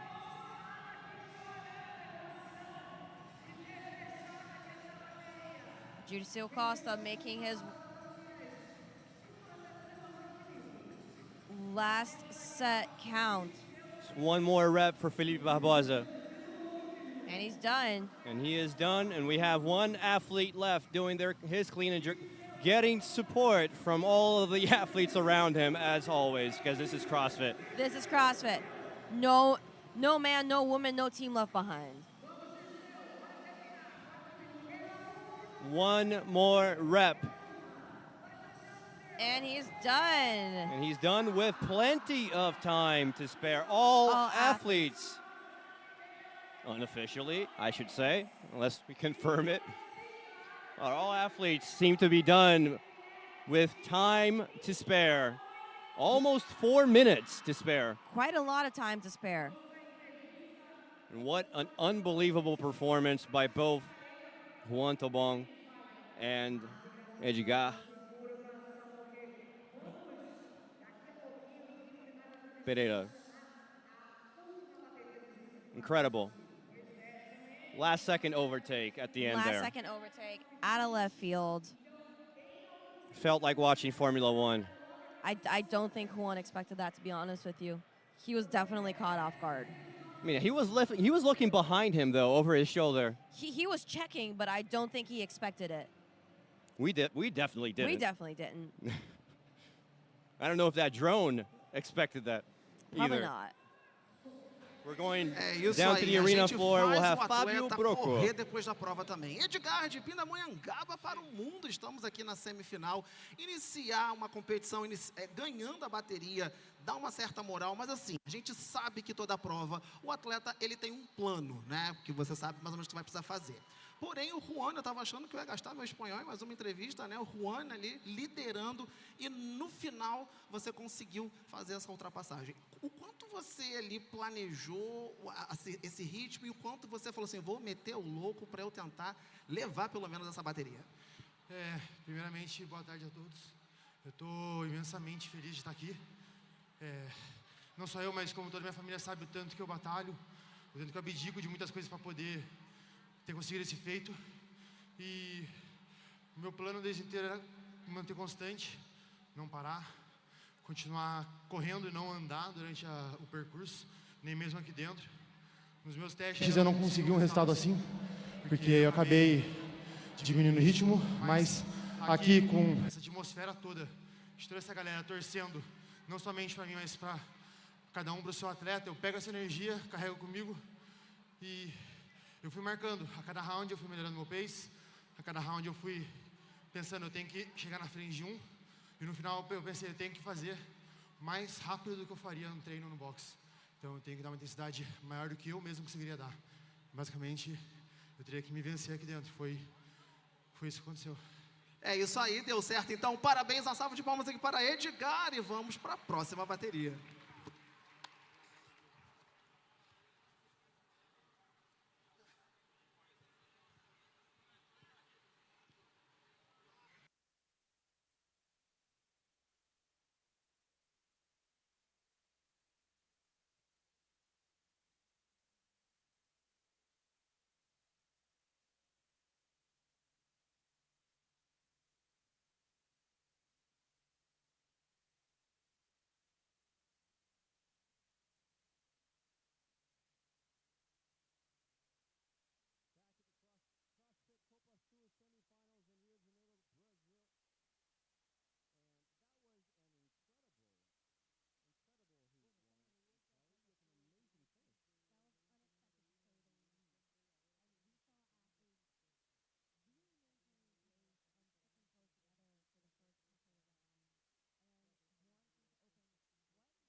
until the very last seconds when Edgar just took over. He decided that was going to be his event. Let's hope Heat 2 is also as exciting as Heat 1. We're about ready to get started with Heat 2. And just as a reminder, this is 5 rounds for time with a time cap of 30 minutes, 800-meter run, then 10 clean and jerks. The weight on the bar, 185 pounds. Who do we have to watch out for, Kelly, for this heat? I would venture to say everybody, but we have a very good mix of strength athletes and conditioning athletes. Athletes that are very good at running, athletes that are very good at load. We definitely want to keep an eye on Guilherme Malheiros. We definitely want to keep an eye on Kaique. We definitely want to keep an eye on Matheus Ferro. And Callian as well. Absolutely. Incredible. There's some big names here. Absolutely. This is going to be... I expect the unexpected in this event, to be honest with you. I think we're going to be seeing a lot of overtaking. That was exciting. That was really exciting. That was very exciting. I expect that to happen a few times in this event, in this heat too. Then if you're watching, you're in for a treat. Because if that happens, it's unbelievable, but if that happens, then Heat 2 will be even better than Heat 1. Definitely stay tuned for this heat. This is going to be exhilarating. And the athletes are going to be welcomed into the arena shortly. The crowd is starting to clap their hands. And we also want to keep an eye on Augustin Richelme in this event. He's known for maintaining a good pace when it comes to workouts that combine more endurance and barbell. A lot of people to look out for. This is going to be a party. This is going to be a party. This is a very strong heat. These are very strong athletes in every sense. And the athletes are being welcomed into the arena as they get into their positions. Some very famous CrossFit names in Heat 2. We have very well-known athletes in this heat from all around South America.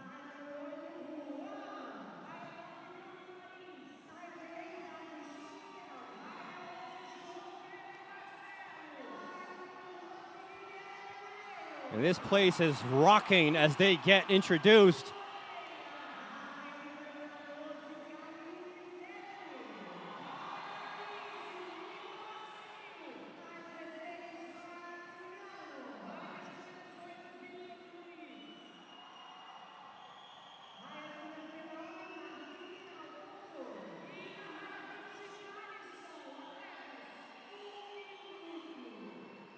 One minute for athletes to get started on Heat 2. This place is loud. This is definitely going to be a party. As the crowd starts clapping. I feel like I'm watching a concert right now. Queen. You probably thought Queen. Because Not that's the quite. clapping. I hadn't gone that far, but now that you mention it. There you go. You're welcome. Thank you very much.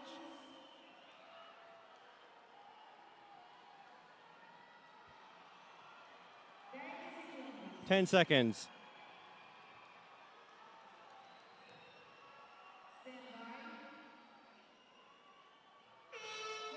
And we're off. This is the last heat of the one and only individual event this Friday.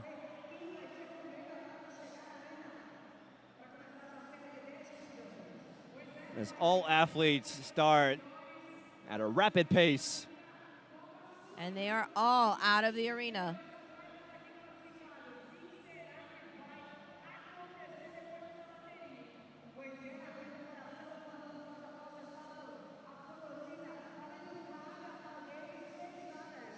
Waiting for that outside shot to see who has formed the group, who is leading the pack. And what's going to happen?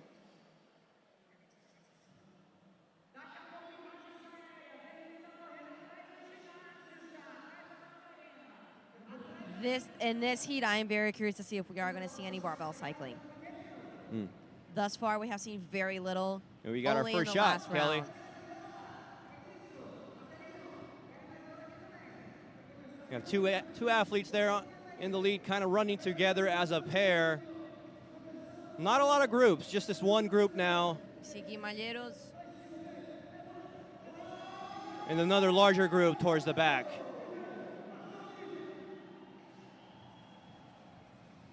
And this crowd is doing the wave.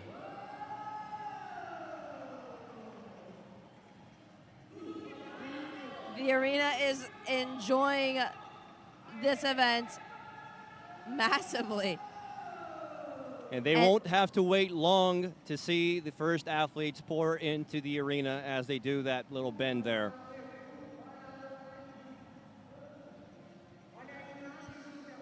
And we do have a very full arena here in Rio as athletes pour in for their first round of barbell clean and jerks.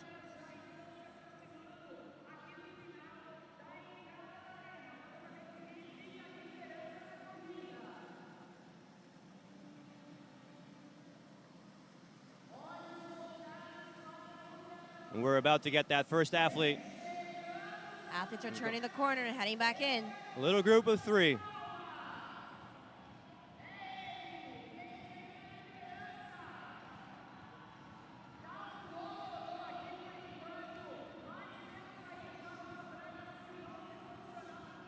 Let's see how far they have to go to get to their bars.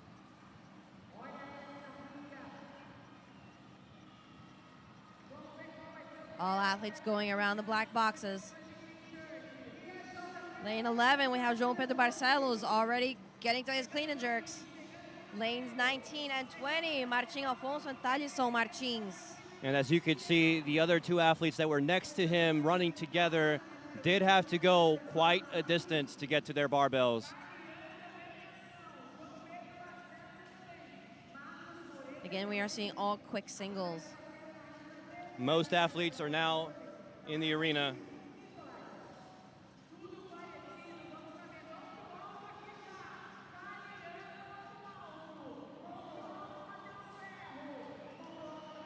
On your screen, we have João Pedro Barcelos leaving the arena for his second round of 800 meters. And he was joined now by lane 19. Martim Alfonso. Several athletes in our last reps. We are not even at 4 minutes yet, and we have athletes leaving the arena for round 2.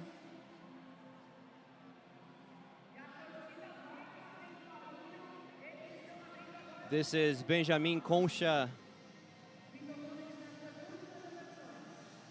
And he's off to the races.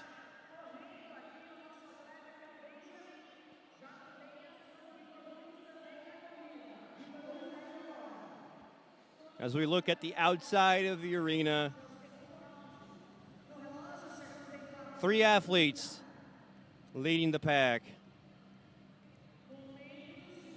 And then quite away from them, a very large group of athletes. This is going to be a very interesting heat, too.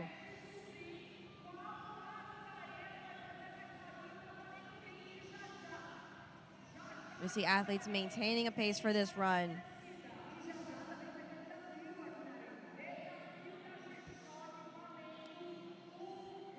The Copa Sur CrossFit Semifinal is sponsored by Sky Hill. Free delivery all weekend.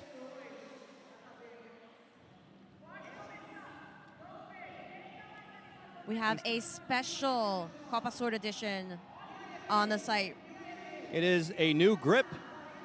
Copa Sur edition of a new grip. Order it now. Scan that QR code.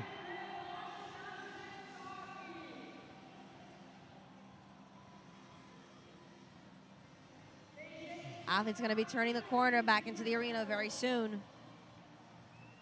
Onto their second round of barbell clean and jerks.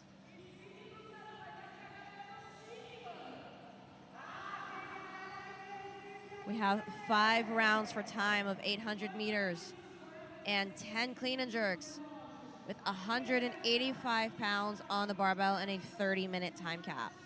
And in 3 different heats, not one. Was there one athlete that couldn't finish? We've seen no athletes not finish this workout. No athletes. Every single athlete has finished this workout thus far. Incredible. It's been impressive to say the least, to see how well these athletes have managed to maintain a pace on the run and work that barbell. First athlete is now in the arena.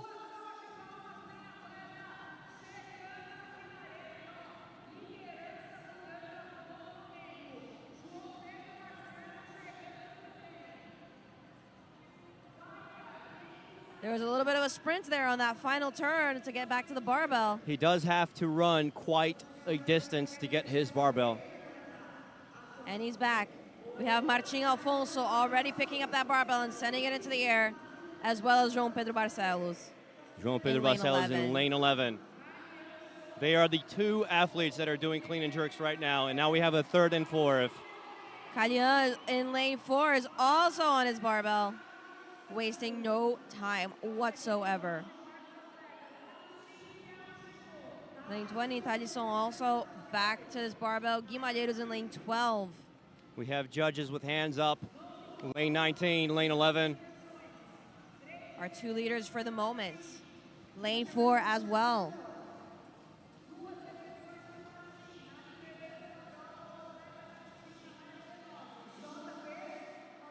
And Martin Alfonso, he is gone. He's done. Off to round 3. But not far behind him is João Pedro Barcelos. It's going to be very interesting to see if we're going to have a repeat of Heat 1 with a last-minute takeover. And that is Kalyan also Kalyan's running. heading out. Kalyan taking 3rd place, and we also have Thalisson heading out.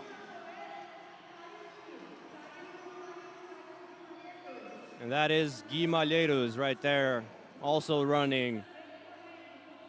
Most athletes are now leaving the arena for their 3rd round of 800 meters.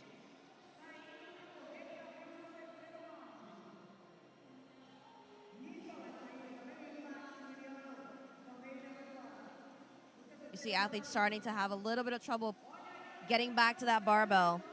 We have the majority of the athletes already on their run. And we have 3 athletes doing clean and jerks. An outside shot of our athletes getting around that stadium once again. You see their lane 18, Vitor Nunes still working on his barbell. Martin Alfonso holding the lead for round 3.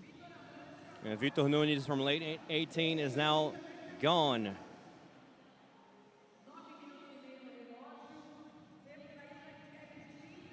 João Pedro Barcelos on your screen.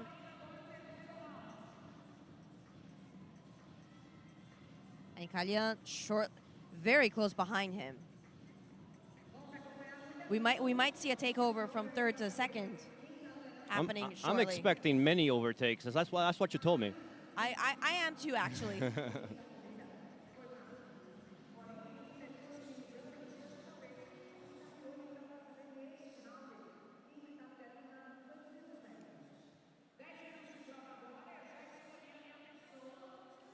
Just waiting for that first athlete to pop up on the left side of the screen there after that U-turn. João Pedro Barcelos. And Kalyan very close behind him, closing that gap.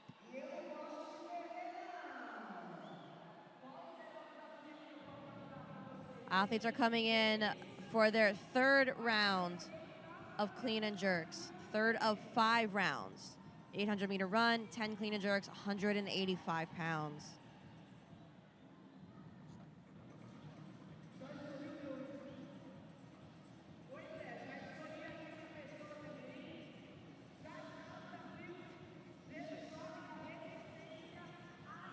He is running at a pace of 15 kilometers per hour holding steady as he gets back to his barbell. Again, with a little sprint right there at the end to make sure he gets started with no seconds lost. Whenever he gets into the arena, he does that sprint because, as you can see, He's he all the way needs at the to end. run to that barbell. That barbell is far. But starting with no hesitation. Deep breath between each rep And that is Martin as his competitors Alfonso. pull up.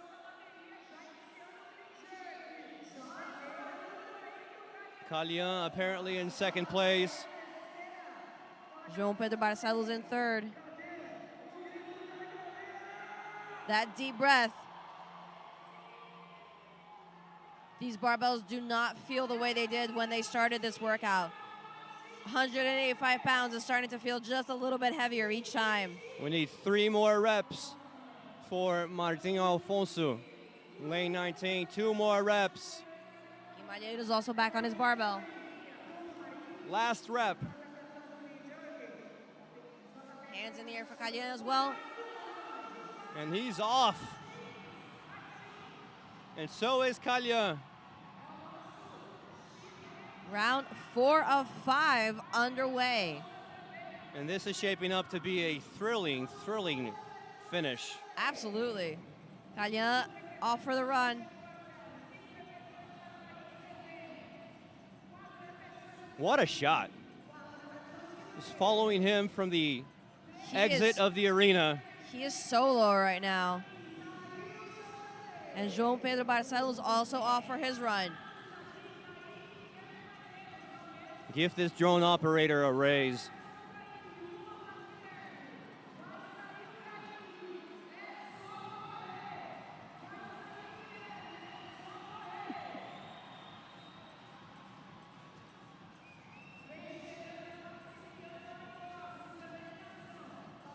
We're following Martin Alfonso Fuentes Basha From CrossFit LD.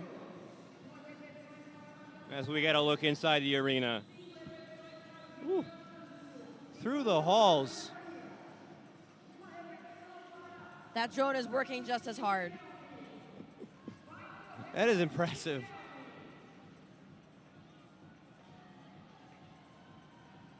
It is a beautiful day here in Rio at Arena Carioca 1.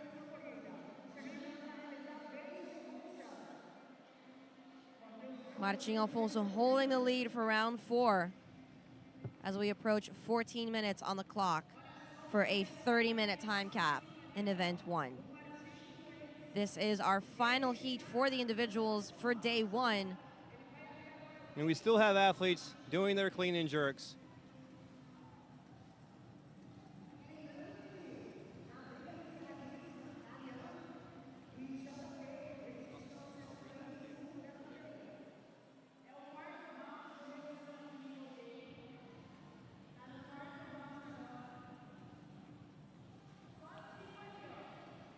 And we're following the heat leader.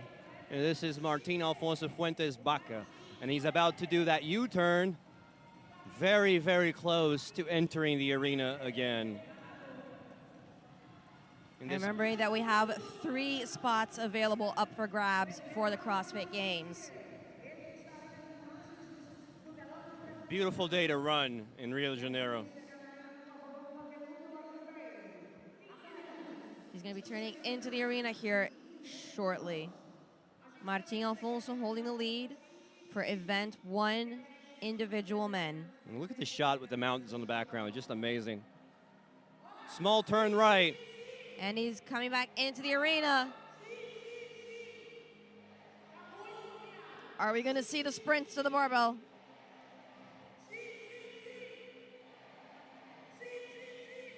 Martin Alfonso coming in from Chile. And he is definitely picking up the pace. Sprint to the barbell. With full support from the crowd. Callian coming in right behind him. This crowd is roaring because they have started their clean and jerks almost simultaneously. And it is a battle for round 4 between Callian and Martin Alfonso.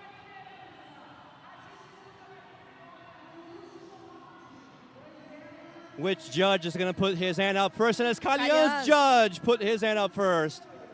5 also for Martin Alfonso. Callian na liderança. Callian na liderança, uma repetição. This crowd is insane right now. 2 repetições para ele fechar e 3 para o chileno.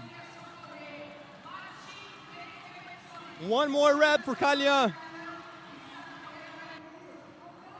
And he's done and he's heading out for his last round. Callian is now effectively the heat leader as he has started running before Martin. Martin is also out. He's done and he's out. This is going to be a very interesting round 5 for men's Heat 2 event 1. This is shaping up to be a thrilling finish between 2 athletes. A photo finish, if you will. I think we're going to get a photo finish. Or very close to a photo finish. We might see a takeover as we saw in Heat 1. I don't know why you're watching the F1 qualifiers. This is far more exhilarating.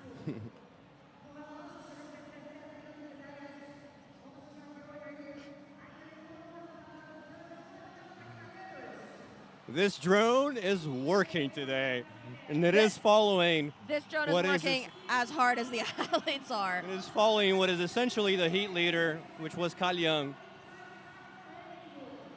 We have Callian from Brazil and Martin Alfonso from Chile battling it out for first place in the second heat. We are on the last round, round 5 of an 800-meter run and 10 clean and jerks. Guimalheiros heading out of the arena as well now. And the gap between Martin Alfonso and Callian is closing rapidly. And we still have some athletes in the arena, on the arena floor doing their clean and jerks and finishing up.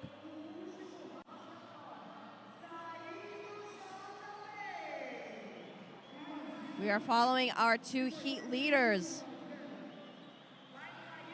Callian Ribeiro de Souza from Brazil and Martin Alfonso Fuentes Bacha from CrossFit LD in Chile. That gap is closing. Quickly. This is going to be a very, very tight finish for these 2 athletes in this second heat. And you can see they are pushing it for this last round. But neither one of them is going to make it easy for the other.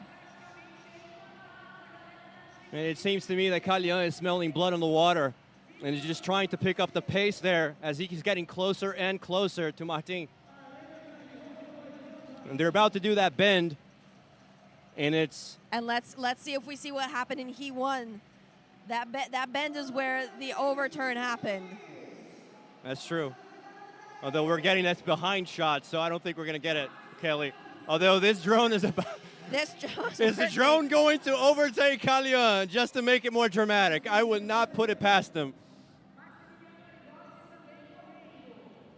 Short right turn, and they're about to pour into the arena.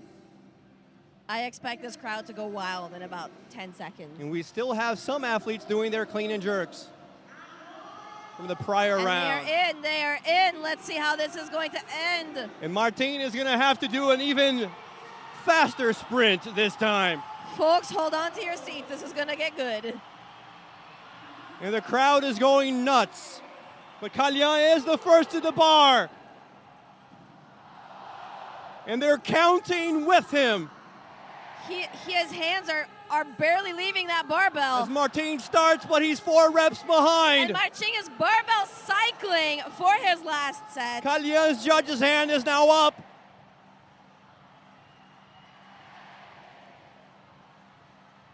Martin broke.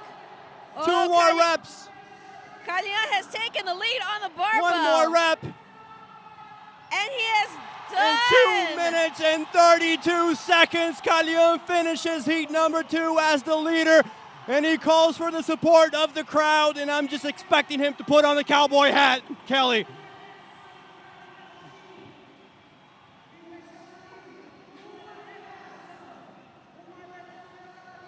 Martin Alfonso is done with his workout as well, finishing event 1.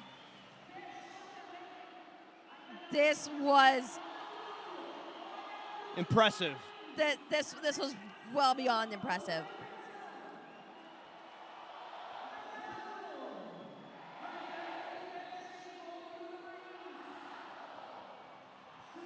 Bruno Marins finishing up. The crowd counting for him as well as Calhan. Calhan showing support for his fellow athlete. Guilherme Mateus back in the arena as well, heading to his barbell. Hand in the air for Bruno Marins, and he's finished. He is done. Gui Malheiros on his barbell. And both Juan Ignacio also on his barbell, finishing up. And this crowd is counting with them. Hand in the air for Gui Malheiros.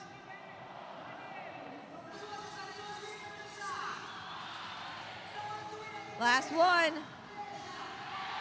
And Gui Malheiros is done. Juan Ignacio, 2 reps left.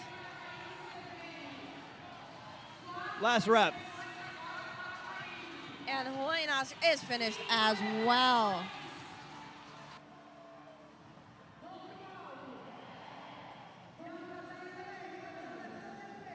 Athletes coming in from their final run.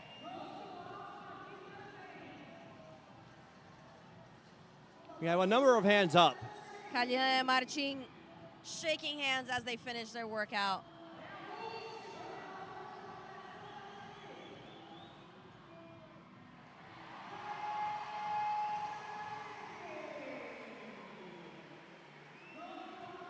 Athletes are still finishing their run, pouring into the arena as we speak. It's 23 minutes, so 7 minutes left. They have plenty of time.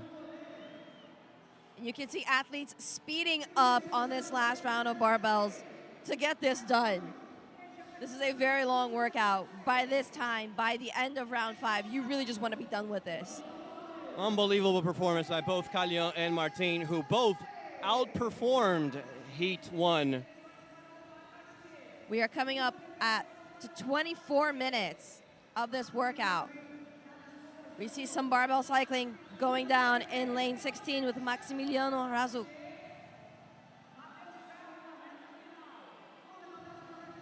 Hands in the air for lane 17, Maximiliano.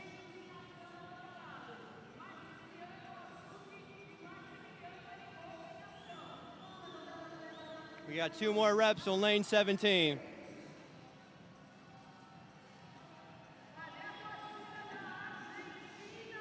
And Maximiliano is done.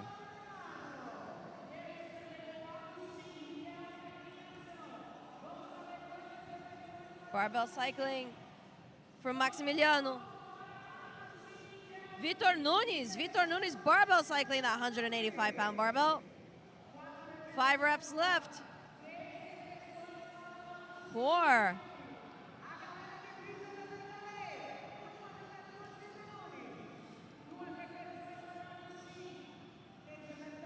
Lane 1, Vitor Amancio, almost done. You got 1 more rep left for lane 18, Vitor Nunes, and he is finished. Done. Lane 1, Vitor Amancio, also done with his workout. This event proved to be very exciting. That was exhilarating. That finish. And you see a very warm embrace going on in the arena here. Just an incredible performance, once again, by both Calhan and Martin, outperforming the leader in Heat 1 by 1 minute. And outperforming each other. Absolutely. Looking at each other and one-upping each other. Just an incredible heat. have Benjamin Concha in lane 5 on his barbell.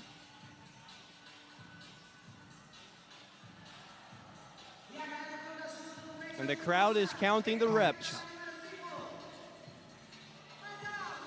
The crowd has been extraordinarily supportive to every single athlete that we have had in this arena today. I mean, they have a reputation to live up to, which is the Brazil crowd, and That they is have true. certainly done just that. South America is proving that they show full support for their athletes. Two more left.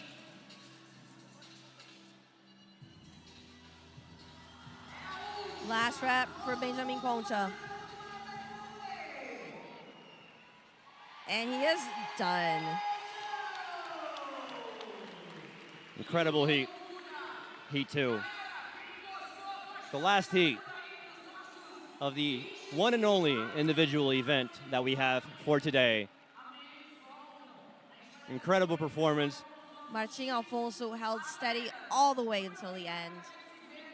Him and Kalina exchanging places at the very end was extraordinary. It made for a great finish. It certainly did. And they definitely kept an eye on each other the entire time. It really was neck and neck Galeão tá chegando aqui. to the very Você end. liberar o áudio? Sensational performance by both of them. And we do also have to comment on the sensational performance. And we go down Brocco. Fabio Brocco.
And that was Kalyan Ribeiro de Souza, who put on a show on Heat 2, the last heat of the one and only individual event that we have for this Friday. Kelly, what an incredible event, both women and men. That was, it's a very simple workout in essence because it's pure CrossFit. It's running and it's barbell, but I mean, these athletes gave it their all.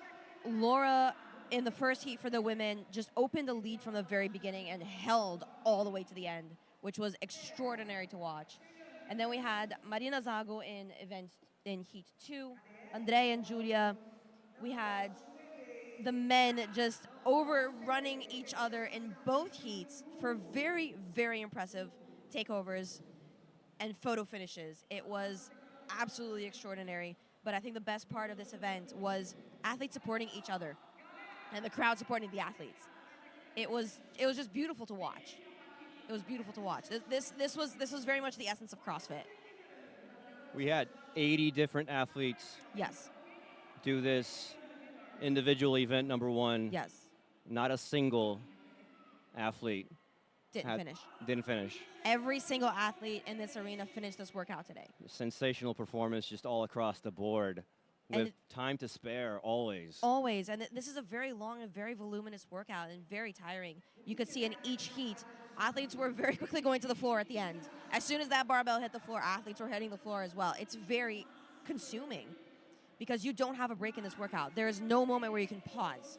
There's no moment where you can breathe if you want to get under that 30-minute time cap. And athletes did not let themselves rest. That's right. But if you think that was good, Don't go anywhere because we still have team event number 3, and there will be some running too. Yes, and the worm is back. And the worm is back. The worm is back. You can expect some drone shots. Yes. Some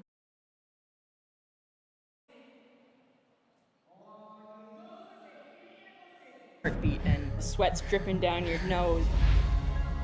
To me, Go Ruck is the epitome of working really hard when nobody knows if you did it or not.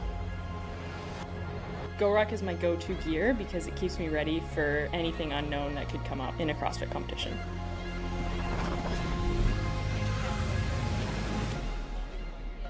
Go Ruck is the world's toughest gear. laughter that comes out of nowhere. I'm like, what the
Eu tô aqui com o Marcelo, ele tá vindo visitar o CrossFit Campasur, ele é um espectador. Conta um pouco pra gente como que tá sendo a experiência com as roupas, com a Northern Spirit aqui. Cara, tudo bem? Pra mim eu achei incrível porque é um stand de fora, o pessoal veio da França, a qualidade é fantástica, eu não resisti. Acabei comprando uma camiseta pra mim também. E outras coisas que eu achei bem interessante aqui é a cor, as variedades são diferentes, as cores muito vivas. E assim, tem funcionários inclusive de fora. O stand também tá irado. Se você vier aqui pro Rio de Janeiro, não deixe de passar, conferir as roupas e conferir o stand.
And we are back with the Copa Sur, the CrossFit semifinals here in Rio de Janeiro, Brazil.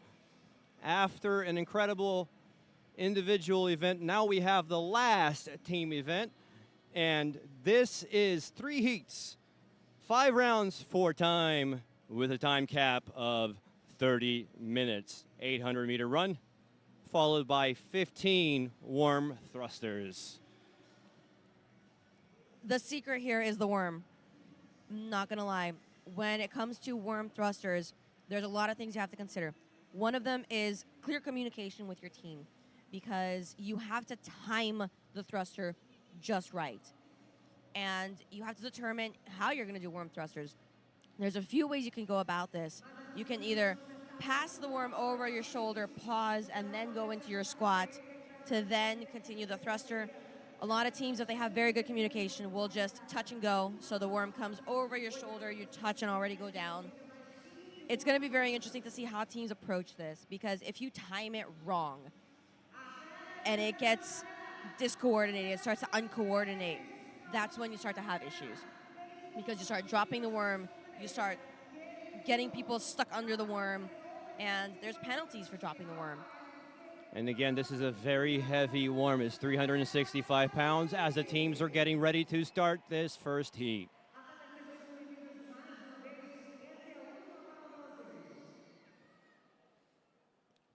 We have 10 teams on the floor.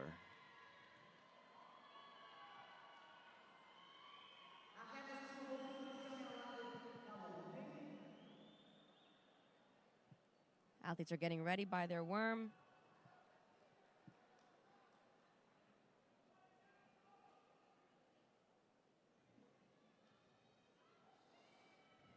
Almost all athletes are now in position.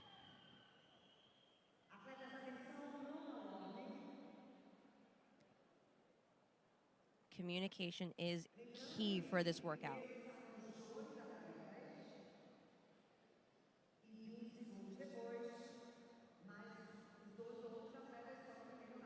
Almost ready to start. Just a few seconds away. Again, there will be 3 heats with 10 teams each.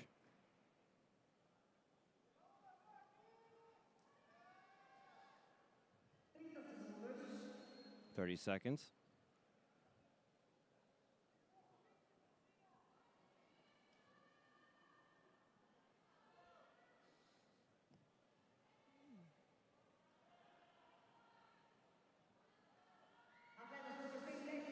"10 seconds.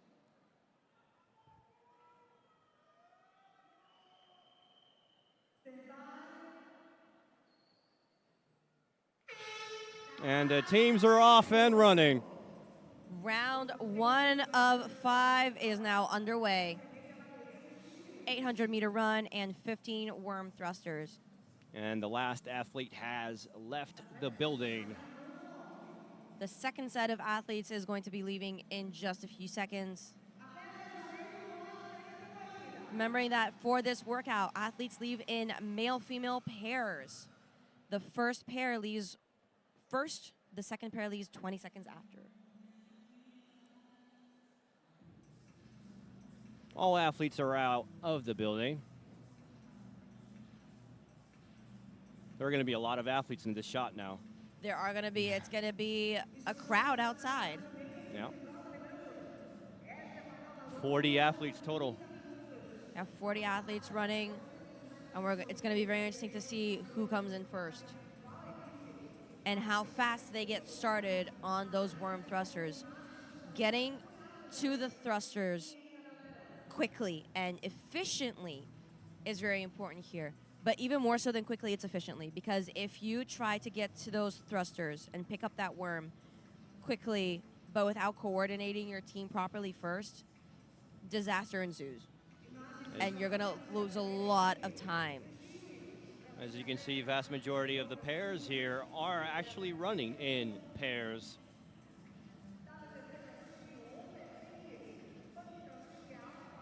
The team that catches up to their initial pair is probably going to be the team that's first into the arena.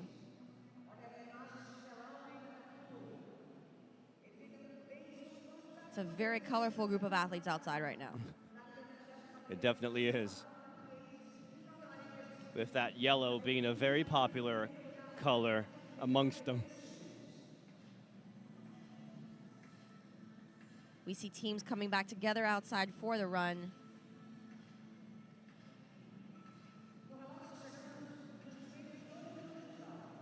It should be quite soon that we'll start seeing the first athletes to pour into this arena. But there are many of them this time around. If you just watched the individual event with 20 athletes running outside, this is double that. And a reminder, in this first heat, we have in lane 10, Hakuna CrossFit. Lane 9, Mada CrossFit. 8, Alpha FC from Colombia. 7, we have Punk CrossFit. 6, Overking CrossFit. In lane 5, we have WTC Wolfpack Argentina. Lane 4, Q21. Lane 3, CrossFit Ponta Negra.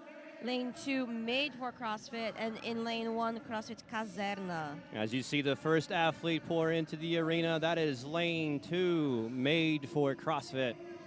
First athlete is waiting at the worm. She waits for her other teammates.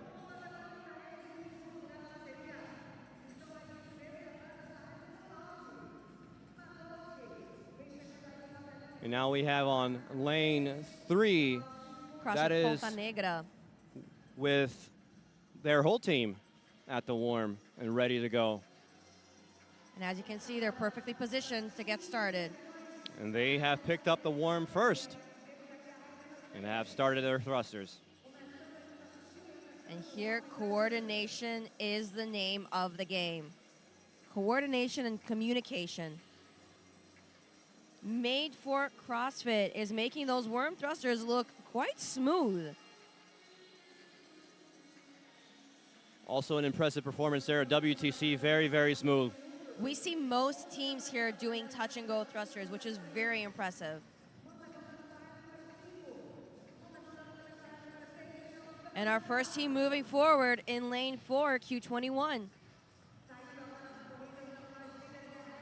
And they're off for their second 800-meter run. 3 teams, now 4, 5 teams are off. Half of the arena is now empty again.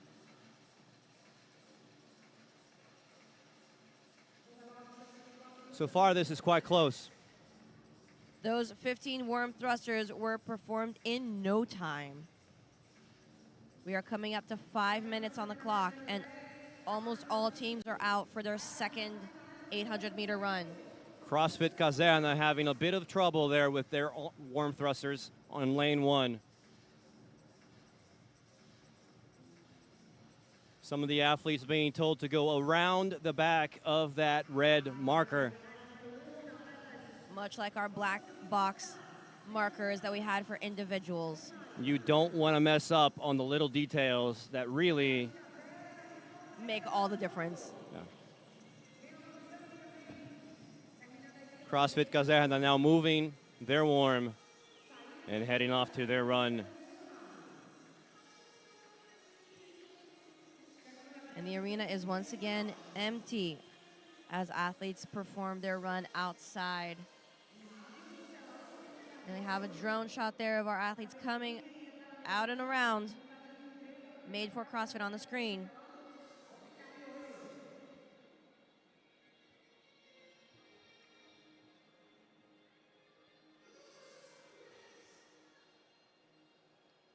You see groups of teams. And here it's important to keep a pace with your team.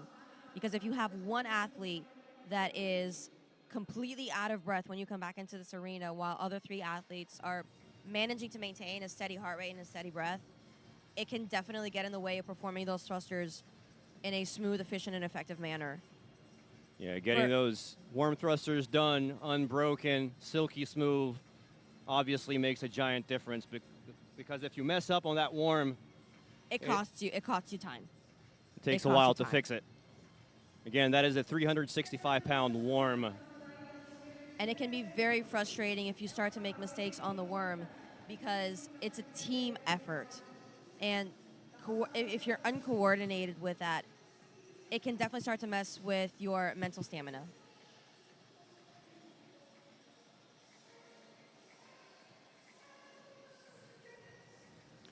Not too long now before we get the athletes in the arena again. For round 2 of 15 worm thrusters.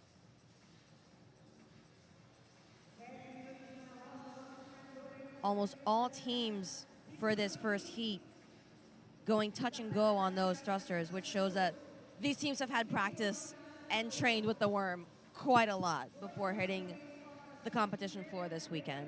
And we have the first athlete from Made for CrossFit. They're obviously not running together, Kelly.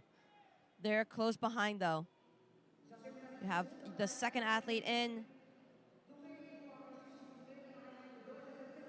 Would you run as a Third. group if it was up to you? Depends on the team.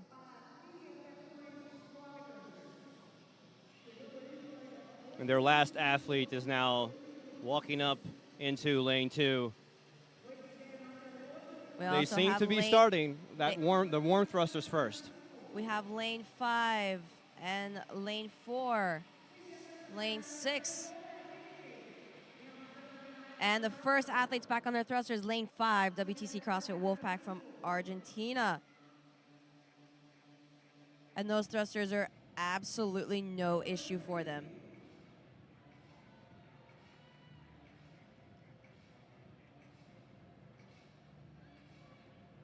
Fairly. And again, as I mentioned earlier, when you have a team that is similar in height, it makes it 10 times easier. When you have a team that has a very large discrepancy, it can make things quite more challenging. And WTC is the first to advance. They're warm. But Made for CrossFit is getting out of the arena fast. We have pretty much 3 teams almost tied. It's Made for CrossFit, it's WTC, and it's Q21 CrossFit. I think we're going to have a very tight finish for this workout. I hope you're right. Teams are now out for their third run of 5 rounds for time, 800 meters around Arena Carioca 1 and 15 worm thrusters. There's only one more team doing thrusters. Lane 8 with Alpha FC CrossFit from Colombia. And we have our last team entering the arena in lane 1 with CrossFit Caserna. And they have some catching up to do. They were having some difficulties with the worm thrusters in the previous round. WTC moving forward and also taking off for their second round. We'll see if Caserna performs better with the worm thrusters this time around as we look outside the arena. Made for CrossFit on the screen. Made for CrossFit running scattered instead of in a group of 4.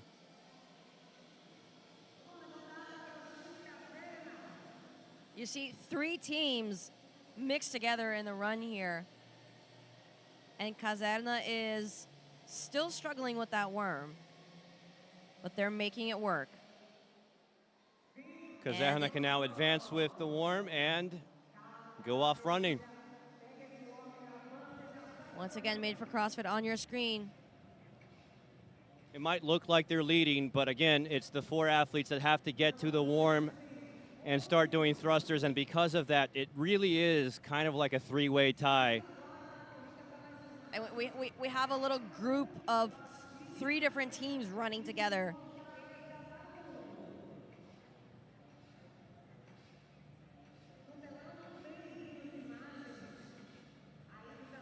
Now, while for the individual athletes, we have the barbell, which can be very tiring once you go back into that run. The worm is more challenging because you're receiving that weight constantly on your shoulders and your lower back. By the time you get back out onto that run, it's just painful. The Copa Sur CrossFit Semifinal is sponsored by Sambazon. Organic, fair trade, sustainable. Fair trade contributes to sustainable development by providing better exchange conditions, generating partnerships, and guaranteeing the rights of producers and consumers. It is a concrete and viable alternative to the traditional trading system. We have the first athlete there, made for CrossFit, waiting by the warm for his 3 other teammates. 2 more coming in, and our first athlete from Q21.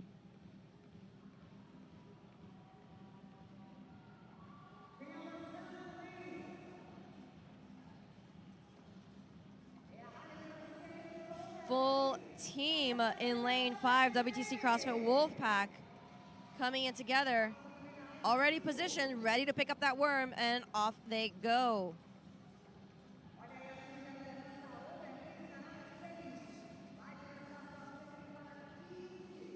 WTC is having absolutely no issues with those worm thrusters. It seems like they're getting smoother every round.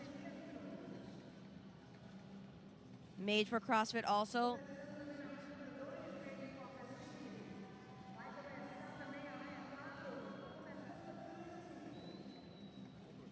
Overking. On lane 2, made for CrossFit, have started their warm thrusters. The hand is up, and they have to do 3 more reps.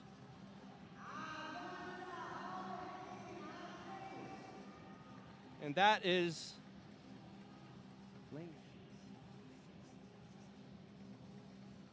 That is lane 6, actually. That is Overking CrossFit making those worm thrusters look easy, and they are already out for their run. Overking CrossFit wearing the white shirts. You know, lane 5, WTC CrossFit just advanced their warm, and they're now off to the races. Overking is maintaining a lead on each of their heats.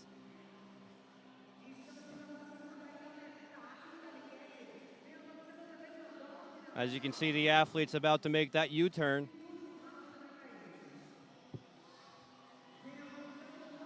Athletes are advancing with their worm. In lane 7, Punk CrossFit on their way out.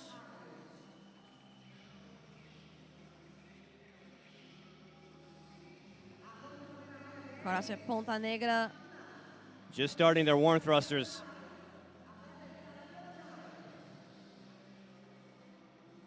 as well as Alpha FC.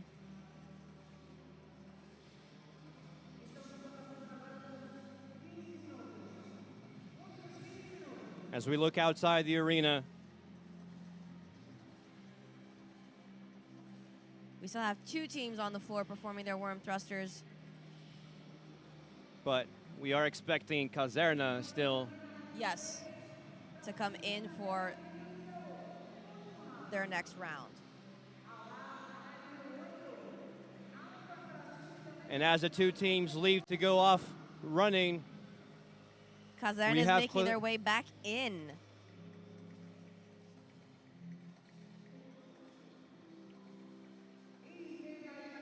We are halfway through the time cap at 15 minutes and 40 seconds.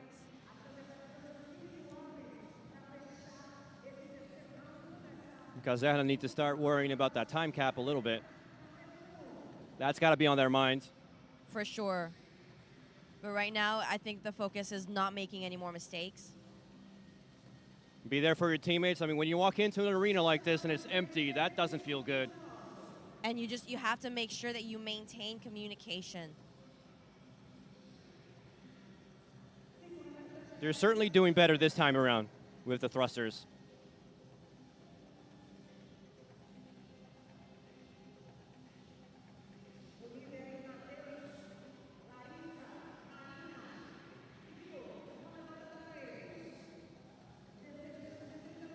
That arm is up. Last one. And they are done. And that was so much Dancing. better. That was their best round yet, for sure. And they're off. And the And they're getting The crowd support is from the cheering for crowd. them. And they head out. As They we head see out. the first athlete from Made for CrossFit coming back into the arena. And he's going to stand by the warm thrusters and wait for his teammates. We'll see where Overking is. Probably not far behind with the white shirts. Probably not. And you see two more athletes from Made for CrossFit making their way in.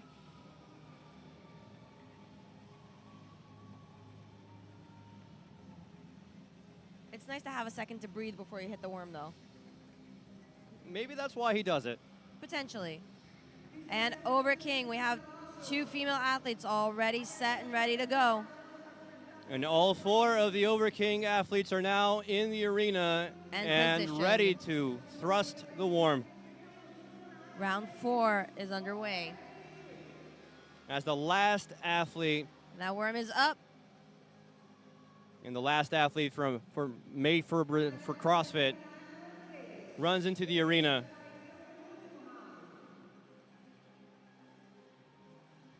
As we look outside into the clusters of athletes, and we now have just one team. Overking is the only making that team worm thrusting look the worm. Easy. There is very clear communication going on between that team. They are prioritizing efficiency and effect. It's beautiful. It's beautiful to watch these worm thrusters. And in lane 4, you see Q21 CrossFit. And they actually started doing their thrusters before Made for CrossFit. And Overking is out for their last round of 800 meters. Q21 advancing that worm and now going off to the races. And But Made so for is CrossFit Made close for behind. CrossFit. And it might be a close race for second place. For Kelly. second, yes. Second and third are going to be the ones to watch right now. Overking is holding the lead.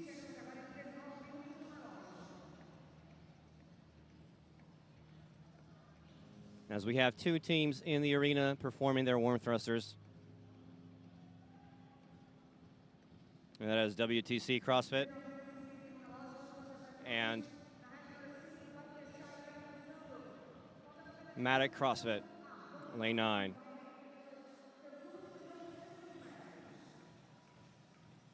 Here we see CrossFit Caserna. Still going to come in for their 4th round.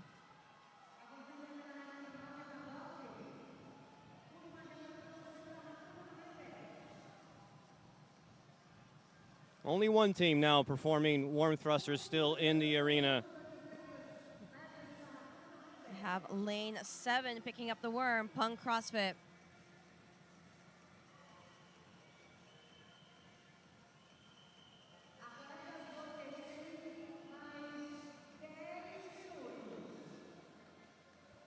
You can see CrossFit Ponta Negra struggling here a little bit. You can see the athletes are quite tired out from that run. In the arena, we have 3 teams performing worm thrusters as we see outside of the arena with the athletes running. But it's a struggle there in lane 3. We have Punk CrossFit and Alpha CrossFit in lanes 7 and 8 respectively. Punk CrossFit moving forward to the last block as they go out for their last run. And so is Alpha FC. Very, very close behind. Everybody's leaving together. And CrossFit Ponta Negra is still doing the thrusters. They had a little bit of trouble there. And CrossFit Caserna is just coming into the arena. We are 21 minutes in, and there's a time cap of 30 minutes, so there's 9 minutes left.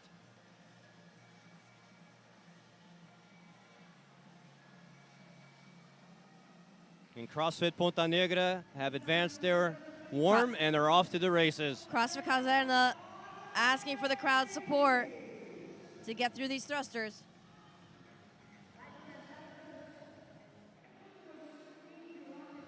And it is up and they are off.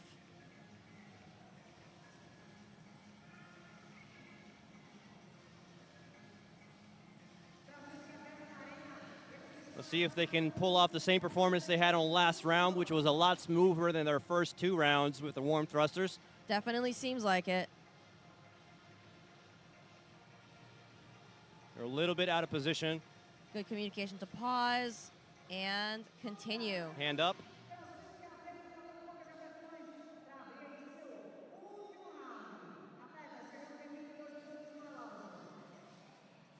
And they're moving ahead. Looks like CrossFit Oceania needed a couple warm-up rounds, but they seem to be in sync now and ready to finish the workout. And they have a little over 7 minutes to finish this event. Athletes from Overking coming in for their last round of worm thrusters. Only 15 reps left. And in the previous rounds, we saw one athlete from Made for CrossFit always come in first.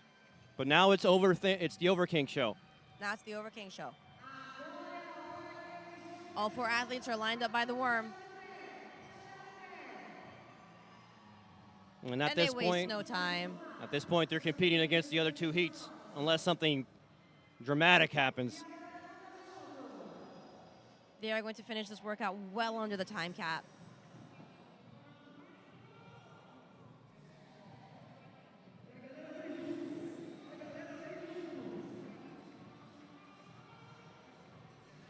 No other teams. All 4 members of Made for CrossFit are finally in the arena. Yeah, 4 reps to go, and no other teams are doing warm thrusters. 3 reps to go, 2 reps to go. This is going to be between lanes 2 and 4. And Overking, Made for CrossFit in Q21. with an unofficial time of 23 minutes and 22 seconds, they take Heat 1 in Event 3. And clearly, Team 2 to close this workout is in lane 4, Q21 CrossFit Monster from Argentina.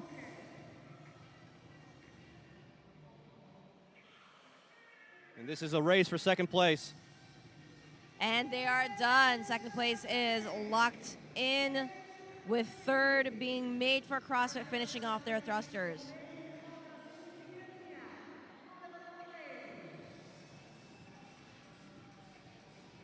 Two more reps to go. And they're done. through. We have 3 teams in the arena finished with Event 3 on this first day of CrossFit Copa Sur, the South America semifinal, with 2 spots open up for grabs for the CrossFit Games. In Fort Worth, Texas. It's important to remind everybody that the last athlete needs to touch that finish line, past the finish line, into the red. That's when the timer stops. It doesn't matter if the first athlete does it, all 4 need to do it. Team effort from start to finish.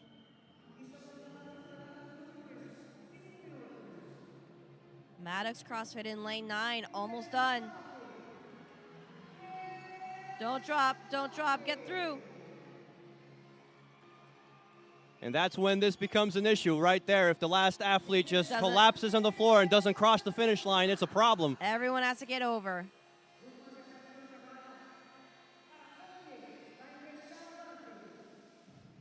Lane 8, Alpha FC through as well. Teams that are done are also done for the day. This again is the last team event and the last main event of the day. But there are 3 heats, so 2 more heats after this one. We got 2 more to go. It's been a very exciting day 1 here at Copa Sur. It definitely has. As we wait for the remaining teams to pour into the arena, they have 4 minutes to go. You've been watching the English broadcast of the Copa Sur semifinals. We have 2 other languages. If you want to watch the Portuguese broadcast, that's available. There's also Spanish. Those are the 3 languages. If you speak anything else, sorry. Maybe next year.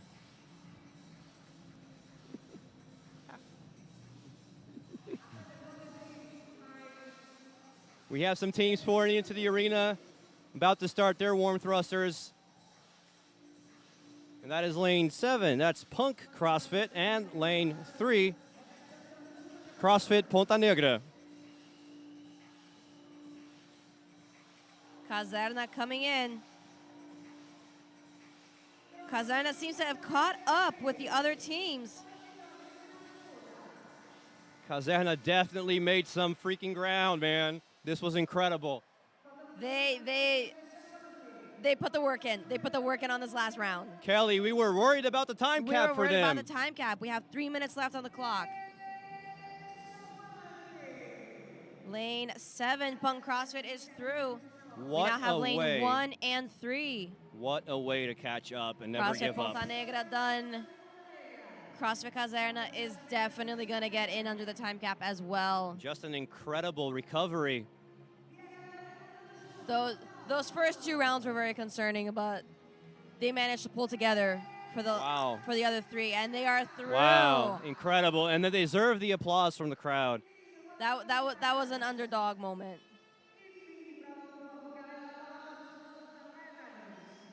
All teams under the time cap, all teams in Heat 1 finished Event 3. And this was quite a fun heat. It was. It definitely was. I mean, Overkings dominated, but we had some thrills there with second and third place. We did have some push and pull. And then the underdog at the end. CrossFit Caserna made an incredible comeback.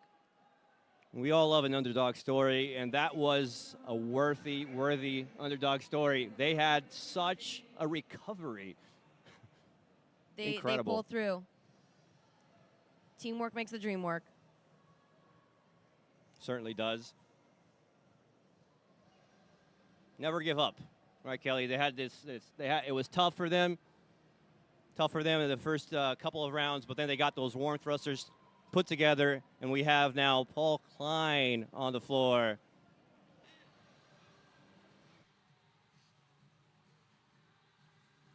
E eu tô de novo aqui com o CrossFit Overking fechando o dia. A equipe que é lá de Floripa. Essa é uma prova diferente das outras que precisava manter um ritmo os 4. Os 4 corriam juntos, os 4 faziam um thruster. Como é que vocês lidaram com isso nessa prova? Então, a gente não esperava ir tão bem, né? Nas provas, nos testes não era tão bom. Mas hoje rendeu. Tava todo mundo empolgado e mantemos um ritmo. Pegou um pouquinho no thruster, mas depois dos 200 metros a perna ia soltando e ia embora. Agora uma coisa, ganhar 2 baterias dá um gás por dentro, não dá? Com certeza dá para o atleta isso. Como é que vocês lidam com isso agora para amanhã, que é o último dia de competição para os times aqui na Copa Sul? Cara, a gente vai dar o nosso melhor. De fato, a gente não esperava tudo que está acontecendo, mas a gente se preparou muito.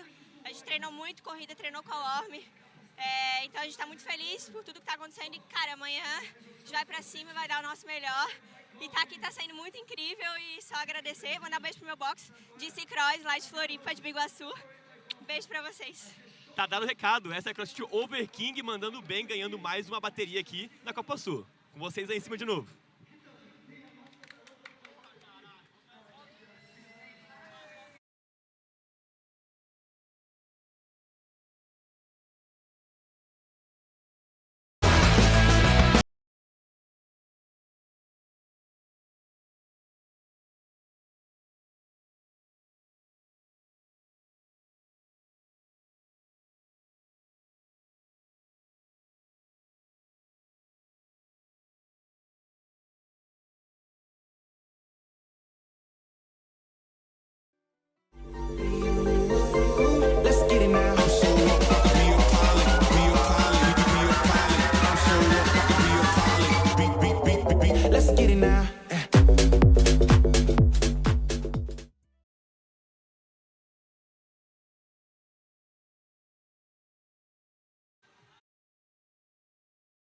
Brazil, we just watched Heat 1 of the last main event of this Friday, Team Event 3, and it was a great Heat 1, Kelly. It absolutely was. Overking proved that they are here to dominate all of their heats today. Absolutely, and now we're getting ready to start Heat 2, and once again, just to recap, this will be 5 rounds for time with a time cap of 30 minutes, 800-meter run followed by 15 warm thrusters. And we have a very Brazil-heavy heat here with 8 teams from Brazil, 1 from Colombia with Hakuna CrossFit in lane 5, and Argentina CrossFit Toluca in lane 10. As the arena is finishing up being prepared for the athletes to receive those athletes, and it is. We're just waiting for them to pour into the arena. And a reminder that this workout starts with 2 team members, male-female pair, leaving first, and then 20 seconds later, the second pair leaving behind. And once again, what are the keys to success here, Kelly? Communication. You have to have communication to make sure that everybody is synchronized on these worm thrusters. If communication is lacking and efficiency is lacking, moving that worm smoothly is going to become a challenge.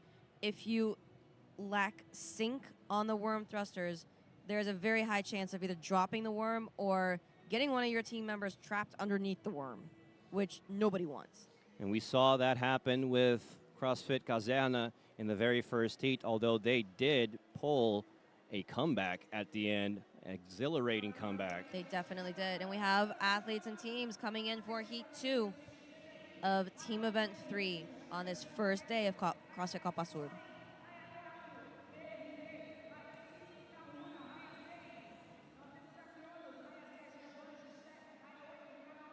As the athletes take their positions aside that worm.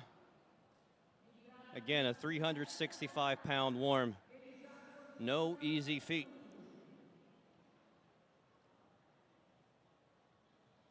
What was interesting to see in Heat 1 was that we did see touch-and-go thrusters for every single team. Nobody was pausing the worm on their shoulders before squatting, and that just shows that teams have had practice time with the worm to coordinate that and make that move smoothly. And it was almost isolated to rounds, too. Yes. As in, you would see how smooth a round would go, and then a different round wouldn't go as smooth. Exactly. What starts to incur is fatigue starts to set in, and that run starts to feel very heavy after you've had that worm on your shoulder and on your lower back. Athletes are in position, and we're about to start.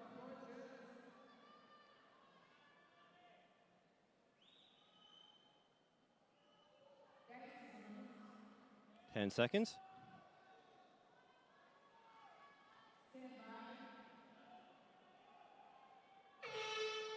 And we're off. First group of athletes are off to the races. In a few seconds, we will see the second male-female pair taking off.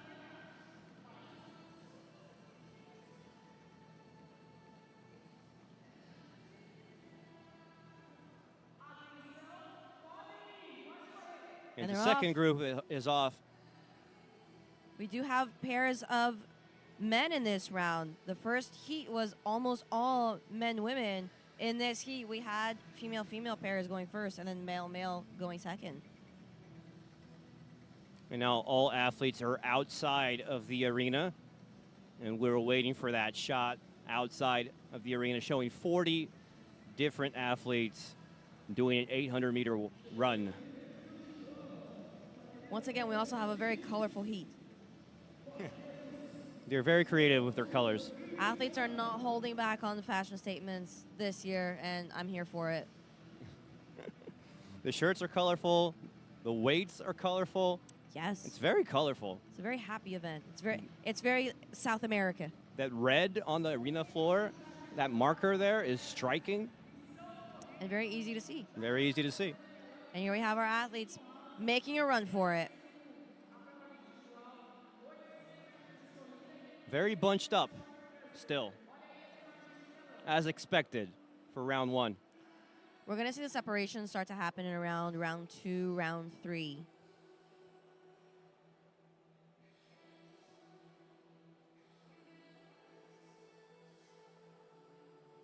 And it looks to be very sunny outside.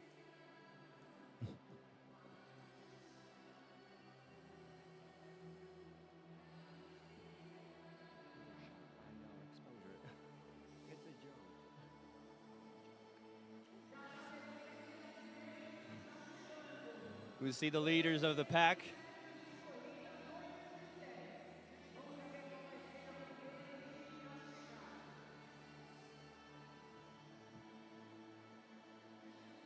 And that is as many athletes as I've seen so far.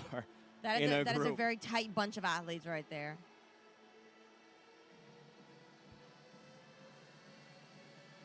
I like the fashion statement in this team here because they look like lifeguards, if you think about it. A little bit. I like it. Soon enough, we're going to have athletes coming into the arena, getting set for their first set of 15 warm thrusters. Just a quick right turn, and we're about to see the first athletes pour in.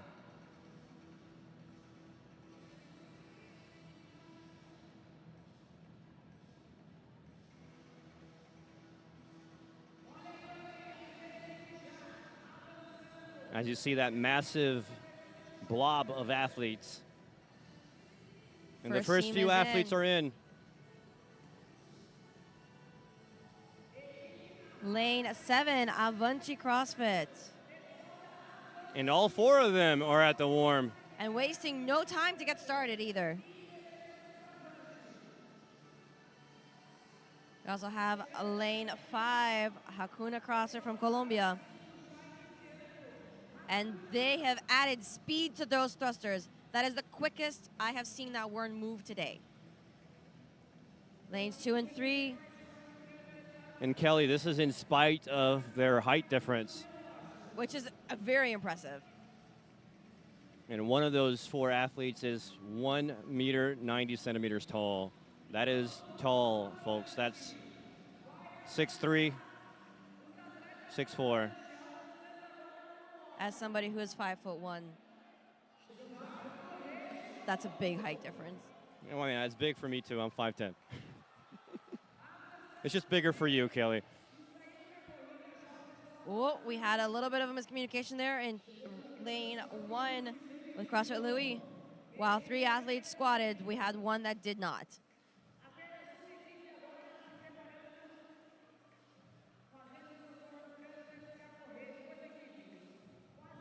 Just 2 teams still in the arena doing their thrusters.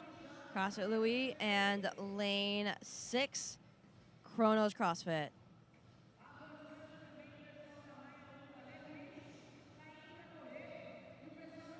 And they have both advanced their warms, and they're off to the races. And now that's another detail that we saw here between CrossFit Louis and Chronos, the way you drop the worm. Because if you drop it just any way, it's going to fall anyway, and then you have to adjust it.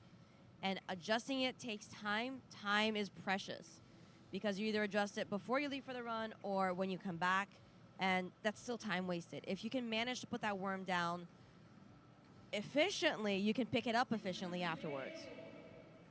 Get it right the first time. Get it right the first time so you don't have to redo it. So far this Heat 2, does seem to be a little bit more competitive than Heat 1, as we have shots of the outside of the arena.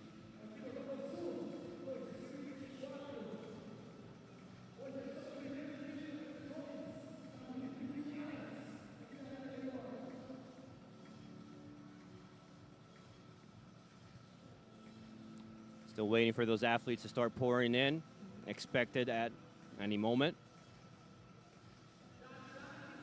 And so far, the team that holds the world record for this event is Team Oslo Krieger Riz from Norway at a time of 22 minutes and 37 seconds. We are approaching the 6-minute 30 mark here for Heat 2, Event 3 for teams on day 1 of CrossFit Copa Sur. And for reference, in Heat 1, Overkill did the event in 23 minutes and 22 seconds unofficially. I mean, Overkill is what they did. Overkings is the name of the CrossFit team. They've just killed it today. They killed it. They killed it.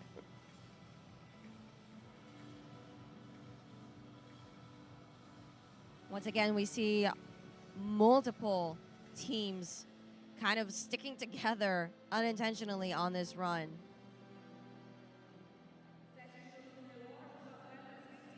We're 7 minutes in, and this is a time cap of 30 minutes. And the last main event of the day. We have one more heat today after this.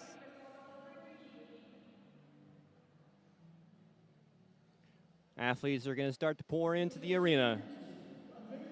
as they make their way through the door.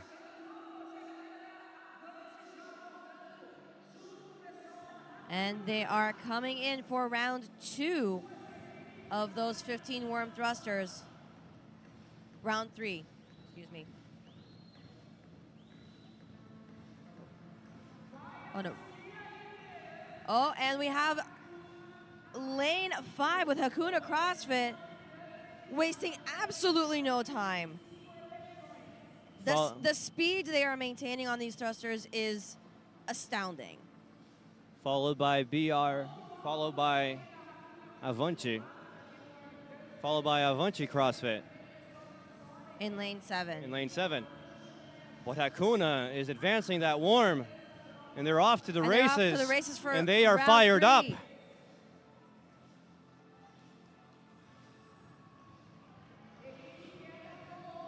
have most teams back in the arena getting to work with these thrusters.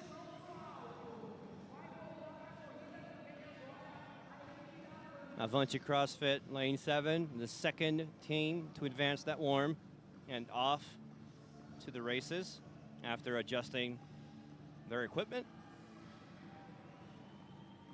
And now we have lane 2, Cavaleiros CrossFit. And lane 3, Soren CrossFit, off to the races. This is a very tight heat compared to heat 1. In lane 9, K9. Lane 8, K9. And in lane 9, Vitória CrossFit. Lane 1 is just coming in. We have CrossFit Louis picking up their worm now. And lane 6, Kronos. Almost starting their warm thrusters at the same time.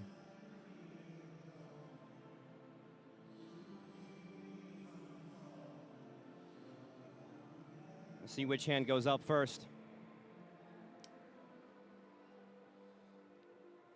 And it is Lehui with the hand up first.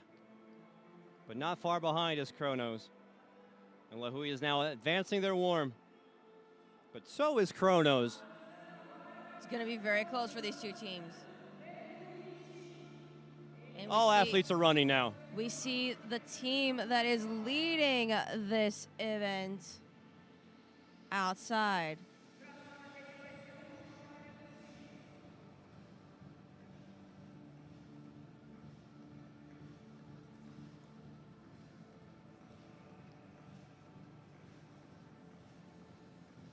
As we look outside of the arena, Hakuna CrossFit is currently in the lead. Athletes are making their third round of 800 meters and coming in for those thrusters.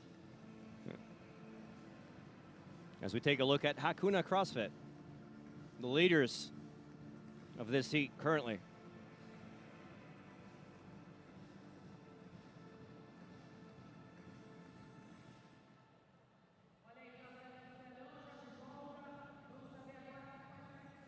Shouldn't be too long until we see the first athletes from Hakuna CrossFit come back into the arena.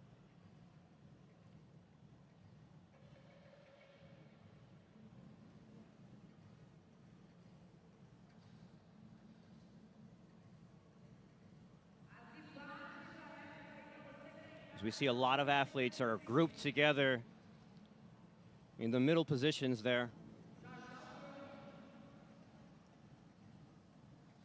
This is definitely an every second counts workout for these teams.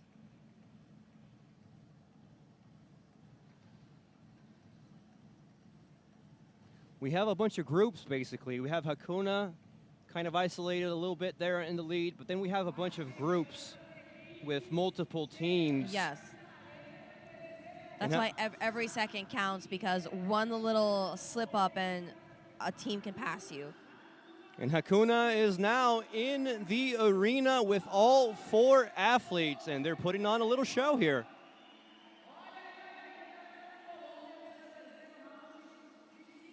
And again, no breath wasted, and that was a perfect squat clean for that worm into those thrusters with absolutely no issues whatsoever. Hakuna is dominating this heat. As we see in second place there for this heat anyway is Avunchi CrossFit in lane 7, but they only got 2 athletes at the warm. And Hakuna is already advancing that warm. And they are fired up.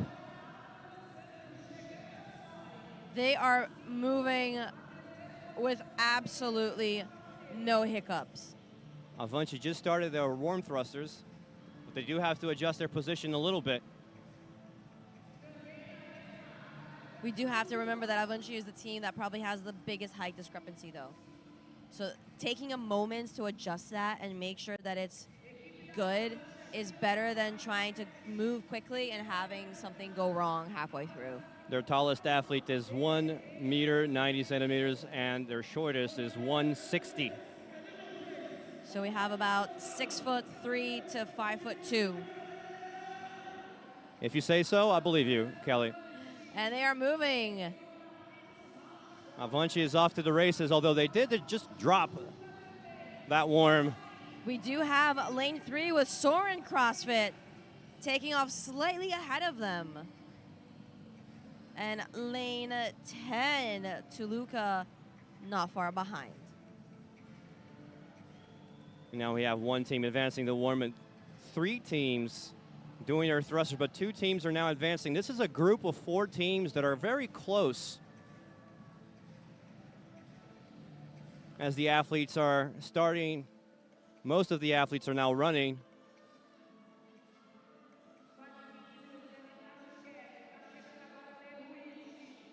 CrossFit Louis. We're only waiting for CrossFit Louis inside the arena and Kronos CrossFit. Not far behind. On your screen, Hakuna CrossFit leading the heat with absolutely no issues.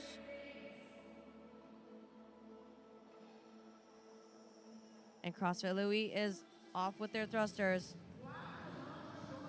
We have 2 teams in the arena performing their thrusters. As you see on your screen, the outside of the arena, the teams performing their 800-meter runs. For the last round, the last of 5 rounds. Oh, not the last round, not quite yet, but they are close. They're closer to the end than they are to the beginning. Athletes are on their 4th round. Second to last. Second to last. And we are actually at the halfway point of the 30-minute time cap for this workout.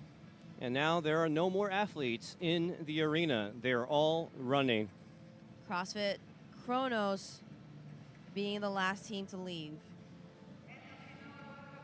And as you say that, Kelly, Hakuna is about to make that U-turn, and they should be running into the arena quite shortly. They're leading by quite the margin. Quite the margin, and I expect them to get to those thrusters very quickly and finish those thrusters even quicker before they head out for their actual last round.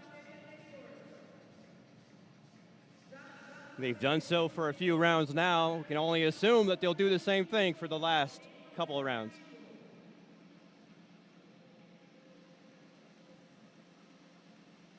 You just saw their Kronos CrossFit on your screen.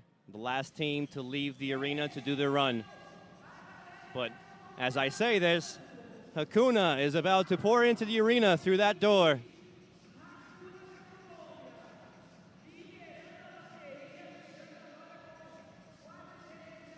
They are coming in with time to spare. And they are off to round 4 of thrusters. Let's see this transition here now. Beautifully squat cleaned. Just flawless. These may potentially be the most flawless worm thrusters I've ever seen. High praise from Kelly. The hand is up. 2, 1, and done. Just incredible. They're moving that warm, and there isn't And the second team is just about to come into the arena. And they are leaving for their last round. Hakuna CrossFit has a massive lead in this second heat. And you can see there they're using a shirt to set the pace for their teammates. Now it's a team effort. It's 100% a team effort. If one starts to fall behind, you have 3 backups to pull you through. And you can see that one of the teammates was lagging behind, and she was pulling a shirt, but also being pushed from behind. From behind. Again, teamwork makes the dream work. On the top of the screen there, you saw Avunchi CrossFit.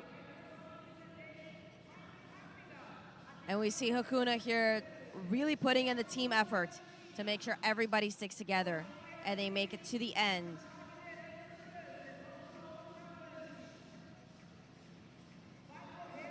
Hakuna CrossFit connected by a t-shirt.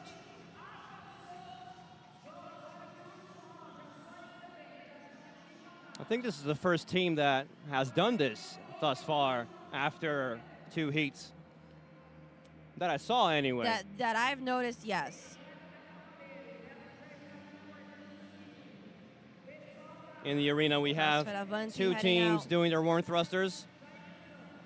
And lane 10 advancing. On your screen, we have BRV CrossFit in lane 4.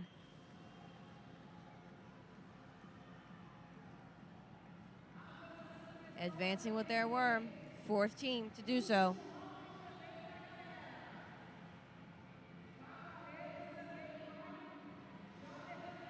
And here we have Hakuna. All eyes on Hakuna. And they are not far. And the t-shirt has been put away. The t-shirt has been put away. 3 teams in the arena doing their thrusters. CrossFit Louis heading back into the arena. And Kronos CrossFit not far behind. You know, lane 2, that is Cavalleiros CrossFit advancing their warm.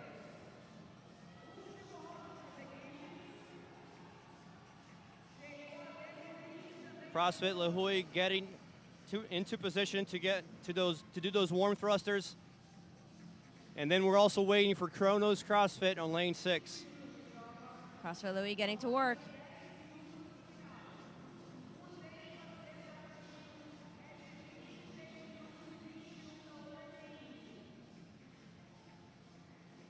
Kronos getting set.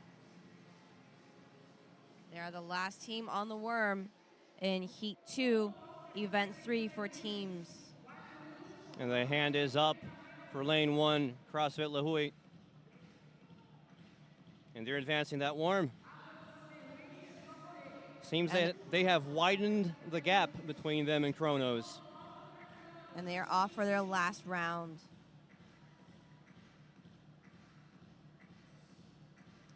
Kronos done and advancing.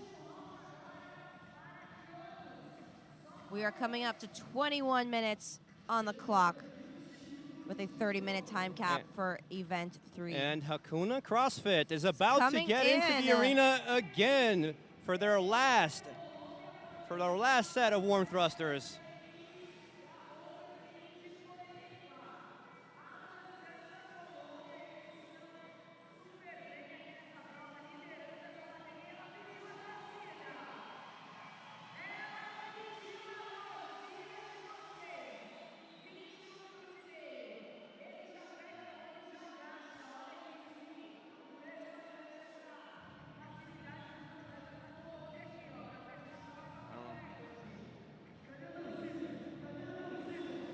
Hakuna CrossFit finishing up. Hand goes up, 5 reps left.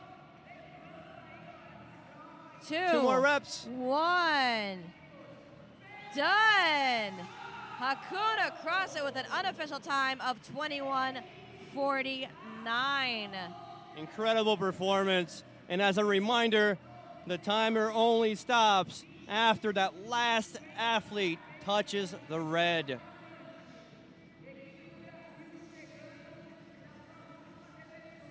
And that is actually, that's almost 2 minutes.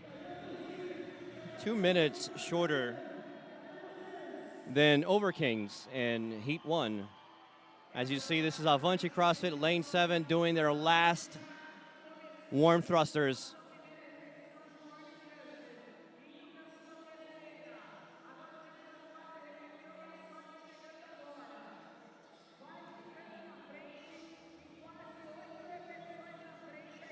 We're waiting for a hand to go up for Avanti CrossFit.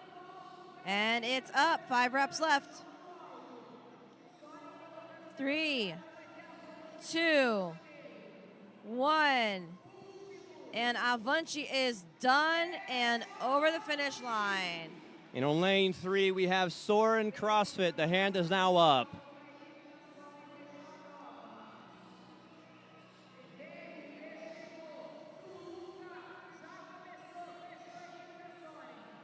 And they're done. Soren is done. On lane 4, that is BRV CrossFit.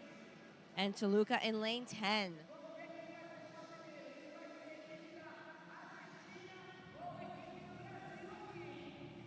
And on lane 10, the arm is up.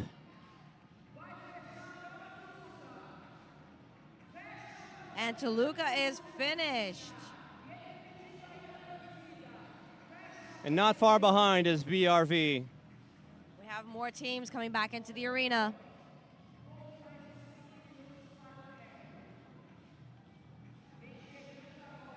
Half of the teams are finished with event 3.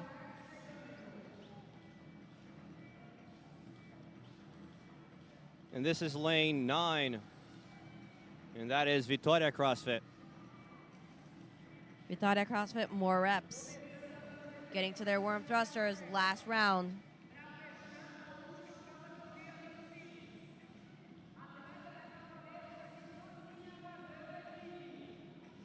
Lane 8, K9 CrossFit Mamuchi.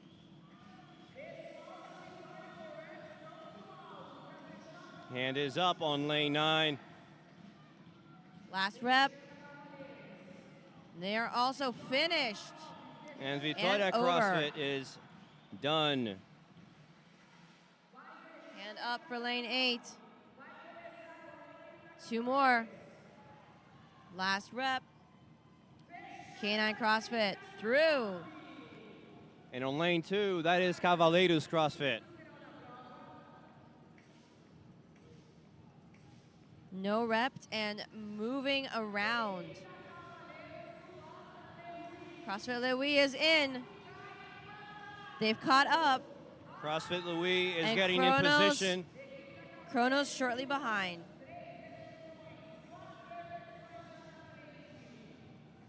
And you can see the athletes from the other teams giving words of encouragement.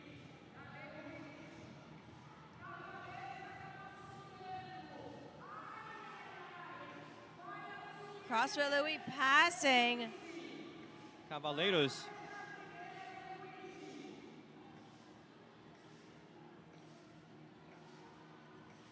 Cavaleiros taking a breath there. Hand is up for CrossFit Louis.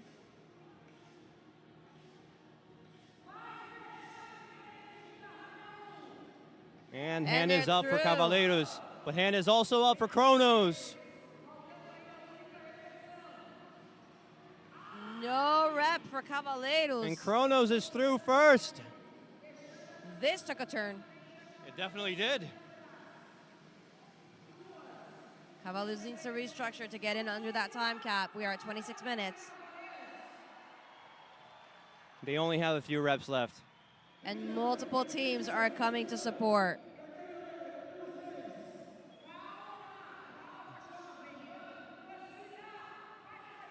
As you were saying, Again, Kelly, that warm. And communication. Patience is key.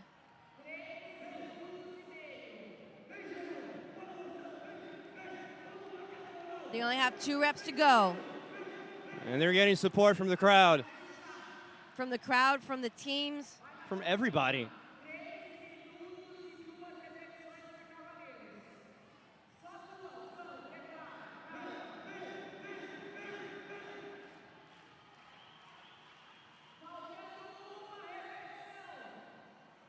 Last rep and they're done. And they're done.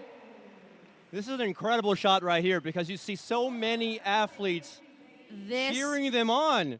This is CrossFit. This is CrossFit.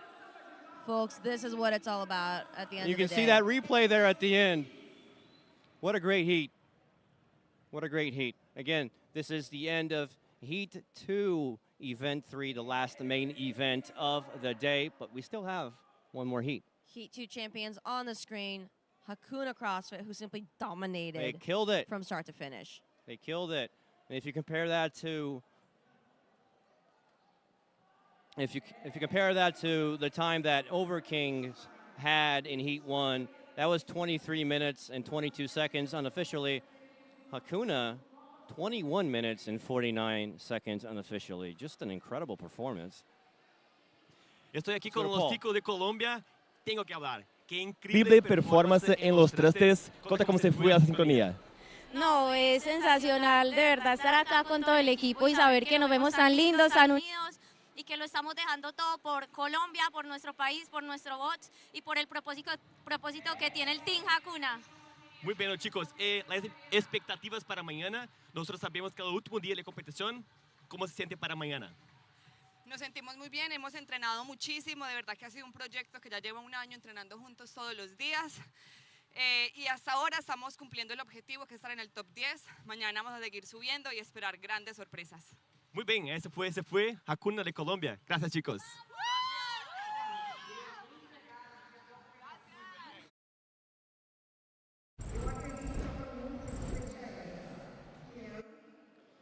And you just saw Hakuna CrossFit there, the winners of Heat 2 with an amazing performance. That was Heat 2, and we're getting ready for Heat 3, the last heat of the last main event of the day. So far, pretty exciting.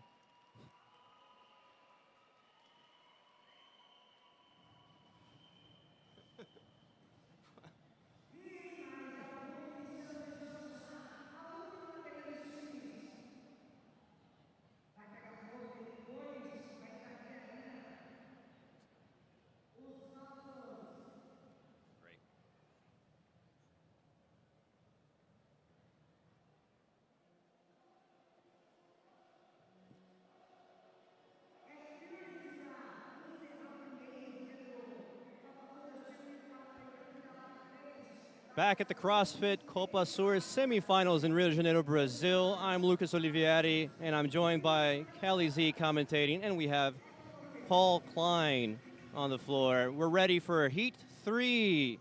This is the last heat of the last main event of the day. This is the Brazil-Argentina heat. The rivalry heat. We have a 50-50 split. And this is going to be a very interesting final heat if the first two heats are any indication of what we are to expect. It is the rivalry heat once again. It's 50-50 Argentina and Brazil. And just to recap, this is 5 rounds for time with a time cap of 30 minutes. 800-meter run followed by 15 warm thrusters. And again, Kelly, that warm is where teams lose. That worm is all about, and I will say this as many times as I have to, all about communication. It's the worm thrusters are the culmination of a team effort. Teams need to communicate properly. They have to be patient. They have to get timing right. They have to be efficient over everything else. Speed is important, yes, but speed without efficiency is going to end in disaster. And losing moments on the worm can be devastating. Once you drop that worm, it's very hard to pick it back up. And if you start to uncoordinate, it just messes with the team's mental grind. And again, the same way that you have to be efficient to pick it up, you have to be efficient to put it down so that you can remain efficient throughout the entirety of the workout. As we're getting this arena floor is now ready to welcome the athletes of Heat 3 as they pour into the arena and take their positions. around that warm.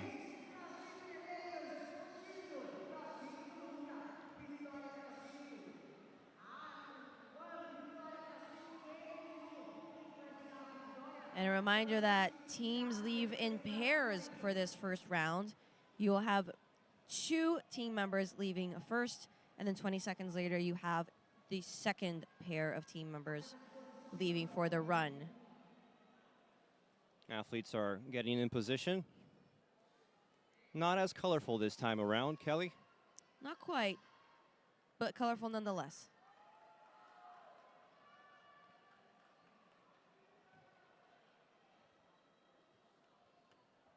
Just a few seconds before we start this last heat of the last event.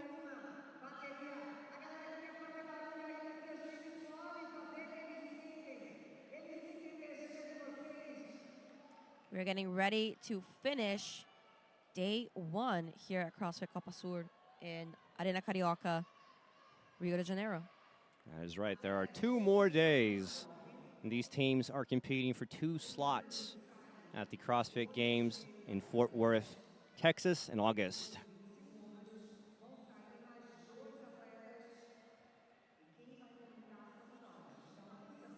All athletes are ready to go. 30 seconds.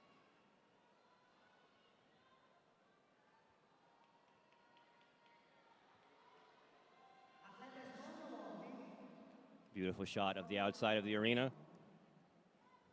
That drone is working hard today.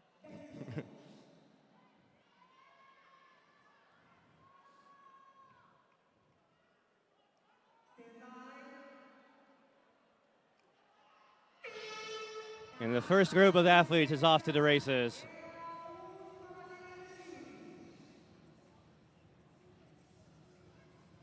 In 10 seconds, we have the second pair leaving for the run.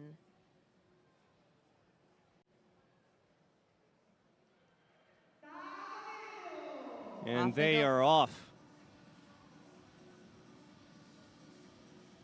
And now all athletes have left the arena and are running.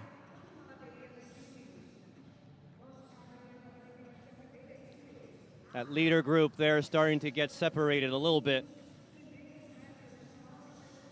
It's definitely more interesting to have your fastest 2 athletes leaving in the second heat because they can catch up to the first. If you have your slower athletes leaving second, that's going to create a much bigger gap between your quickest athletes and your slowest athletes, which means you're going to start on that worm later.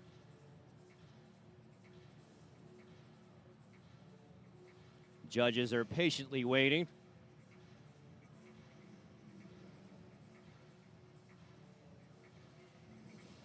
Another beautiful shot of Rio de Janeiro, Brazil.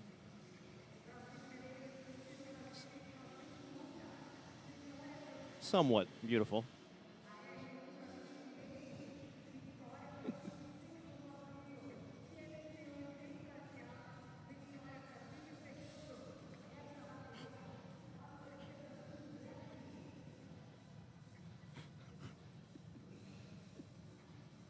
We're expecting the first athletes to pour into the arena at any minute now.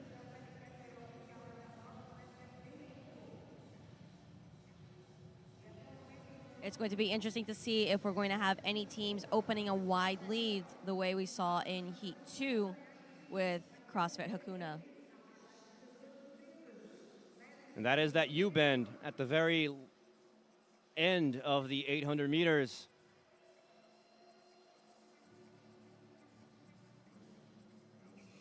This is a shot from the Arena Carioca 1 in Barra da Tijuca, in the Olympic Park, where the 2016 Olympic Games were held. As we start seeing the first athletes on that left side of the screen hugging the wall, about to take the right turn into the arena. This is a more beautiful shot. And it is a very impressive arena that we are in for this 2024 edition of Copa Sur. And the first athletes are making their way into the arena. setting up for their first round of 15 worm thrusters. Although just 2 of them, so they're going to have to wait for the 2 other teammates. We have lane 7, Q21 CrossFit from Argentina with 2 athletes ready to go. And lane 6 coming in behind them, CrossFit Vitoria Center 1. Now all 4 athletes from Q21 are ready for the thrusters, and they picked that thing up real easy. We have 2 teams that started those thrusters almost simultaneously. Q21 and the WTC CrossFit Black team. There was a no rep there on lane 9, but we got about 5 lanes at the very top there of the screen that are very close.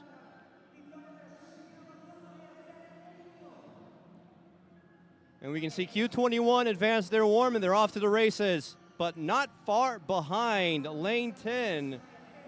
WTC is quite close. And lane 6, Vitoria CrossFit Centrum. So far, very, very close competitive heat. And it seems like it's separated into 2 groups. The top lanes and the bottom lanes. The top lanes and the bottom lanes. The arena went halvesies.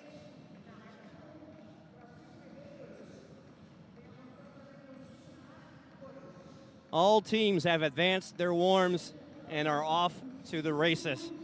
So far for this first round, we don't see any discrepancy, any large discrepancy between teams. No, it's split into 2 groups, but the 2 groups are very close.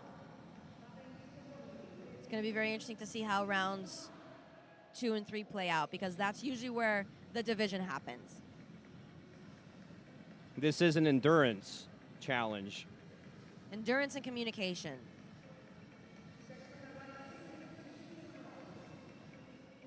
As we see the judges patiently waiting for their athletes.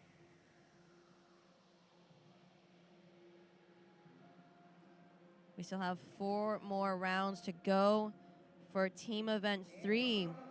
It's a total of 5 rounds for time, 800-meter run and 15 worm thrusters with a time cap of 30 minutes. We have not yet seen any heat with no teams closing this workout. All teams have finished under the time cap so far. And that has been, for a long time now, the case. Even in previous events, the individual event as well, 80 athletes. Individual event 3, we did not see a single athlete not finish the workout. Incredible. It's a very, very strong field that we have for this year's competition.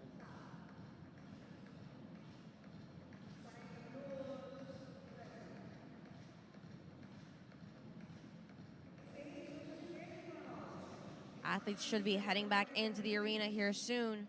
This is the very ending of the 800-meter run that they have to do. After that little bend there, behind that building, they hug the wall and they make a little right-hand turn into the arena.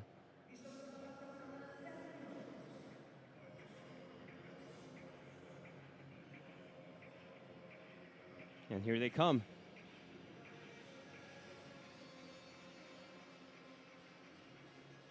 Getting ready for round 2 of worm thrusters. As you can see, this is that Vitoria, second group, the bottom lanes, Kelly. led by Vitoria CrossFit Centrum.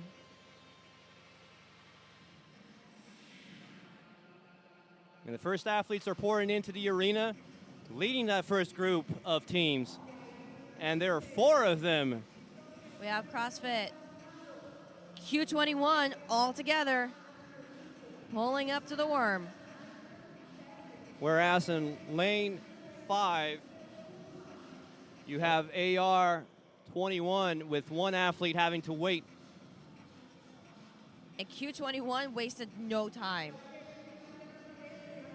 We might start to see a separation happen here. There's definitely some separation, widening of the gap here. You see the top 5 lanes were very, very close. Lane 10, WTC CrossFit Black Team also getting the work done. Q21 is finished and out for their third run. They have separated themselves from that pack. And WTC CrossFit also advancing. Argentina has taken the lead on this final heat of the day.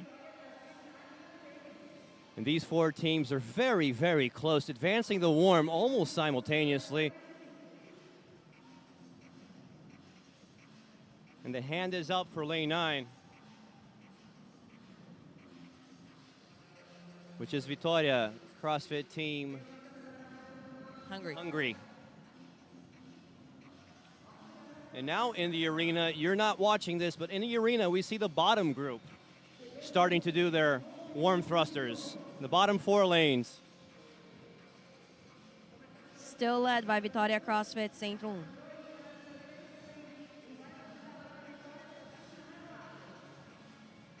And with the aerial shots outside of the arena, you see the top lane group. Basically, it's a 2-group race. It's a 2-group race. That being said, that first group is being led by Q21.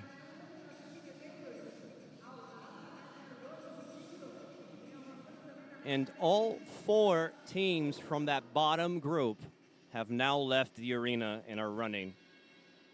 Basically simultaneously. For all 3 heats on this final event for teams today, it's been much tighter for the last groups to finish than it has for the first groups. The Correct. times and the scores for the final groups wrapping up this event have been much closer than it has for the leaders. The leaders have opened quite a large margin. Especially the winner of the heats. Absolutely. The winner of the heats have won with large, large margins.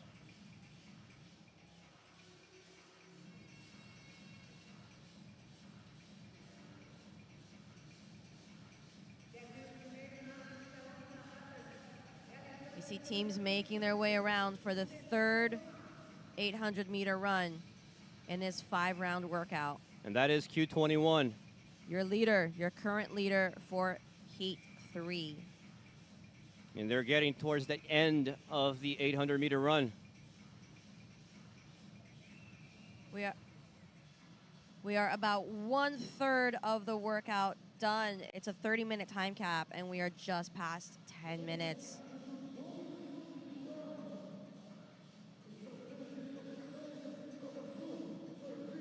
You can clearly see the separation now between the leader, Q21, and the group of teams that they once belonged to. They have definitely taken the lead.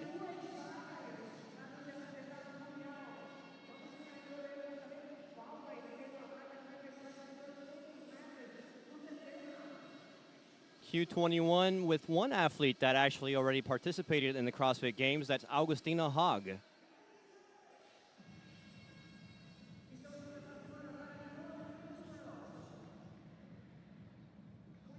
And Q21 is coming into the arena. Of course they are, leading by quite the margin. However, we do have one athlete from what I would assume is WTC CrossFit very near behind. Now let's see this transition. No. We have an athlete coming in from AR21. Good transition there with Q21. AR21, which is a team that actually represents 4 different countries in South America. It is Argentina, Uruguay, Chile, and Colombia. And we now have WTC CrossFit also on their thrusters. Q21 they're advancing that warm. As well as Vitória CrossFit Centrum. This is just business for Q21. First team out of the arena. We have and you can 4 clearly teams. see that group now. with some separation. Three teams moving. Vitória has now passed WTC CrossFit, which was behind Q21. And now Temple SCI moving that warm, the last team from that top lane group.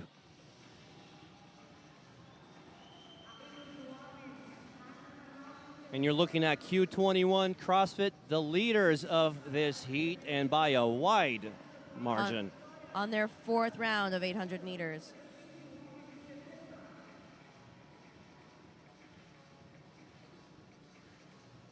Currently in the arena, we have two teams doing warm thrusters. It is Vitória CrossFit Centro Força and Vitória CrossFit Team Hungary.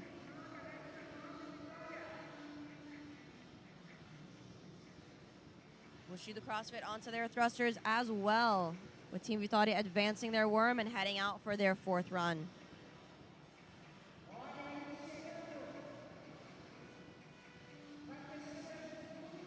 Lane 1 and lane 2 in the arena doing their warm thrusters, and that is CrossFit Medeiros, Team VPP, and Bushido CrossFit. As we see the outside of the arena, it's Q21, the leaders of this heat.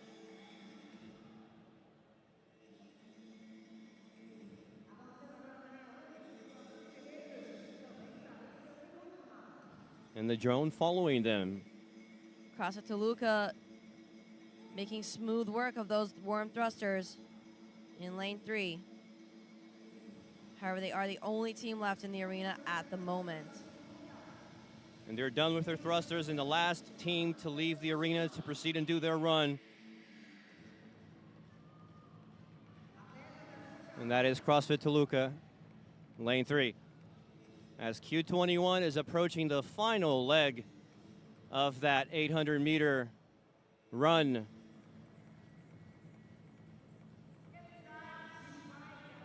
You can see there's one athlete in front, and he's looking behind and apparently giving words of encouragement to his fellow teammates. This fourth round is when it starts to get spicy. I like that. Spicy. Good word, Kelly. Not when you're running, and spicy is not a great feeling. When you're watching, though, entertainment, right? Absolutely. And here's this drone shot following behind Q21. And they are coming around, soon to be entering the arena for their second to last round of worm thrusters. Little right-hand turn, and they should be coming in at any moment now. And they are entering the arena with a very large margin. And together, which is important, because we've seen large margins before, but if it's only one athlete, it doesn't count. It's going to take a second.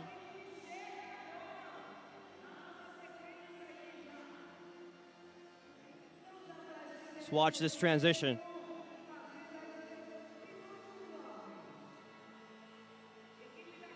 Perfect. No time wasted. There's a very large chance that by the time other teams get started, they will be done. Lane 5 AR21 is now pouring in, and they're in position. But so is lane 6. Vitória Centro. Q21 advancing their warm, and they're going for the last 800-meter run.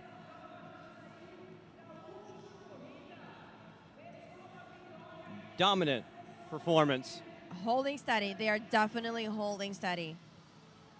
And now it's a battle between AR21 and Vitória CrossFit Centro Movimento. Vitória CrossFit is finished and out for their final run and final round of the day. And we're getting a clearer separation from that first group of top lanes that we had in round 1. Now there are two teams from that group that are still doing their thrusters, but both those hands are up. Tempo SA is moving forward. But not far behind is WTC. And they all head out for their final run. And we're watching Q21 CrossFit, the leaders of this heat.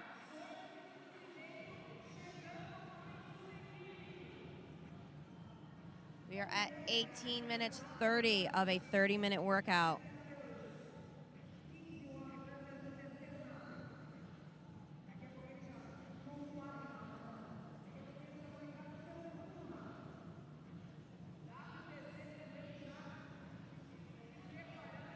The Copa Sur CrossFit Semifinal is sponsored by Free Taste, healthy sweets, gluten-free, no refined products, and high protein content. On your screen, we see Vitória CrossFit Centrum Força. You're watching Q21, the leaders of this heat, and by quite the large margin. They're almost done with their first day of competition.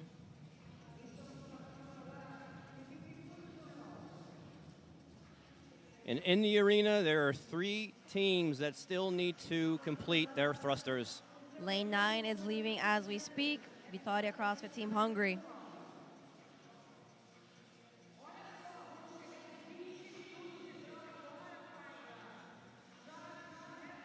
You're following Q21, the leaders of Heat 3.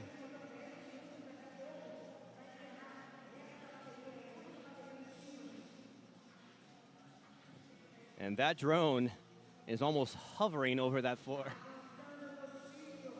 What a great shot. That is an excellent shot. Got me a little nervous, though, I'm not going to lie. It's not going to be long before Q21 makes that final bend into the arena. Follow the yellow arrow.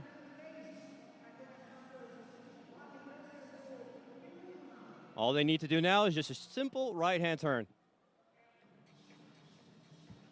And then they will have their final 15 worm thrusters to complete. Meanwhile, in the arena, we have the last team completing their worm thrusters. In lane 3, CrossFit Toluca from Argentina. And they might meet up with Q21.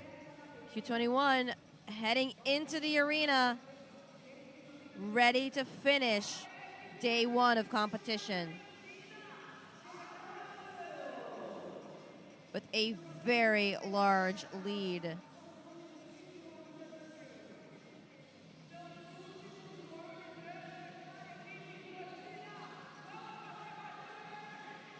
And let's watch this transition. Their last thrusters. Flawless. And quick. They are gunning it, ready to call it a day. Hand is up.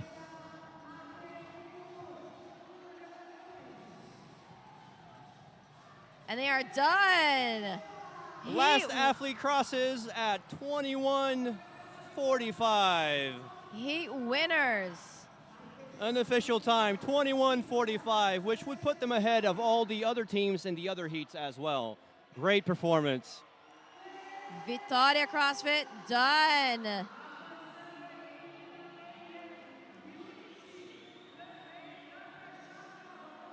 You know, lane 5, that hand is up. That is AR21, the multinational team. Finished. That last athlete needs to step into.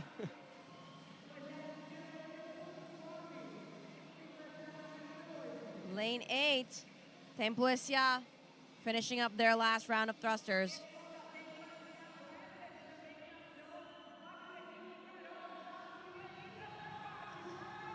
Hand is up, lane 8.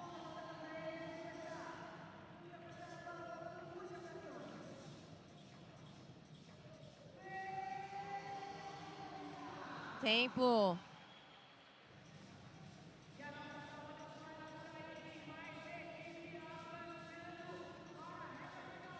Lane 10 coming in, WTC CrossFit Black Team.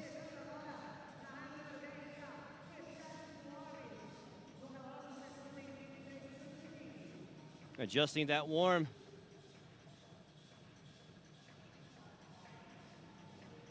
We have teams coming in to finish off. Watch the transition there at the top of your screen.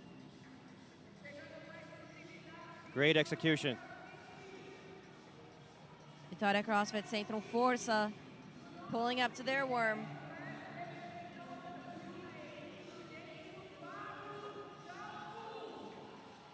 Hand is up, lane 10, WTC CrossFit.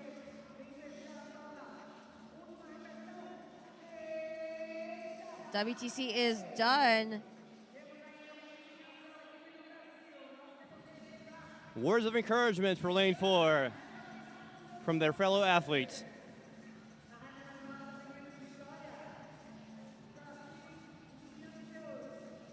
And done.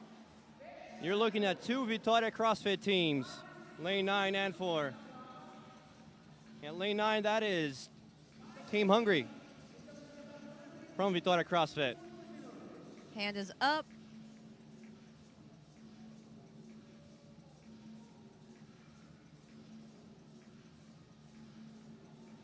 And the final Team Vitória is through. As we see that bottom group of bottom lanes, you're pouring in, starting with lane 1, CrossFit Medeiros Team VBP, with a good transition on the thrusters.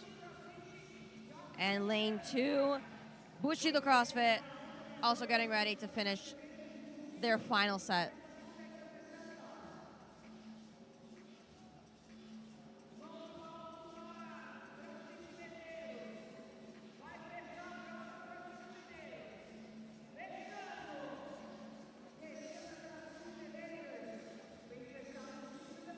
CrossFit Medeiros done there. Bushido hand in the air. 2 more reps. And they are finished and through. But we still have more athletes pouring in.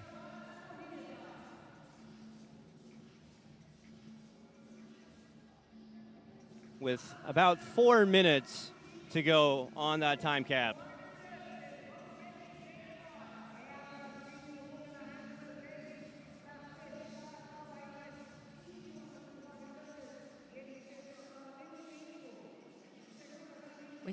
We see lane 3 pulling up, CrossFit Toluca. Plenty of time as long as they execute this correctly. Efficiency is the name of the game right now. And they are being efficient.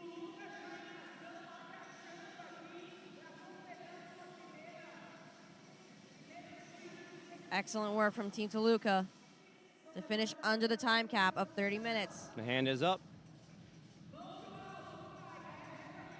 2. Nope, 1 more rep to go. 1 more rep. They dropped it too soon.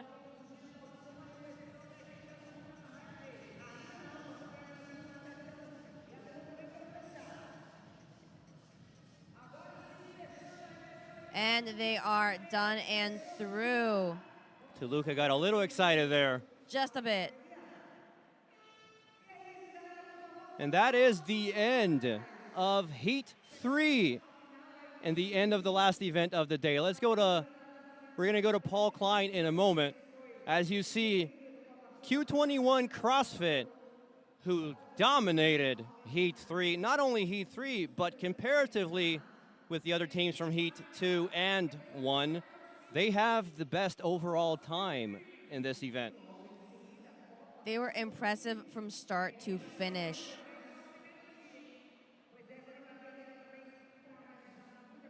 They started round 1, grouped up with the top lanes. We had 2 groups with top lanes and bottom lanes, but then they widened that gap. And at the very end there, it was them and them alone.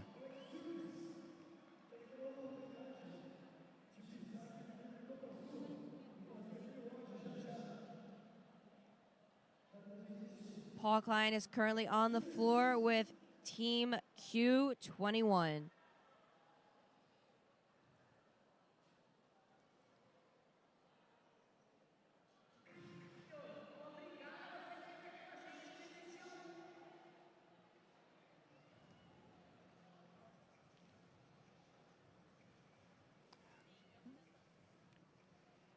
We're waiting for Paul Klein, but meanwhile, Kelly, great three heats from the teams here. Great 3 heats, and honestly, just a great day 1. We've wrapped up. Paul is ready for us? Vamos lá. Estou aqui com os ticos de Argentina Q21, um equipo muito forte que bateram o recorde da prova. Acreditamos, informação não oficial ainda, pelo bater o recorde da prova. So, ¿cómo se siente ahora? Muy bien, pensábamos que algún otro equipo en el otro hit podría haber ido más rápido, pero bueno, es una gran noticia, si batimos el récord, es una gran noticia. Contento. Chicos, 3 pruebas hoy, tenemos ainda mañana por la frente. ¿Cómo está el corazón, el cuerpo para mañana? Estamos ansiosos, pero seguros de que podemos mucho. Deja un abrazo para tú, hermanos que están en casa asistiendo a nosotros. Sí, un saludo a todos los que están aguantando allá desde el gimnasio, a mi familia, a mis amigos, a todos, a mi novia. Chicos, gracias, bom descanso, hasta mañana. Essa foi a equipe Q21, que não oficialmente ainda bateu o recorde da prova aqui na Copa Sul.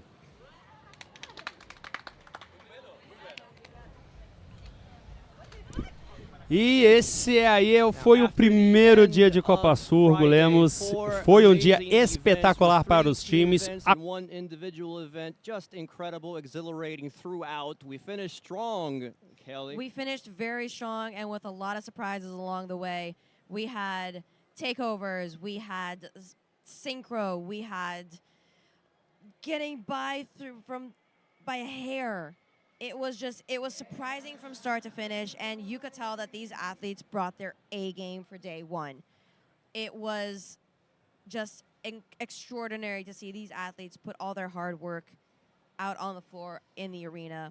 Nobody was holding back today. It was incredible today. We had so many athletes not even come close to needing that time cap in so many different events and heats. And amazing shots with overtakes that was almost like we're watching like a Formula 1 race of how incredible it was with that drone shot and athletes coming from behind the drone. Just an incredible day throughout. But we have more tomorrow. We have much more tomorrow and much more on Sunday. So everybody stay tuned throughout the weekend, because if today was any indication of what the rest of this weekend is going to look like, it's going to be a wild ride. I think a lot is definitely going to be changing over the course of the next 2 days. You expect these athletes to be a little sore for tomorrow? Slightly, but I don't think anybody's going to let that. Hola a todos, estamos acá con Agus Hack, atleta de Q21. Contanos, Agus, ¿qué te parece que Northern Speed esté patrocinando la competencia? Han parecido muy grosos, sobre todo porque bueno, creo que es la primera vez en regionales o en sancionados que se da indumentaria. Aparte de la melodía es tremenda y nada, la ropa muy linda. Buenísimo. ¿Cómo ves que una empresa europea esté apostando por nuestra semifinal acá en Sudamérica?